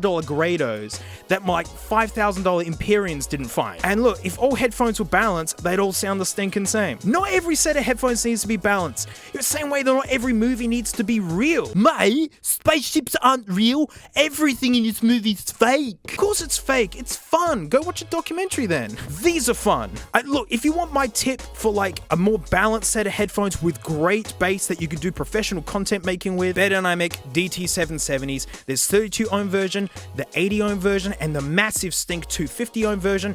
80 ohms can run out of a phone and MacBook. That's my pick. No, they don't come with a Shrek green cable and removable cable. These have actually been modded by Custom Cans UK because that's how much I love these. They are insanely wide filling for closebacks. So much detail, and the bass just goes right to the end, meaning if it's got insanely low sub bass, you'll hear it. If you like bass, don't just add bass to everything. Go find bassy music. Go put on some Beanie Man or something. Don't crank up the bass on these while listening to the best of the Eagles, right? Go listen to some dancehall with a set of these. And these are insanely comfortable. They've been making them since like 1985 or something. Hey, they don't block out heaps of noise, same way these don't, but the reliability of a cable and the fact that you could do professional work with these, it's actually what they're designed for. You don't have to go new, get a second-hand pair. My HD 600 is a second-hand, no worries. But with what was promised to me, to what I paid, to what I got, I ain't complaining at all. It does exactly what it says on the box. I would like it if the lowest setting wasn't as bassy. Because of how insanely bassy it can be, it'd just be like a bigger spectrum, you know. But I was happily wearing these while YouTubing and Spotifying until they got too uncomfortable. Like, they sound alright. They're fun. Reviewers are giving them a 7 out of 10, and I agree. But that's it. Thanks so much for watching. Huge thanks to my patrons, especially these stinky names right here that are moving too fast nowadays. I've got to slow down. Because $1 a month, mate, I do extra videos. Now, I know you've all heard of the iPod, but you haven't heard of the ModPod. Oh, I love it. It's an original design as well. Oh, the aesthetic of the text just gets me. She's unsettling me for some reason. Oh, it's beautifully yellowed. This thing's been hanging around since 2006. So yeah, we're going to open this up and then just sample the glory that is the ModPod. So thanks so much, and mate, I'll see you next time. Oh, look. It's Sneaky Frank. Poking her snooty booper out of her house as she never leaves. Frank, come on. Can you give us a lick? Yeah, Frank, give us a lick, Frank. Yay! No, too many, Frank. Ask for one. Hey, it's the after show. Thanks so much for supporting me. I really mean it. I mean, you guys give me full control of this mess. I love being able to take mid-rollers out. I love not having to do sponsor spots. You know, I get to make these videos the way I want. Thank you so much. Now, we've all heard of iPods. I mean iPods. iPod. No, get out of it. I mean iPods. Well, I don't know if you're ready for the ModPod. Ooh. Yeah, what a strange name. And like from 2006, this was peak iPod days. So it's a very cheap name. Beautifully yellowed, mate. Can you believe no one bought this and it's been hanging around forever? Seriously, when I found this on eBay, I pressed watch and the seller immediately sent me an offer of like 3/4 of the price off. Like, please buy this thing. I'm the only one buying these pieces of crap. I don't know why she's unsettling me, because like she's kind of dressed up to go out, but it's kind of like what the night will entail. We probably throwing up, you know. 256 megabytes. Oh gosh, mate, that's so much. The aesthetic of this text is just getting me. 256 megabyte built-in flash memory, battery life of up to 10 hours, backlit LCD. Battery required. Thanks, boys. I'm having fun already. Where are my Toledos? Toledo. Ba-doo-doo, ba-doo-doo, ba-doo-doo.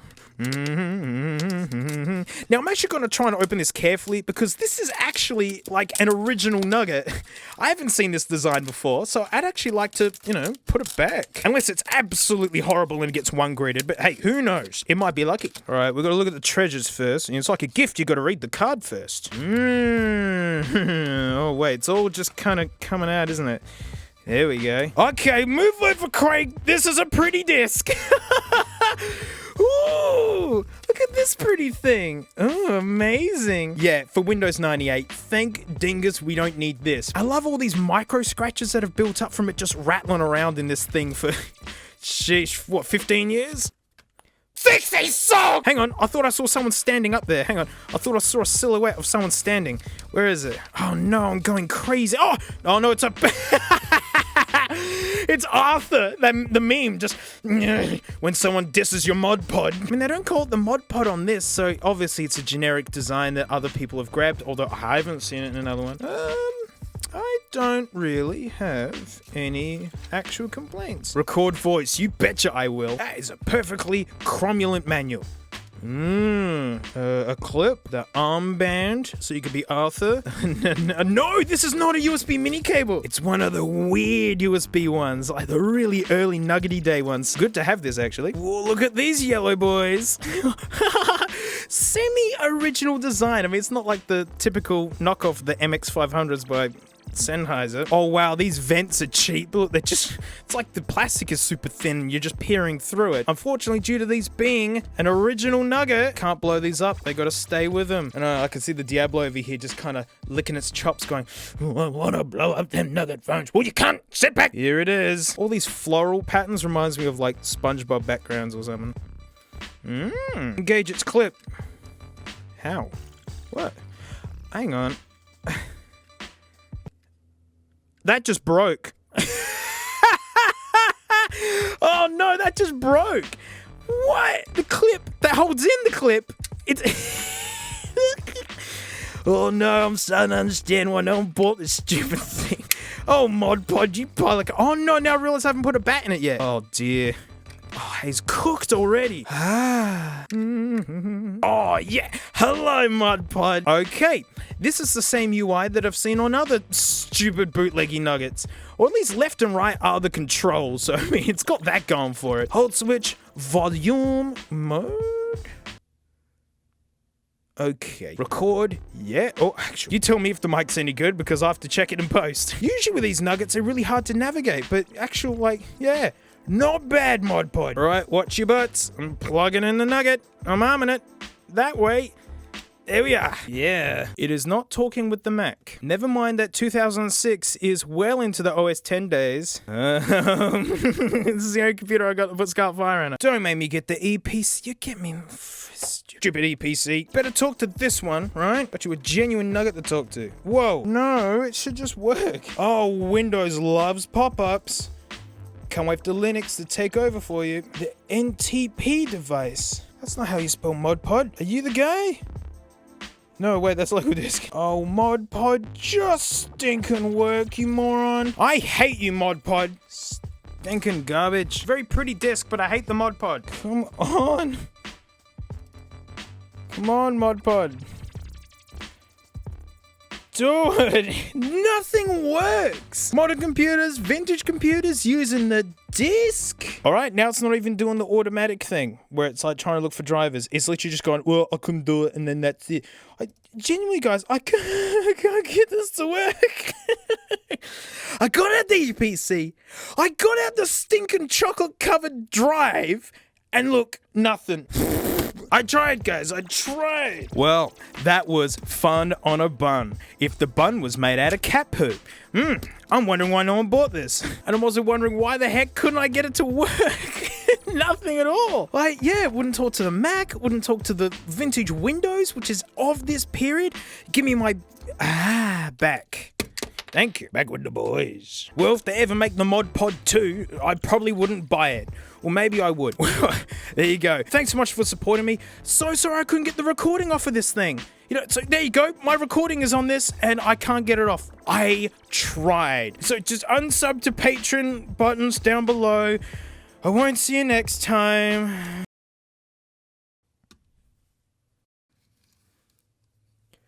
The 2000s were wild. It didn't have to make sense or even be good to use. As long as it had a vibe, it would sell. Motorola and Nokia were going nuts at this point. How do you hang up angrily on someone with this? I'm never gonna hire you as a tradie anymore, mate, and get a dog up here. And speaking of pointless plastics from the thousands, we're talking about the iDog. I only know about this because you guys bring it up with me. I actually had no idea of the iDog. Apparently it was released in Japan by Sega and made booping noises, and then it was released in the West by Hasbro and Tiger Electronics.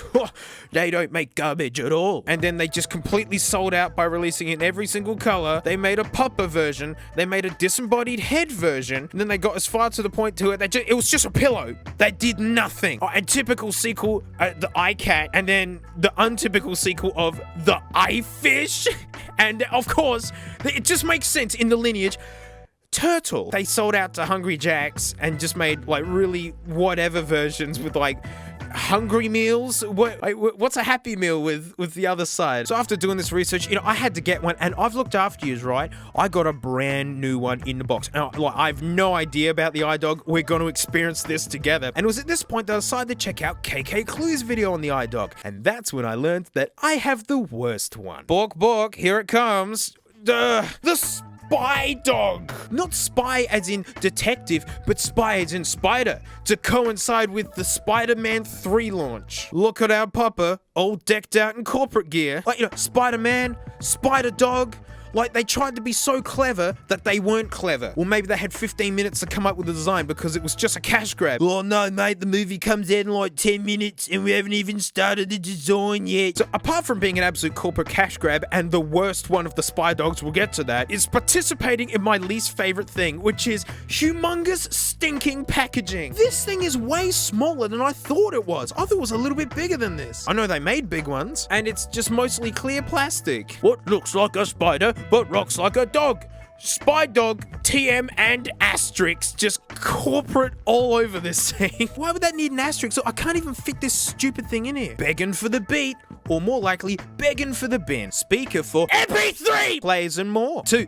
Batteries required, not included. Thanks, boys. What is this down here? Is this just a saucer or something? Music, lights, movement, the trifecta of entertainment, apparently. I was gonna read this in a funny, condescending voice, until literally it's the least catchiest thing I've ever read, and I refuse to read it. So a big part of the original iDog in Japan was cashing in on like Tamagotchis and pets and things. So you meant to look after it and touch it and interact with it, otherwise it gets mad and does a bad job at your taxes or something. I don't know, I'm an adult now. All I can think of is adult scenarios. Sorry about all the reflections, this thing is just so glossy. Me, Spy Dog TM asterisk. Where's the asterisk? What's that about? There it is. Hey, it's just corporate stuff. Feed this super pooch your music and listen to it play your tunes through a built-in speaker. It doesn't say if it's good or not, it just says that it's got one. Plays music through its built-in speaker. Great. The original point of this thing, basically. Barks to let you know when it's hungry for more music. Goody. So when I'm thinking about listening to music, what do I want during that?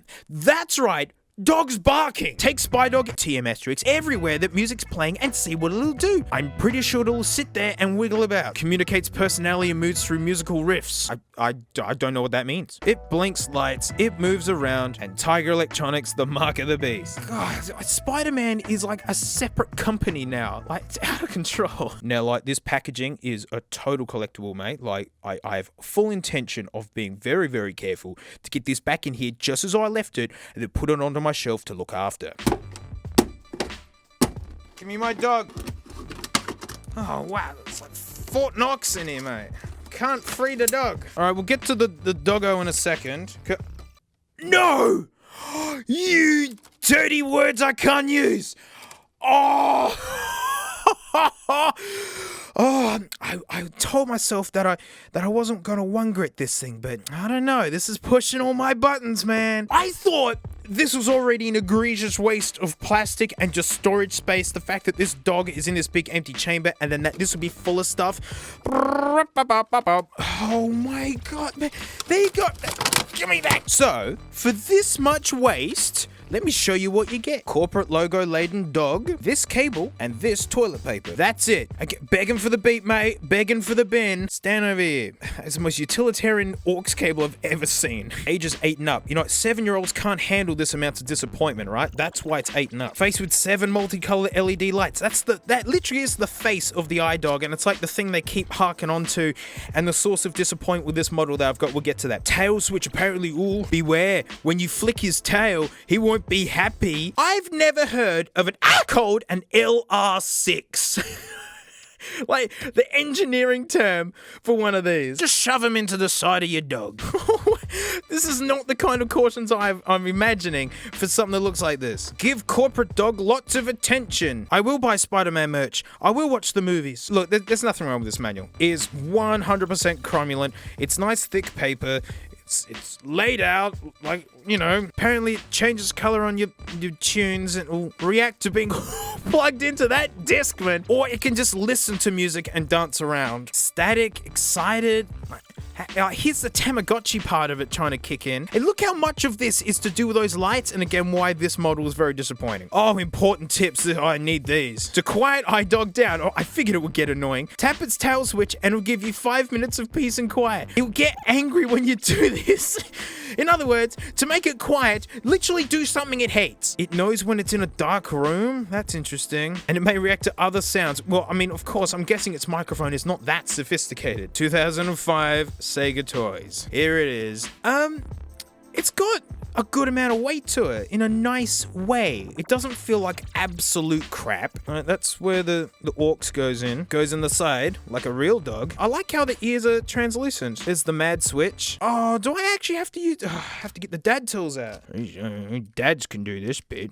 Screw. I know the screws will stop kids from eating the batteries, but like, you know, I mean, they look pretty tasty, but you know, I think I can resist for this video. All right, give it up. Come on. Oh, give it up. Give it. Oh, thank you. It's like a real dog. This leg's made out of crap. The body part isn't that nice. Oh, he's turned on. Oh, I need to do up the screw. Hello? Ah, it literally growled at me. Dude, you just wave over this sensor? I know it's a toy for really, really young kids, but I really am kind of reaching the reaching the maximum that this thing kind of does. Now, we're talking about how the stop it, all right? You're worse than Frank. You know, the face on this. Hang on, we got to turn some light. So we got the face on this guy, and basically the cheap, tacky Spider-Man corporate sellout costume that it's wearing. Notice that the eyes block the light. So basically, those LEDs don't shine properly. And that's why this is the worst one. So it's not like they were being clever and they thought, hey, you know, Spider-Man's got these eyes on it. We're putting eyes on the dog. Let's put the LEDs in there and do something special. No. They just took a standard iDog and then just put cheap Spider-Man on it. Oh, so yeah, it's lost a lot of its personality. So this thing's meant to be a speaker, first and foremost. So go on, let's plug this thing in. I do have the Diablo here. So let's just plug this in. And, you know, we won't have the crazy volumes yet.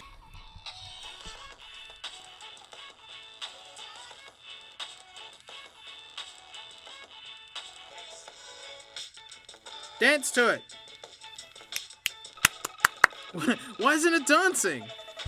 It's not dancing. Well, just to sell how crap this thing sounds. Power on. Bluetooth mode. Don't you bark at her. Don't.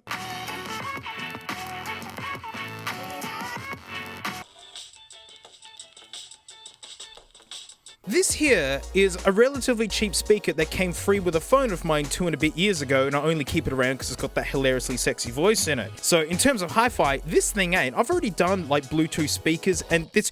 Don't shut up! How much better is this than this? I know it's meant to be a toy, but it's advertised as like a speaker first and foremost. It's meant to be that, yeah, you listen to music through it. It sounds horrible. It's like I'm on wait with Centrelink or something. I can see why people like these. In like the classic white color where like the face isn't obscured by the corporate logo. I know there are people who really, really like this, and boy am I tempted to give this the 1 grit just because of how much plastic waste it involves, and it just comes with nothing. But I know that'll upset a lot of you, but I'll meet you halfway by trying to blow up the speaker with the Diablo.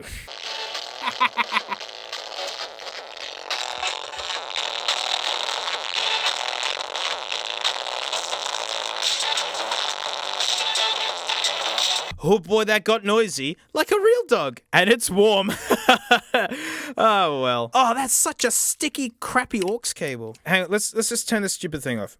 Go away. Go away. Go to sleep. Go to sleep, but not that kind of sleep. In its day, like a fun little toy, and they just rode this thing as hard as they could, straight into the ground, just make all your money in one go, and then just bury the brand. It will live on a shelf somewhere. It is kind of endearing, and it's also a bit crap at the same time. Maybe if I get one of the proper iDogs, we can give this the 1 grid or something. Oh, but the biggest companies make the worst crap, don't they? Well, that's it. So huge thanks for watching. Big thanks to my patrons, especially to each stinky names right here, because my $1 a month I do extra videos. And speaking of toys from the thousands, this is pretty special. So I actually haven't had a look in this yet. I saw it on eBay, and I just saw what it was, and I had to have it because this is a Toys R Us catalog from Christmas 2001. Oh, what released that year? Oh, just Xbox, and there's like PS2, Dreamcast was in there, Game Boy Advance. Like, '01 was an insane time for electronics and just games and things. So we're gonna have a look through this baby right here, mate. But anyways, I'll see you all next time. If that idiot shows her face, I swear, mate. If that idiot shows her face, I swear, mate. If that idiot shows her face, I swear, mate. I see you in there, Franklin. Hey, it's the after show. Thanks so much for supporting me. I really appreciate it. Boy, are we going on a time trip today, mate, because whack! Toys R Us catalog, Christmas 2001.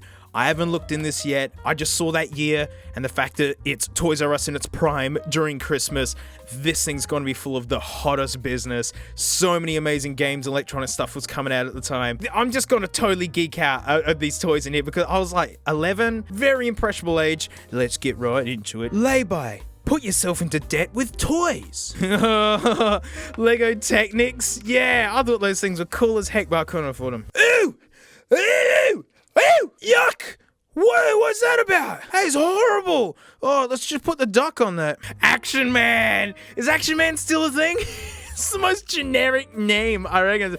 Action Man! That's Pepsi Man. Thunderbird still being current somehow. More Action Man. And this kid's just freaking out at what is parachute. I mean, Action Man's just basically Barbie for boys. Just sports and snowboarding and detective and guns and Star Wars Episode 1. Yeah. Why do I want the Gungan Patrol Star Wars Lego kit? I'd love a vintage pod racer kit. Now that'd be fun. All right. We can move the duck strategically as we turn the page. Okay, 3, 2, 1. Whoa, that was awful. Who's this cool guy? What is this bike?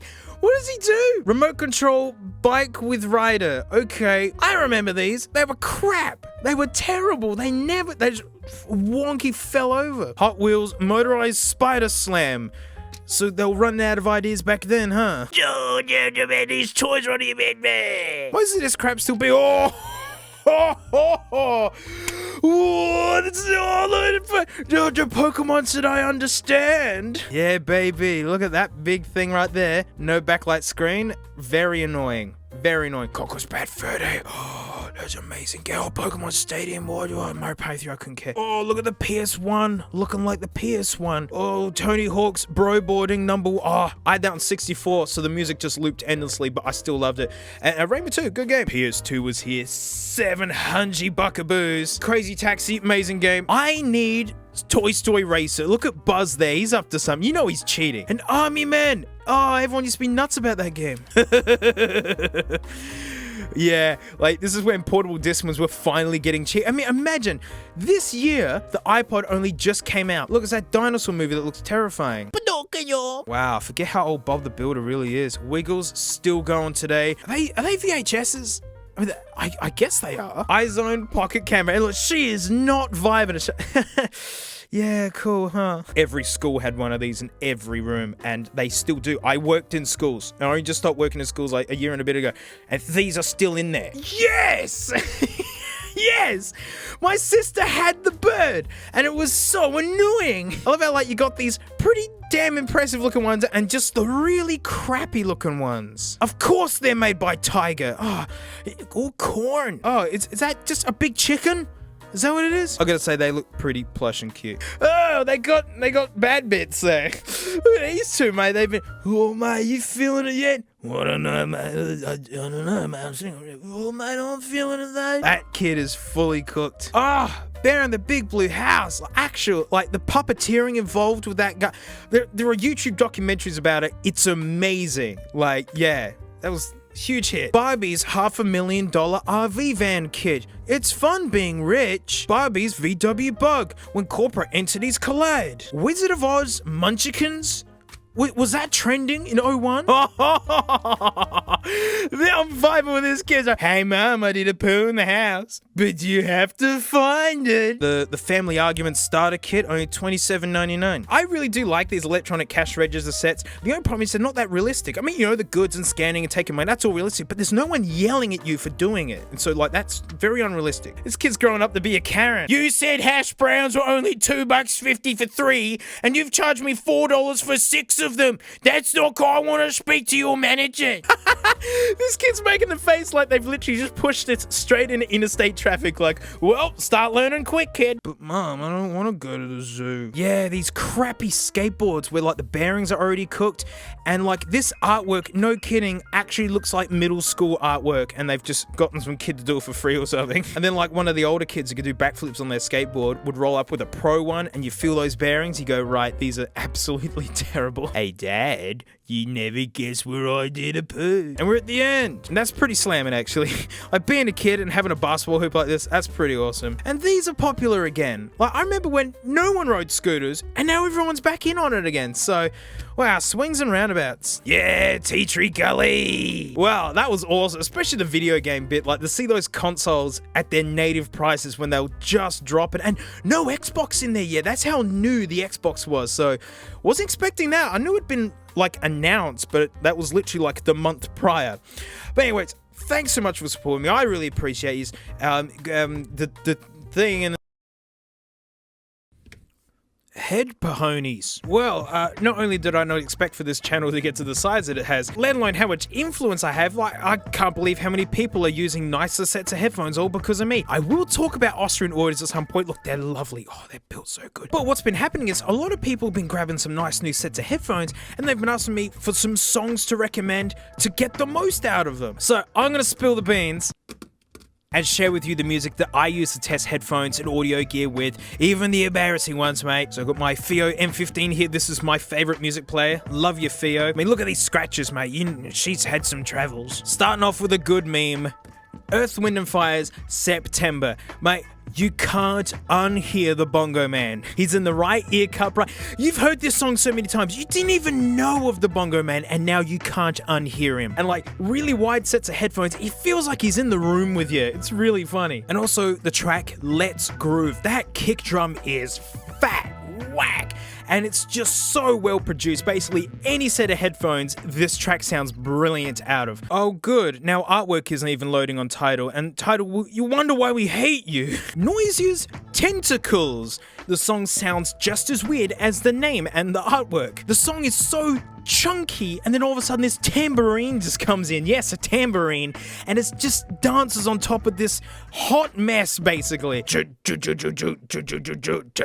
Curtis Mayfield's Pusher Man. The percussion at the start is so crispy, like it flicks your ears. The Droid Invasion.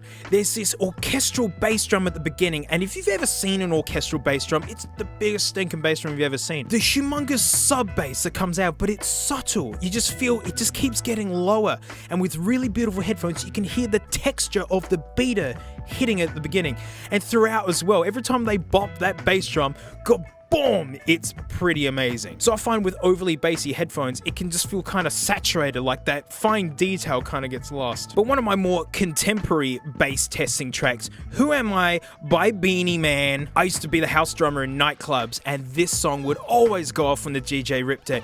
Like, yeah, it's just big fat bass, but then all the vocals and hi-hats are really crispy on top. That's what makes heavy bass music sound great, is when the rest of the music is well represented. Don't just turn up the bass on the best of the Eagles. That's not how you enjoy bass. Go and find bassy music. But if I really want the stinky bass, this track called Heavy. This isn't a song I actually listen to. I don't find it any interesting as soon as the lyrics come in. But for the very intro, that bass wobble, zongo zong zongo zongo zang.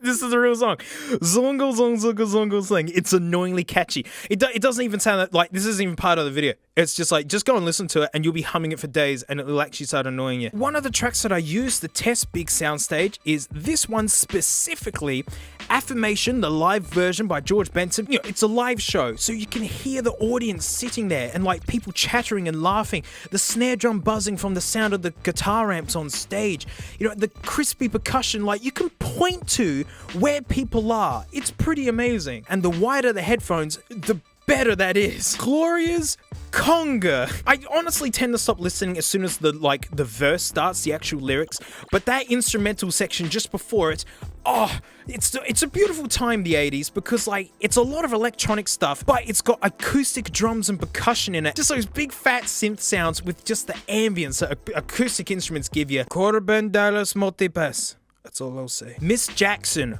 Outcast. The very start of the track has these like, they're not reverse cymbals, they're reverse somethings, but it's going zoop, zoop, zoop, zoop, and it literally feels like it's flicking your ears with the right headphones. Okay, this next one, right, it's Frank Zappa. I love Frank Zappa. It's super odd, but it's super fun. So it's from the album Apostrophe. It's the highest standard kind of nonsense arrangements, just to the highest degree. Insane musicianship to pull this stuff off. Just put this on, sit in a dark room. If you can make it to the third track, I'd love you for it, because it's just a heck of a ride. Just let it happen, okay? Let the Frank Zappa flow. Oh, the bass lines, just this whole track just slams. We're getting trashy now. Britney Spears is toxic. Number one, that bass line is just so good. I love it.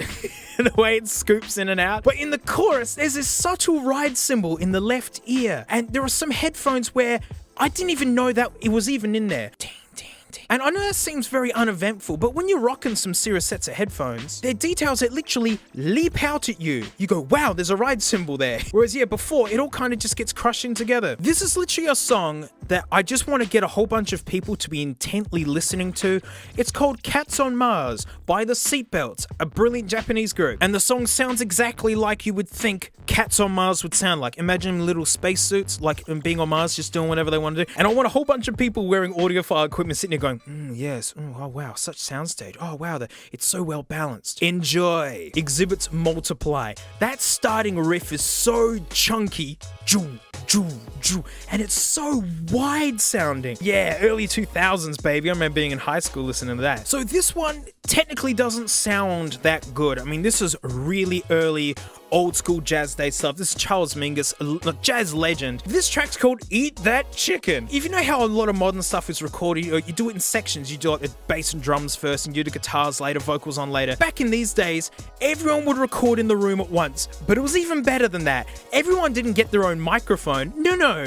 There's one microphone in the room, and you just like, well, you're quieter, so you stand closer to the microphone. Oh, the drums are loud. You go up the back then. And literally, it's just done in one take, and it is just such a ruckus. You hear like people walking up to the mic and walking away. The bass, the big double bass is like right next to the mic and blowing it out, to be honest. Listen to this with your eyes closed, and you can just hear people stepping in and out. It's got a trombone solo in it, and it absolutely wails. I love this track. No, don't touch it. Continuing on the trend of songs that actually don't sound that great technically, it's really fun to have some songs that are kind of like palate cleansers. You know, songs that you know aren't very hi-fi, but when you jump to a very hi-fi track afterwards, it's just like, oh wow. Junior Mervin's Police and Thieves.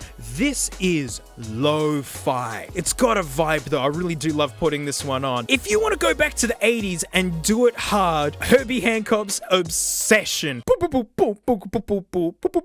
Herbie is Music Hall of Famer. He played with Miles Davis and he did some crazy stuff in the 80s. Like, he wasn't afraid to make new sounds. I really do enjoy this one. You're in my studio all of a sudden. Look, it's raining. Deal with the noise. Editing this trash video you're hating, and like, I totally forgot to mention, Mars Volta. This track is one of the coolest tracks ever. The use of stereo, the amount of reverb, and like, reverb is the sound of a room. Like this room, it's way too echoey in here. I've got some stats, electro stats, and this song is just so immersive. It is genius. Just go and listen to it. And that's it. Sorry to intro, right? Back to the honor. And basically, these last songs I'm going to show, these are just ones I enjoy. You know, whether or not they sound good through headphones, I don't care. Pendulums, Fasten Your Seatbelts. That's a banger. As by Stevie Wonder. That is beautiful. Actually, that does sound amazing through headphones. Bruno Mars's That's What I Like. That song literally sounds brilliant through anything you plug into it. Spanish Harlem Orchestra's Danzon for My Father. It's like a Latin big band song, and it's just beautiful. General Levy and beats, incredible. It's just fun. Subfocus's Rocket, awesome D&B style track. Now, if you want like a really hardcore jazz tune to sit there and like click your fingers to and sound sophisticated, Thad Jones's Tiptoe. I played along with the university big bands back in my study days to this. It is a really hard chart. This is a hard read. Heavy jazz stuff. So yeah, that's sophistication right there, baby. I mean, look how cool that album cover is. And isn't it amazing that Tidal loaded it? Dragon Ball Durag, that's the best film clip I've ever seen. I love you, Thundercat. Casually, just the Disney's Hercules soundtrack is in here somewhere. I bet you never thought Randy Newman's Monsters Inc. soundtrack is a banger. The scare floor, oh man, it's like roaring 30s kind of.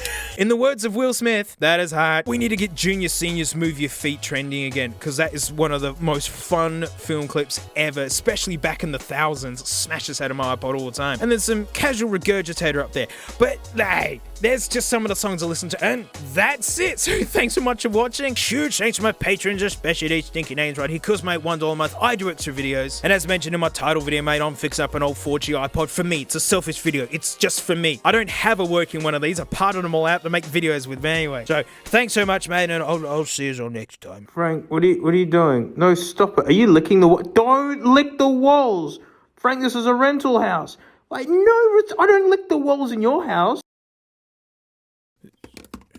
I'm spilling the beans. So a lot of people ask for my opinion about music streaming and whatnot, and especially since Apple and Spotify have announced that they're doing lossless and all that, and my opinion is stinking awesome. I'm a musician first and foremost, and anything to get people excited about listening to music can only be a good thing. And to be honest, it's all perfectly just in time because I am sick of Tidal and I just want to share my experience as to like why I'm leaving. But like the big question right out of the gates that I get asked all the time, does Tidal sound better than Spotify? Yes. Yes, it does. But only their mastered tracks. If you have the supporting equipment, you'll feel the extra depth, that extra sparkle. It's honestly very subtle, but remembering that it's on top of an already excellent sound. Their regular non-master tracks, they're just like Spotify, which sound great. It's really easy to take for granted just how good music compression is nowadays. But you've read the title of this video, haven't you? That means it's time to get smelly. Look, Tidal has a smaller crew than Spotify, and like Apple is a tech giant with endless resources. So look, I'd never expect them to keep up with every little feature and gimmick. The hardcore even say that the whole deal with Tidal is just music quality first and foremost. Who cares if the software lags a little bit, so long as it's good enough? Well, whoopsie does it, mate, because it's not good enough. It's borderline terrible. The amount of times I've had to log in is obscene, and it usually has to open up a browser, and it's like a kerfuffle shuffle every time. It's not that slick, and you'll be doing it a lot. I have a question for you though. Do you like your music pausing randomly? Well, that's good news, because Tidal loves doing that. Heaps of people have this issue too.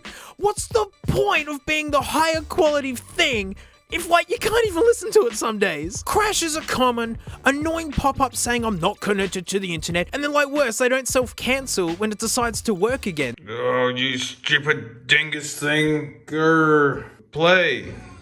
Oh, but yeah, it works fine. That's too. No, copyright. So you just get all these pointless pop-ups telling you of an issue that not only shouldn't exist, but currently doesn't exist. Some poor guy literally this week on the Tidal subreddit lost all of their playlist tunes. Like 3,000 of them, and that is heartbreaking, as like these are the songs that you find over time and like you collect them all together, and when you need a pick-me-up day you just hit your top list and just sit and bask. And like the really hardcore music lovers are the ones who are mainly using Tidal, so basically it's a hardcore music lover who's just lost all of their playlists. And this next one is literally a big con against every single streaming platform, video, audio, doesn't matter, and that's called music not being available on the platform anymore. Tidal will just grey it out, which is such a tease. You can see the song that you want to listen to, but it's just blocked out for stuffy corporate reasons. Some of my favorite jazz artists, they're long dead now, so their music is entangled in family estates, which can change hands. Like all of a sudden an artist changes music labels that doesn't support your music streaming platform of choice anymore, and boom, it's just gone. It's literally happened to me like overnight. The night before, listen to song, next day, it's gone. And like every single streaming platform has this risk. I mean, talk to fans of The Office US and ask them how it feels. It's not gonna change. Like, big corporations are greedy, grubby entities. To see Apple and Spotify making hi-fi more mainstream, it's great. I can finally leave Tidal. A lot of people lament that it's like they don't care.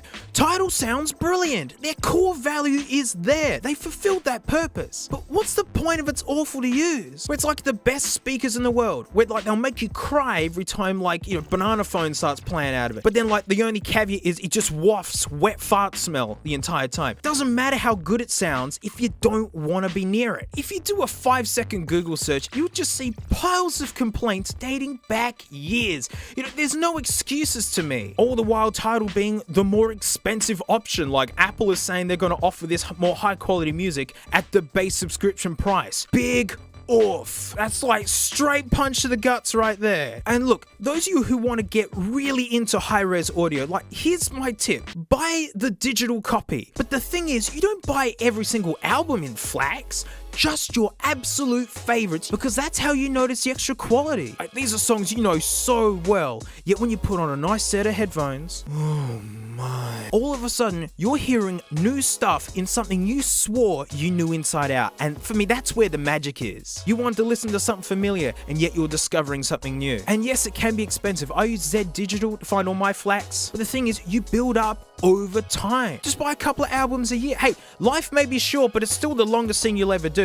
After like 5 years, you'll be amazed at how many albums you would have collected that are in their absolute top quality with no way for the big stupid company people to take it away from you. Besides, phones have so much stinking storage space in them nowadays that we can actually go back to having our actual files on our devices again. Modern, absolute insane audiophile headphones are now coming out like trying to support playing straight out of a phone again. Just in time for everyone to be ditching a headphone jack, but oh well, dongle on. Yeah, these are only 32 ohms. These sound great out of a phone. So yeah, streaming, it's great. It's so accessible. It's a great way to discover music. A lot of FLAC files I've bought were after finding it on streaming sites go, oh wow, I'd love to really listen to this now. The big business side of it stinks. It's hard to know what's actually going to stay on your platform or jump on the other ones. But Apple and Spotify, yay. Tidal, I stuck it out for a long time. It sounds great. Your app stinks. Apple TV, iOS, Android, Mac, Windows, doesn't matter. I've had issues with every single version. But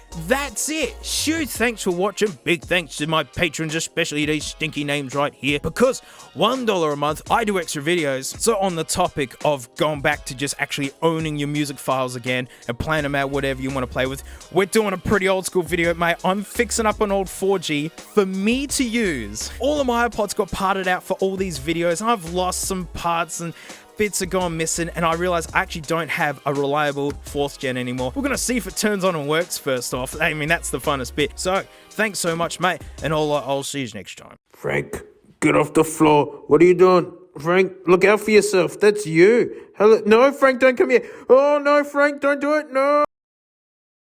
Hey, it's the after show. Thanks thanks so much for supporting me. I really appreciate it. You can afford me such luxuries as these puck cells that came free with nuggets and the skid mark duck. So, going back to my roots, holy dingus, mate. Look, it's a 4G from my pile. I don't know if it works. Oh, no engraving, sad. But I did see it was a thick, big chungus 40 gig one, and that just makes me happy, you know. Picked up a new bat for it. We got the iFlash. I'm sure I got a dingus card in here that works. Because yeah, I've been using my 1G iPod. Yeah, I love this thing. I've had this since before this channel. Genuine dents and scratches from me practicing. Ugh, those early days. But yeah, Firewire is pretty annoying. You know, I wouldn't mind something that just works over USB. And this is the oldest Nugget that just works over USB. Yes, you know, the Mini as well. But, and I had one of these in high school. Stinking love these. I know a lot of you lament about, you know, these old school fixing iPod videos. And mods wise, I mean, I took these a lot further than I planned. I mean, you know, attempting 4 terabytes while having an SSD one hooked up to the 30 pin, working as a hard drive for Windows 10, then ran Doom Eternal through it. Yeah, I'm not a technician, guys. I play the drums. I've still got plenty of iPod videos. Oh, I got some inbox new ones. I got some HP iPods I've been collecting. Ooh, new in their box too. Wait, shut your face, mate. Did you fix it already? It's like old days, and we're just gonna put the Firewire in, and let's see what it does. Good start. That drive is noisy. Come on, old mate. Come on, old mate, you can do it. Woo! Oh, no! Does it just work right out the gates? Come on up here, what are you? What are you, mate? Come on, mate, run!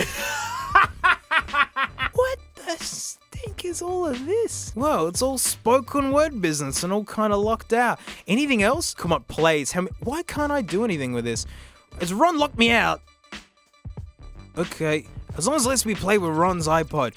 Why is all this blanked out? I don't get it. Top rated? No one uses top rated! Why doesn't anyone use the top rated? It's the best way to use that. No playlist. Oh, here we go. Oh, 3 plays. Oh, 6. Oh man, this thing has just been rotting away. 2,200 songs. Nothing more than 3 plays on them though. Ron, mate, what are you doing? Holiday. What's this holiday music? I love Christmas at the... Alright, it's all Christmas stuff. Oh, Nat King Cole. Oh, these are like, yeah, pretty legit ones. Yeah, these are all classics. Huh, there you go. 90s music, yes. Oh, wow, nearly all of this is 90s. Jimmy Buffett. Oh, various artists. I love... Oh, the Evita soundtrack. Oh, that's actually awesome. I used to do musical work, and I've been in the orchestra pit for Evita. I can sing every single one. Don't cry for me, Argentina. I didn't do Chicago, though. I did 9 to 5, and it was actually really, really fun. Oh, my gosh. Yeah. Oh, no. Now my plans are changing, because this thing works, right? Come on, disconnect. Get out of there, Ron. That's it. Oh, good, there's filth coming out. Run! Oh, these big chungo 40 gig drives, eh? Look at the size of this nugget. Give it. Thank you. Ooh, I'm actually taking the screw out. How clever. I shouldn't just pull on these, but I don't care. That's it. Yes. Yeah, come on. Come on, sweetie. Oh, I've pulled wires out. Don't use metal on battery. Oh, wait. I don't have to use metal on batteries. Look, it came with dingus tools. Give it, you sneaky weasel. That's it. Come on. Thank you. Uh-oh. No, go under the board. See, this is how you know someone's been in these, is when they don't tuck that cable under like that, like a lazy. Look at that, pro. I'm gonna put Ronnie Boy back in, because it's got me thinking. Yeah, new battery. Woohoo! A lot of me wants to flash mod this, and to use it like that, but then seeing that this is a working 40 gig drive, I love how these mechanical drives feel. And to be honest, I'm about to walk home, and I want to listen to the Evita soundtrack. So yeah, I might just use Ron's iPod and just walk home with it. I'm going to clip it together. The drive stays. The filth, that stays too. Gross. Oh, does she still plug in? Yay. Wait, why isn't it syncing with the computer? There it goes. But what I will do while she's charging up. Oh, now it really is a classic DankPods episode, mate. We got all my brasso out. Just gonna give her the old scrubby here. It's a little bit better. Yeah, I'm sorry that I'm not putting the flash kit in there. I figured the hard drive was cack. I mean, that's why nearly all of these are rotten in here. But no, it just needed a battery, and old mate Ron came back to life. And then just get rid of them and put my music on there. Good old Evita soundtrack, a political theatre thriller. And it makes it sound really boring, and I guess to some people it would be. Thank you so much for supporting me. I really appreciate it. Get a dug up here.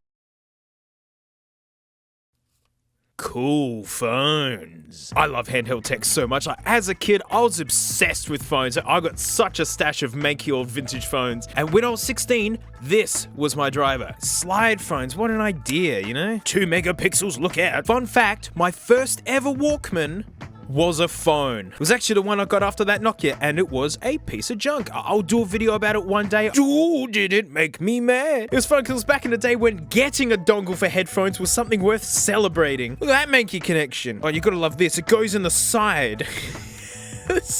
Yeah. Oh, you think we got it bad nowadays with dongles, man? After the Walkman, I had probably the best Nokia I ever had, and then after this, I had the worst Nokia I ever had. And then after that, I got an iPhone 4 in 2010, and I've been picking fruit-based phones since then. Now, not that I'm having any trouble with iPhones at all, but hey, variety is the spice of life, and one device in particular has really got me warm to Android. My Theo M15, which is my favorite music player. It runs a really outdated version of Android, but I use it all the time, and it's really got me familiar with the other camp. Only thing is, I haven't really gotten excited about any new phones coming out in a while. You know, it's kind of like laptops nowadays, just incremental updates. Oh, except for one phone. Nah, mate, don't bend it. Don't bend it. It'll break my way. Oh, I want it. Oh, let me have it. A folding display? Oh, I had to have it. Or like, mate, but like Samsung made the Galaxy Fold like in 2019, which is like before the flip. So like, why don't you already have one of them then? Because the Samsung Fold was garbage. I mean, it literally broke in the hands of tech reviewers. You know, I'd like to think if you're giving it to tech reviewers who are gonna write things about you, you know, it'd be 99% finished. You know, and all that's left to do is to spell check the manuals for any mention of your mum or something. It was borderline a prototype and like a massive embarrassment. It was a plastic screen with a screen protector that looked like you could remove it. I mean, that's our routine. When you get a new device, you peel that off. Look, example. Yuck. And like, if you peeled that protector off, it would destroy the phone. And then like that terrible hinge would let all the schmutz in. It was too fragile. And at its price, it was a huge gamble for folks to jump in, no matter how good that technology is. Cue this nugget. So Samsung had the big keynote event, and then I hear this. We've done the impossible and created ultra-thin glass that folds. This glass is built to last. Every time you fold it, you're not just bending glass, you're bending the laws of physics. Is it time? Is it time for foldable phones to actually be reliable where you can just use it willy-nilly and not worry about it? Bendable glass, heck yes. Incredible hinge with schmutz brush technology. Look, it's got schmutz brushes. The Samsung lineage was all lining up right. You know, the edge phones, then curved displays, then the horrible embarrassment of the fold flopping. And it all been building up to this, where they take everything they've learned to make the next big leap. Wait, shh, what's that? Oh no. It's the crushing sound of reality, and it sounds like this. No! Oh, terrible, my dingus. Context time. This isn't my phone. My PT at the gym that I go to, Adrian, his wife owned this. And let me tell you, the day she brought this into the gym, I had to see it, and when it was brand new out the box, it was the coolest phone I'd ever seen. It was exactly what I hoped it would be. And that's when the sadness started. Only a few months in, a little line began on the screen, but only a few days later, it got all chewed up like this. Like, once it began, it just accelerated. The screen still works. I'll show you. Turn it on my phone. Whoop. So yeah, it still works, but it's horrible now. She says, while using socials, you can't read any of the text that appears here. You know, if you want to look at a photo, you gotta negotiate it around to get it around this hot mess here. Basically, instead of one big display, you got two smaller ones uselessly matched together. And like, only a quarter of the way into her 2-year phone plan. I mean, imagine Shut up. Imagine having to drop huge monthly payments for a year and a half for this experience. When I saw this happening, well, I wasn't surprised. It's a screen that bends over and over and over again. Why wouldn't it get chewed out? But then I remember. Bending the laws of physics. Bends the laws of physics, they said. It's why I was excited. I wasn't excited for the Fold. I knew that was crazy early prototype. But to say that this bends the laws of physics, that's a huge promise to make, and like a big press launch no less. I trusted Samsung. When it comes to curved glass and displays, they're the guys. I was so bummed. I had to do my own research. There are so many. This guy has the crack only just starting. One poor person has had 3 of the damn things. One guy had it break immediately out the box. He's just like, time for my new phone. Time to see what it's like. Okay, and crack. Then looking on eBay, mate, there are plenty of specimens to enjoy from afar. And they all look exactly the same as this. Now, if you Google, is the Z Flip made of glass? Samsung literally has a site with big bold letters going, yeah, mate, she's glass. Oh, mate, she's the real McCoy. We've done did it now, mate. We're bending physics. We're bending it big time. Samsung talks it up so hard on the Z Flip actual webpage. Telling you, don't worry, mate, she's durable. Oh, mate, she can shrug off the best of them. She can No, I won't. So much hype, and yet so many people are having this issue.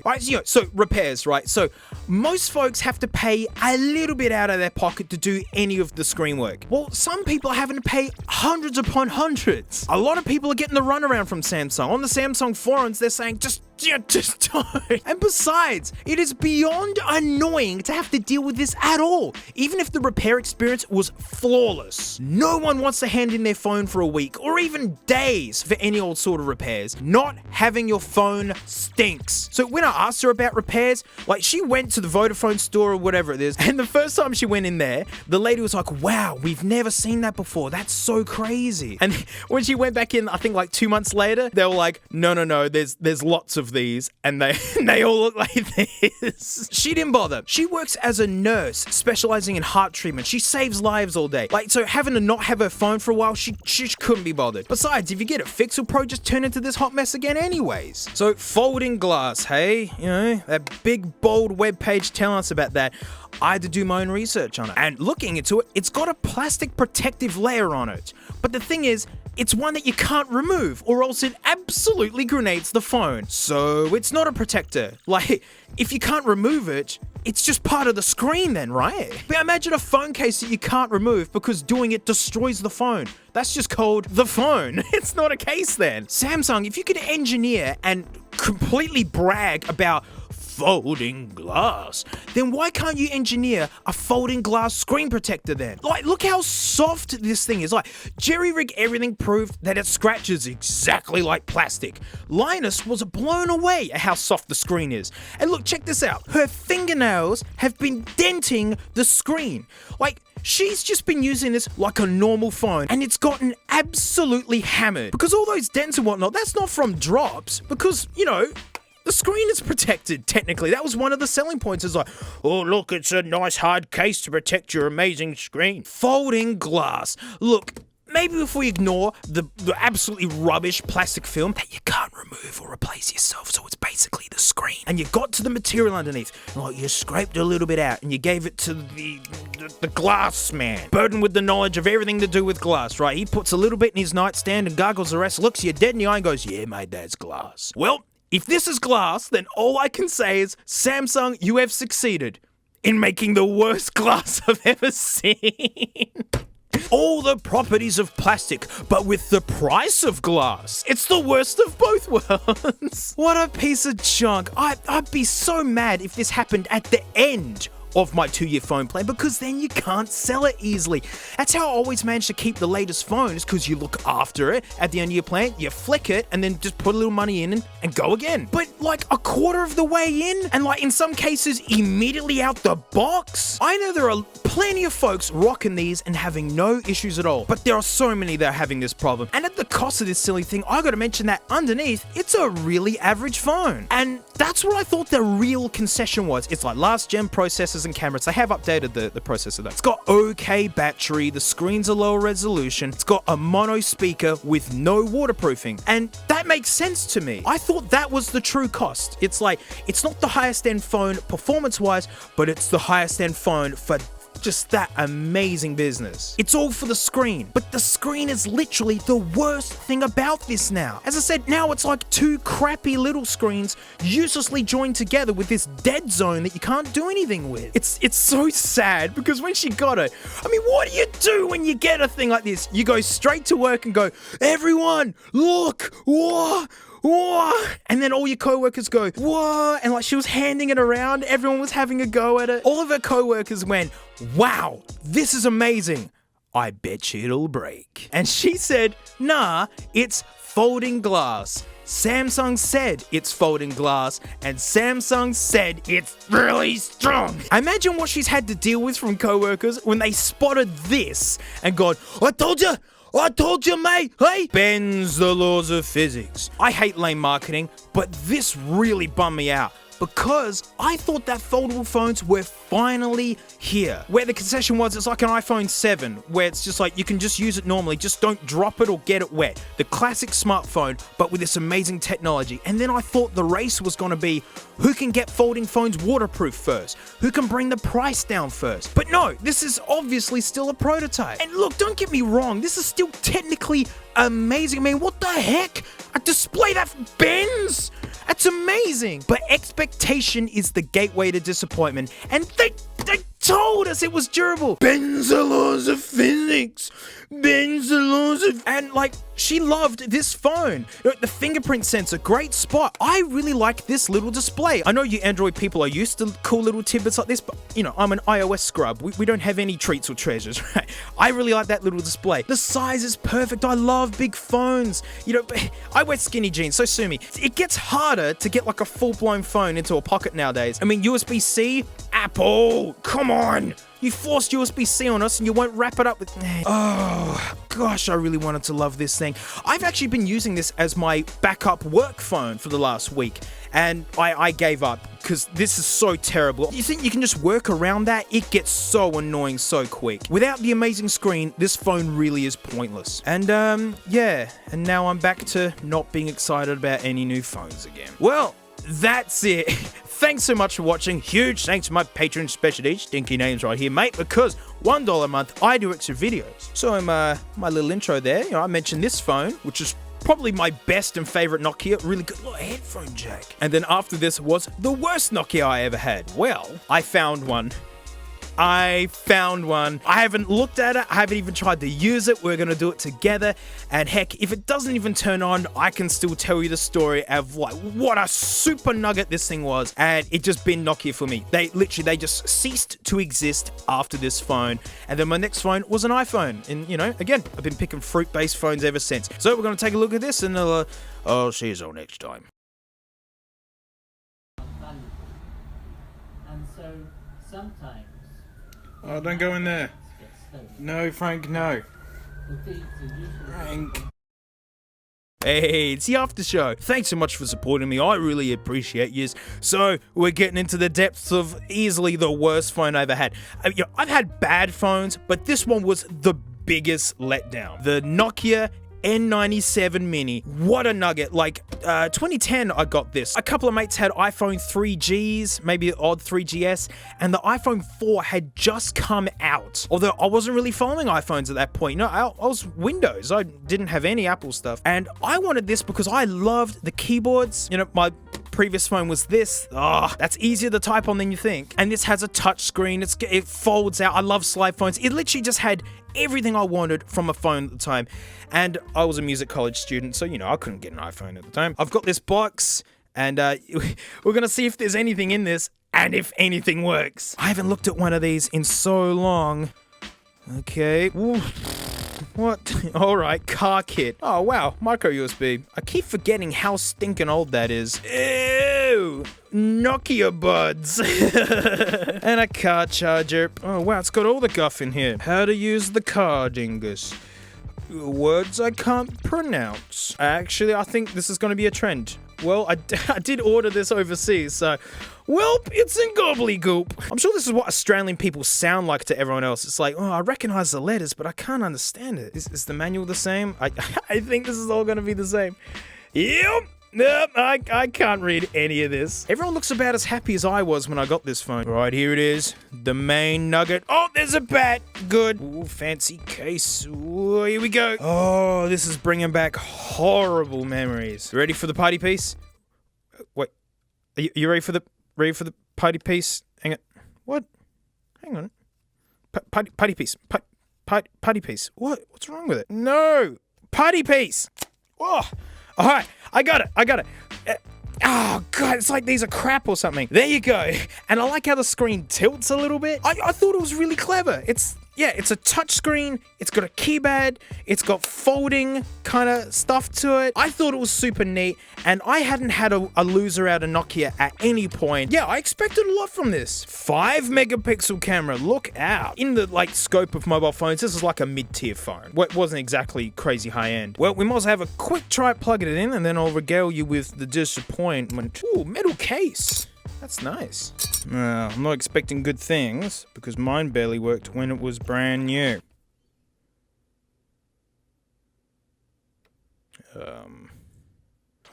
Oh, it works! No way! Really long screen, huh? It's weird. Now, the funny thing is, I have no nostalgic memories of using this phone. Because here's the thing. It broke out of the box. Right out of the box, it let me down. I only used it for an evening, and then that was basically it.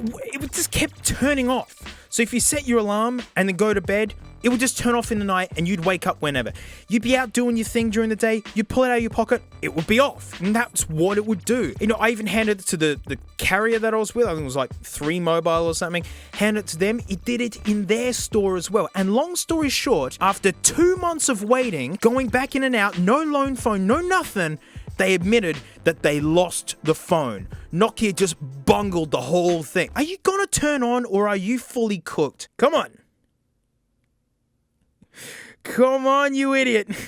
Boot. Oh my gosh. Basically, it is the single... Oh, yeah. Godzilla? Okay. All right. Well, this is working just about as good as it did for me when it was new. Oh, oh no, we have to start all over. All right, I'll put the stinking case back up. Oh gosh, see how long that boot up time took? Holy dingus. Basically, Nokia and 3 Mobile service was so terrible, I had to actually call the telecommunication ombudsman to argue on my behalf, and my demands were, you get me out of this contract and you get me an iPhone. And then I got an iPhone 4 and have been happy ever since. Hurry up, you dingus. Oh yeah. Are there messages on this? Resistive touchscreens. Ooh, those were the bad days. Oh no. Oh no. What? No. It's on. Okay. No, I don't want to show people their messages. No. Out.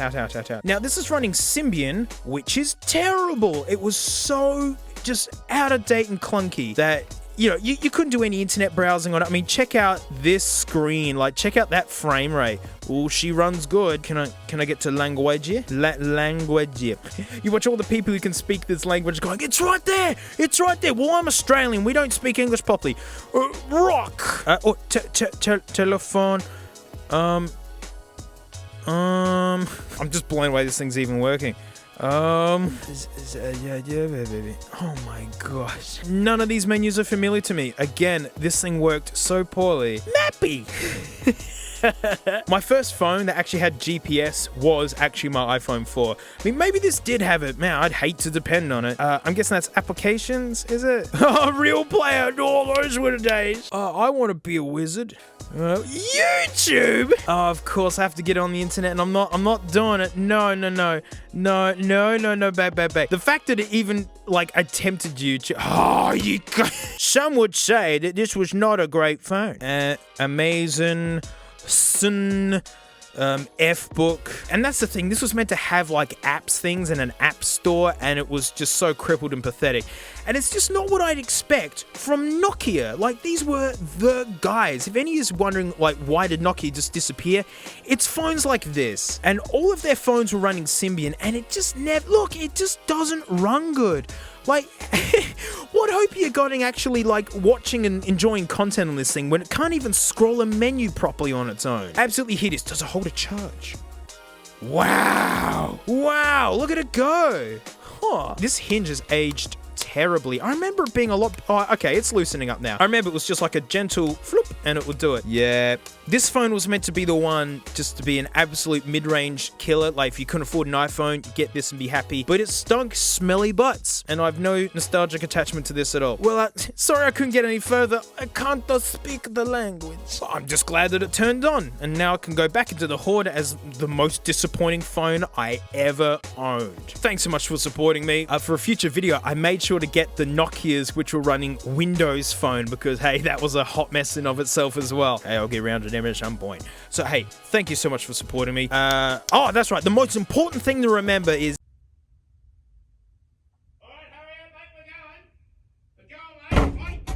Come on, mate. Come on. Scrap. We're going, mate. All right, come on, mate. Just get in the Nugget, right? We're off to Cashies, mate. It's Cashies. Come on, mate. Look, I patched the rust myself. Oh, glamorous. Right, I'm in the Nugget. Here we go, mate. All right, look here.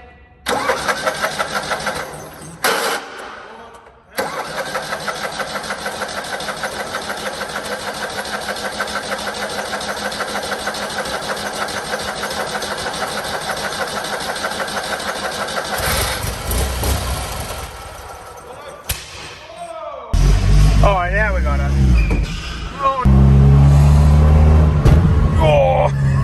Oh, what a desolate drive. Oh, but we made it.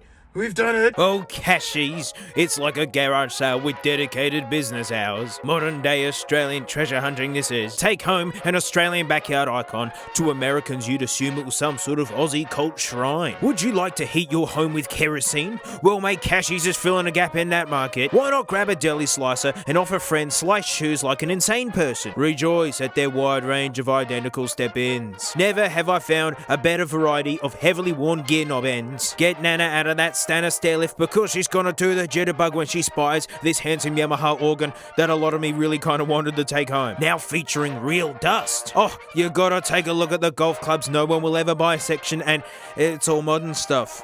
It's all clubs I'd happily use. I mean, year 2000 was 21 years ago after all. Oh, but who am I kidding? The boys were just hiding on me. See you in 6 months, guys. All built in Adelaide, good old Tonsley Park, and the only car that reliably blows smoke on Australian roads. Oi, Buzz, you alright, mate? Hey, Buzz, mate, you alright? They had a spinning wheel. Make your own thread out of discarded dog hairs. Team up with an old mate with a loom and you can make a smelly, itchy carpet company. But some hush, please, as it's my honour to introduce to you...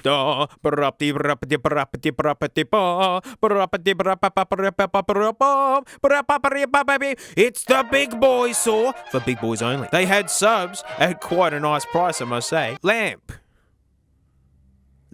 How about a pair of used drumsticks for the price of new ones? This is where older brothers find Player 2 controllers. I swear that soccer ball controller has been here since forever. This fridge has already been attacked with an axe, so you don't have to do it yourself. Did like a deli close down? What's with all the deli slices? Someone has given up on their beans. They handed them in. They did not vibe with the beans. Hey Yoda, you okay, mate? Hey Yoda, you alright? Getting swole is the Cashies goal. I found a footy. You bet Joel's taking this one home, mate. I haven't had a Sharon in a long time. The best part of driving Nuggets to the Cashies, mate, is that it's easy to find your car. You just need to look for the worst one. Now all we had to do was load it up, mate, and hope she started. Oh, it won't open. Stupid Nugget. In the back with you. Please start. Okay, bit of choke. Right, bit of pedal. Right, is it a neutral? Well, I don't know. It's like stirring bath water. All right, here we go. Come on, baby. Oh, we got it, mate. Yeah, we'll get there. 0 K's an hour is so quick, mate. Oh, jeez. Well, it spits out fuel when it's full. That's nice. And 14 litres, empty to full. Ah, all done. Turn her off.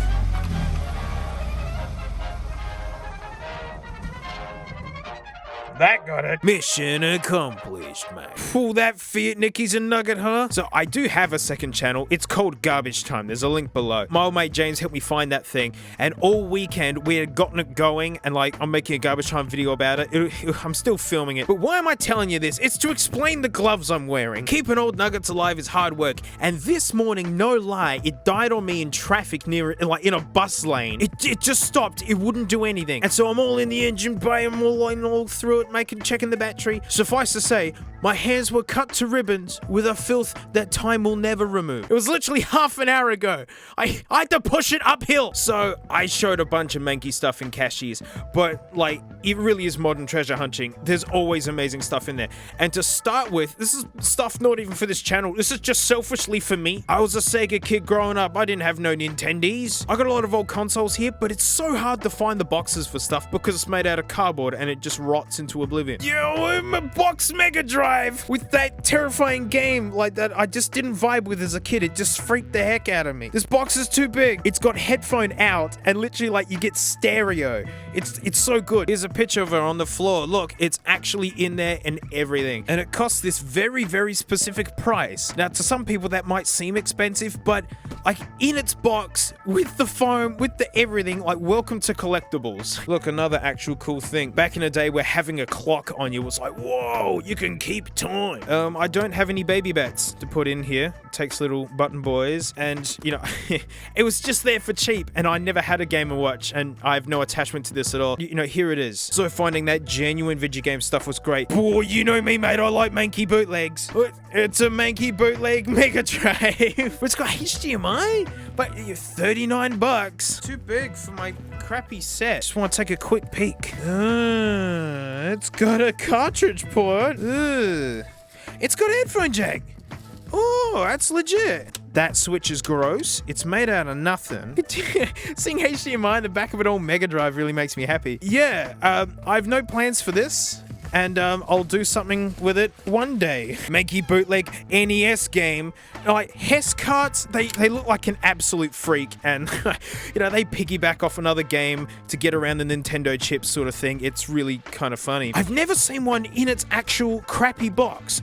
And like $20. It looks good. Oh, Solitaire, the most brutal of all. And now some like proper nostalgic stuff that I saw in there, and I went, you give me that right now. Someone handed in their Tarzos. It's a full book. And the dude working at the Cashies, Chris, he was like, he wasn't sure if there are any Tarzos in it, and there's Tarzos in it. Tarzos are terrific, according to Tarzos. Eat potato fried things and you get these plastic discs. I remember the Dragon Ball Z ones. Those are my favorite ones. Oh, look, you got prog rock band Wile E. Coyote here. Oh, what? They got like the printed in a bit as well. Is this an absolute complete set or something? What? Someone's just handed this in. They've just gone, nope, I'm done with them. Oh no. Oh, Simpsons ones. Oh, yes! Oh, wait. Sorry, the camera's at a different angle. You're not seeing the version I'm seeing. Dun, dun, dun. Yeah! All right, this is the best thing I've bought now. There's more! It's all of them! Oh, now we're back to the regular ones. And we're back to those ones. Oh, that's awesome. That was awesome. I've got to look at the Simpson ones again. And there we are. Is there a year on these? 1996. That's slamming. Yay. I'm happy. Proof that I did buy the footy. All right, I wasn't lying. I bought that footy. All right, mate, we're just going to have a quick kick at the footy. Another childhood thing, and this one's pretty cooked, and I haven't watched this in like a good 20 years. I was really young when I first saw it. My dad showed it. HR puffin stuff. Look at this. It is cooked. It is. What is he? And yeah, as a kid, I loved it. I couldn't wait to watch the next one. We had it on VHS. And so yeah, every single episode's in here. And that makes me so happy. I actually had like 5 buckaboos, mate. Yay. Oh. looks like he's posing for his driver's license or something. Disc 3, okay. Disc 2. No, it's meant to be 3. Oh, it's missing the first disc. If I was gonna be missing a disc, it'd be disc 3. I want the very first. I was gonna watch this tonight. That's right, I'll cheer myself up. Bought Buzz.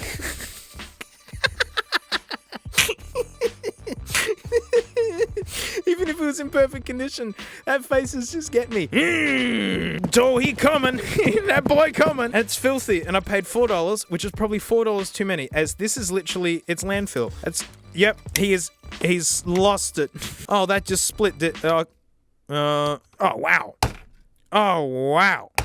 Oh, Buzz can take it. Well, that was fun until it wasn't. Okay, off to the bin with you. Look, they had one of these for $19. I've seen these in memes. It's like, it has delay or something. Mate, there it is, mate. Right, ladies and gentlemen, it is my privilege to introduce to you Frank the Snake. There you go. That's all it does. It just echoes your voice back. Now, I always test microphones, some sort of convoluted story off the cuff, and well, I guess this is going to be no exception. So like this one time, mate, I went down in a Foodland. I'm like, yo, mate, you got them double stuffed Tim Tams, mate. I'm feeling those double stuffs. And like the clerk wasn't really listening to me, mate. It was like Tim Tams, like they're all kind of sold out because of all like the lockdowns, mate. People seem to be buying all the Tim Tams. And I was like, well, that's all right, mate. Just point me in the direction where the double stuff's at. And like, it turns out it was a public toilet. I wasn't even in a store, mate. Can I borrow $5? That is a quality purchase, right? That's a good one. But what about main event stuff? Manky old MP3 players. Oh, well, here's the thing. There were none. Most Cashies actually had more accordions than MP3 players. I'm not talking iPods. I'm talking MP3 players at all. That wasn't until I went into the last Cashies and they had 3 boys. So I bought all 3 boys, and here are 2 of the boys. So I bought the 3 boys and I walked them to the Nugget and I put them in the Nugget and then I drove here and then I took them out of the Nugget and one of the boys is gone. I don't know.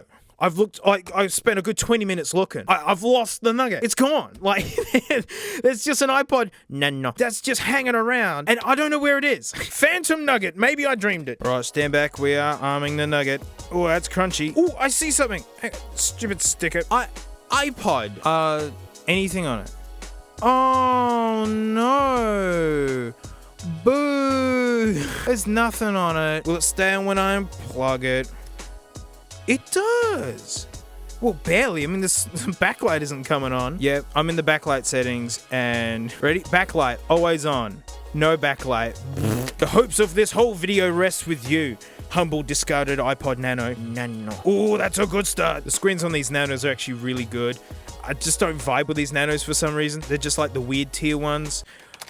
Oh, is it wiped? No! Oh, dingus. Oh, they've been wiped. They're never wiped. First one goes missing. And yes, it stays on. Well, at least this one actually works. And I'll just wait for the battery to expand and kill itself. It's got that gross camera in it. Yes, that is a camera. I've already done a video very, very long time ago where I used one of these exclusively. It's lovely. Enjoy it. Now, if you think we're done, you owe me an apology because, mate, they had the gold mine of Nugget phones. It was literally a bucket. Is this healthy to do? Should I be touching these? Now, I went a little bit crazy and I bought a single pair. Or maybe that's a lie.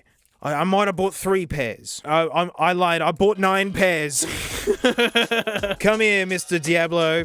We're gonna see if we can pop any. They're all really gross. Yeah, excellent. This is how you know you're thinning out the soup a little bit too much. Yeah!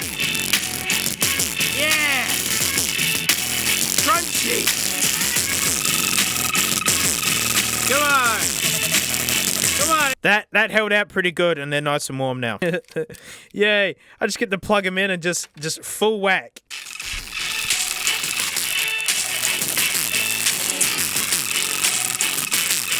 Right, I've got some nice old speakers here amongst my drum stream rig and there's like an old Cashies amplifier down there. Let's see how these ones fare coming out of the Cashies amp. Oh, welcome to the floor, guys. All right, we gotta get this in there. Oh, it's so quiet. Oh, that sucks. Ah, dingus. Well, it's okay. There is someone planning like a headphone destruction thing for me. And so, yeah, I'll save these for that day. And so let's put them carefully. Yeah, right there. Well, that's it. Huge thanks for watching. Big thanks to my patrons, especially these stinky names right here, because mate, $1 a month, I do extra videos, and this one's going to be a bit of a special one. Come here, garbage. So this old iPad case has finally gotten to the point where it gets regular complaints. I mean, look, that's just happened today. That new white spot there, and people are like, well, just clean it. It's like, I can't. It's cooked. Like the coating will just come off if I scrub it any harder. So I did do a poll, and everyone said not to change it, but I noticed the highest rated comments were change it, but not the color. I hunted one down. It's a genuine one. Boom. Brand new. Like, there you go. Yeah, we're gonna swap it out. And, you know, I'm still gonna keep this case. You know, I'm gonna put it away. But we gotta hand the torch at some point, because, you know, there's still many a grit to be had. We need to start all new landmarks and things. But yeah, this is just absolutely gone. It's the original case for this iPad that I bought brand new. It's an iPad 4. So in the after show, mate, we're gonna do a new case ceremony, and we're gonna kiss this one off in style. So thank you so much, mate, and I'll see you all next time. Dun, dun, dun, dun, dun, dun, dun, dun, dun, dun. Franklin, you okay? Is this what you want to do? All right. Hey, it's the after show. Thanks so much for supporting me. I really appreciate it. And mate, you're here for a special day because we are retiring this iPad case. I know it's iconic, but it's more the color and just the fact that it's on a table and no one understands why. So a little history on this iPad. I have done a video about this, but people still ask about it. This is my iPad 4 from back in university days. It's my first brand new ever iPad. This is the case I got for it, man. I took this all through uni, all my gigs, and teaching as well. And it has been endlessly reliable. Guys, it still works. There's nothing wrong with it. I haven't charged this battery in months either. It's just hanging out. Now, I upgrade my gear pretty often, and after me, it went to my mum. And then she used it for like literally another 4 years. And it got to the stage where it was just being used as a kitchen PDF reader and nothing else. And it was actually absolutely soaked in oil just from, it was near the fryer, and it would all just settle on it. And this being kind of absorbent, it just, yeah, it soaked it up. I had to soak this in a bathtub and like absolutely scrub it to death to get it up to any sort of standard. And that wasn't so I could use it in videos like this. That was just so I could use it, because at the time I was using it like as an iFixit guide kind of thing. It was good enough to read PDFs off of. But in the end, what actually happened was I would use this iMac for that, and this was just a nice soft grippy surface to work on iPods with. And I really like this green. It's why I bought it. This is honestly on its 5th or 6th life. I tried to give this away at one stage. I went to be like, hey, do you want this? And be like, nah. So, of course it's a coaster. It's the only, I couldn't give it away. We'll take this case off and we'll see if there are new dents. There was one dent when it blew off the music stand on like a tour I was doing, and it's just a little dent, but that was the only one. So if there's more than one dent, I have added some. Alrighty, we haven't done this in ages. Let's see. Let's see how she's looking. Okay, there's a few dents. That dent there is the one that happened at the gig, and all these other ones are me. Look how clean it is. All right, where's the new one? Oh, it's so green. Yeah. Yeah. Lovely. Yes, there, the unblinking eye looking us there. I've gotten this swapped around once, and then like all the comments of people just being like, oh, it's, you've got it the wrong way. So I have to have it there. Look how stinking clean this is. Oh, it's gonna be such a shame when I grit things on it. Yeah. Lord, look at that, mate. She shrugged it right off. I think we're gonna get along just fine. All right, let's put the duck back together. Oh yeah, look at the history. Let's get in close. All of these bits are just hanging on by a thread. Like you can see, it's actually peeled off, and it's just, yeah, if I scrub that too hard, it would be bright white like that bit there. Oh, baby.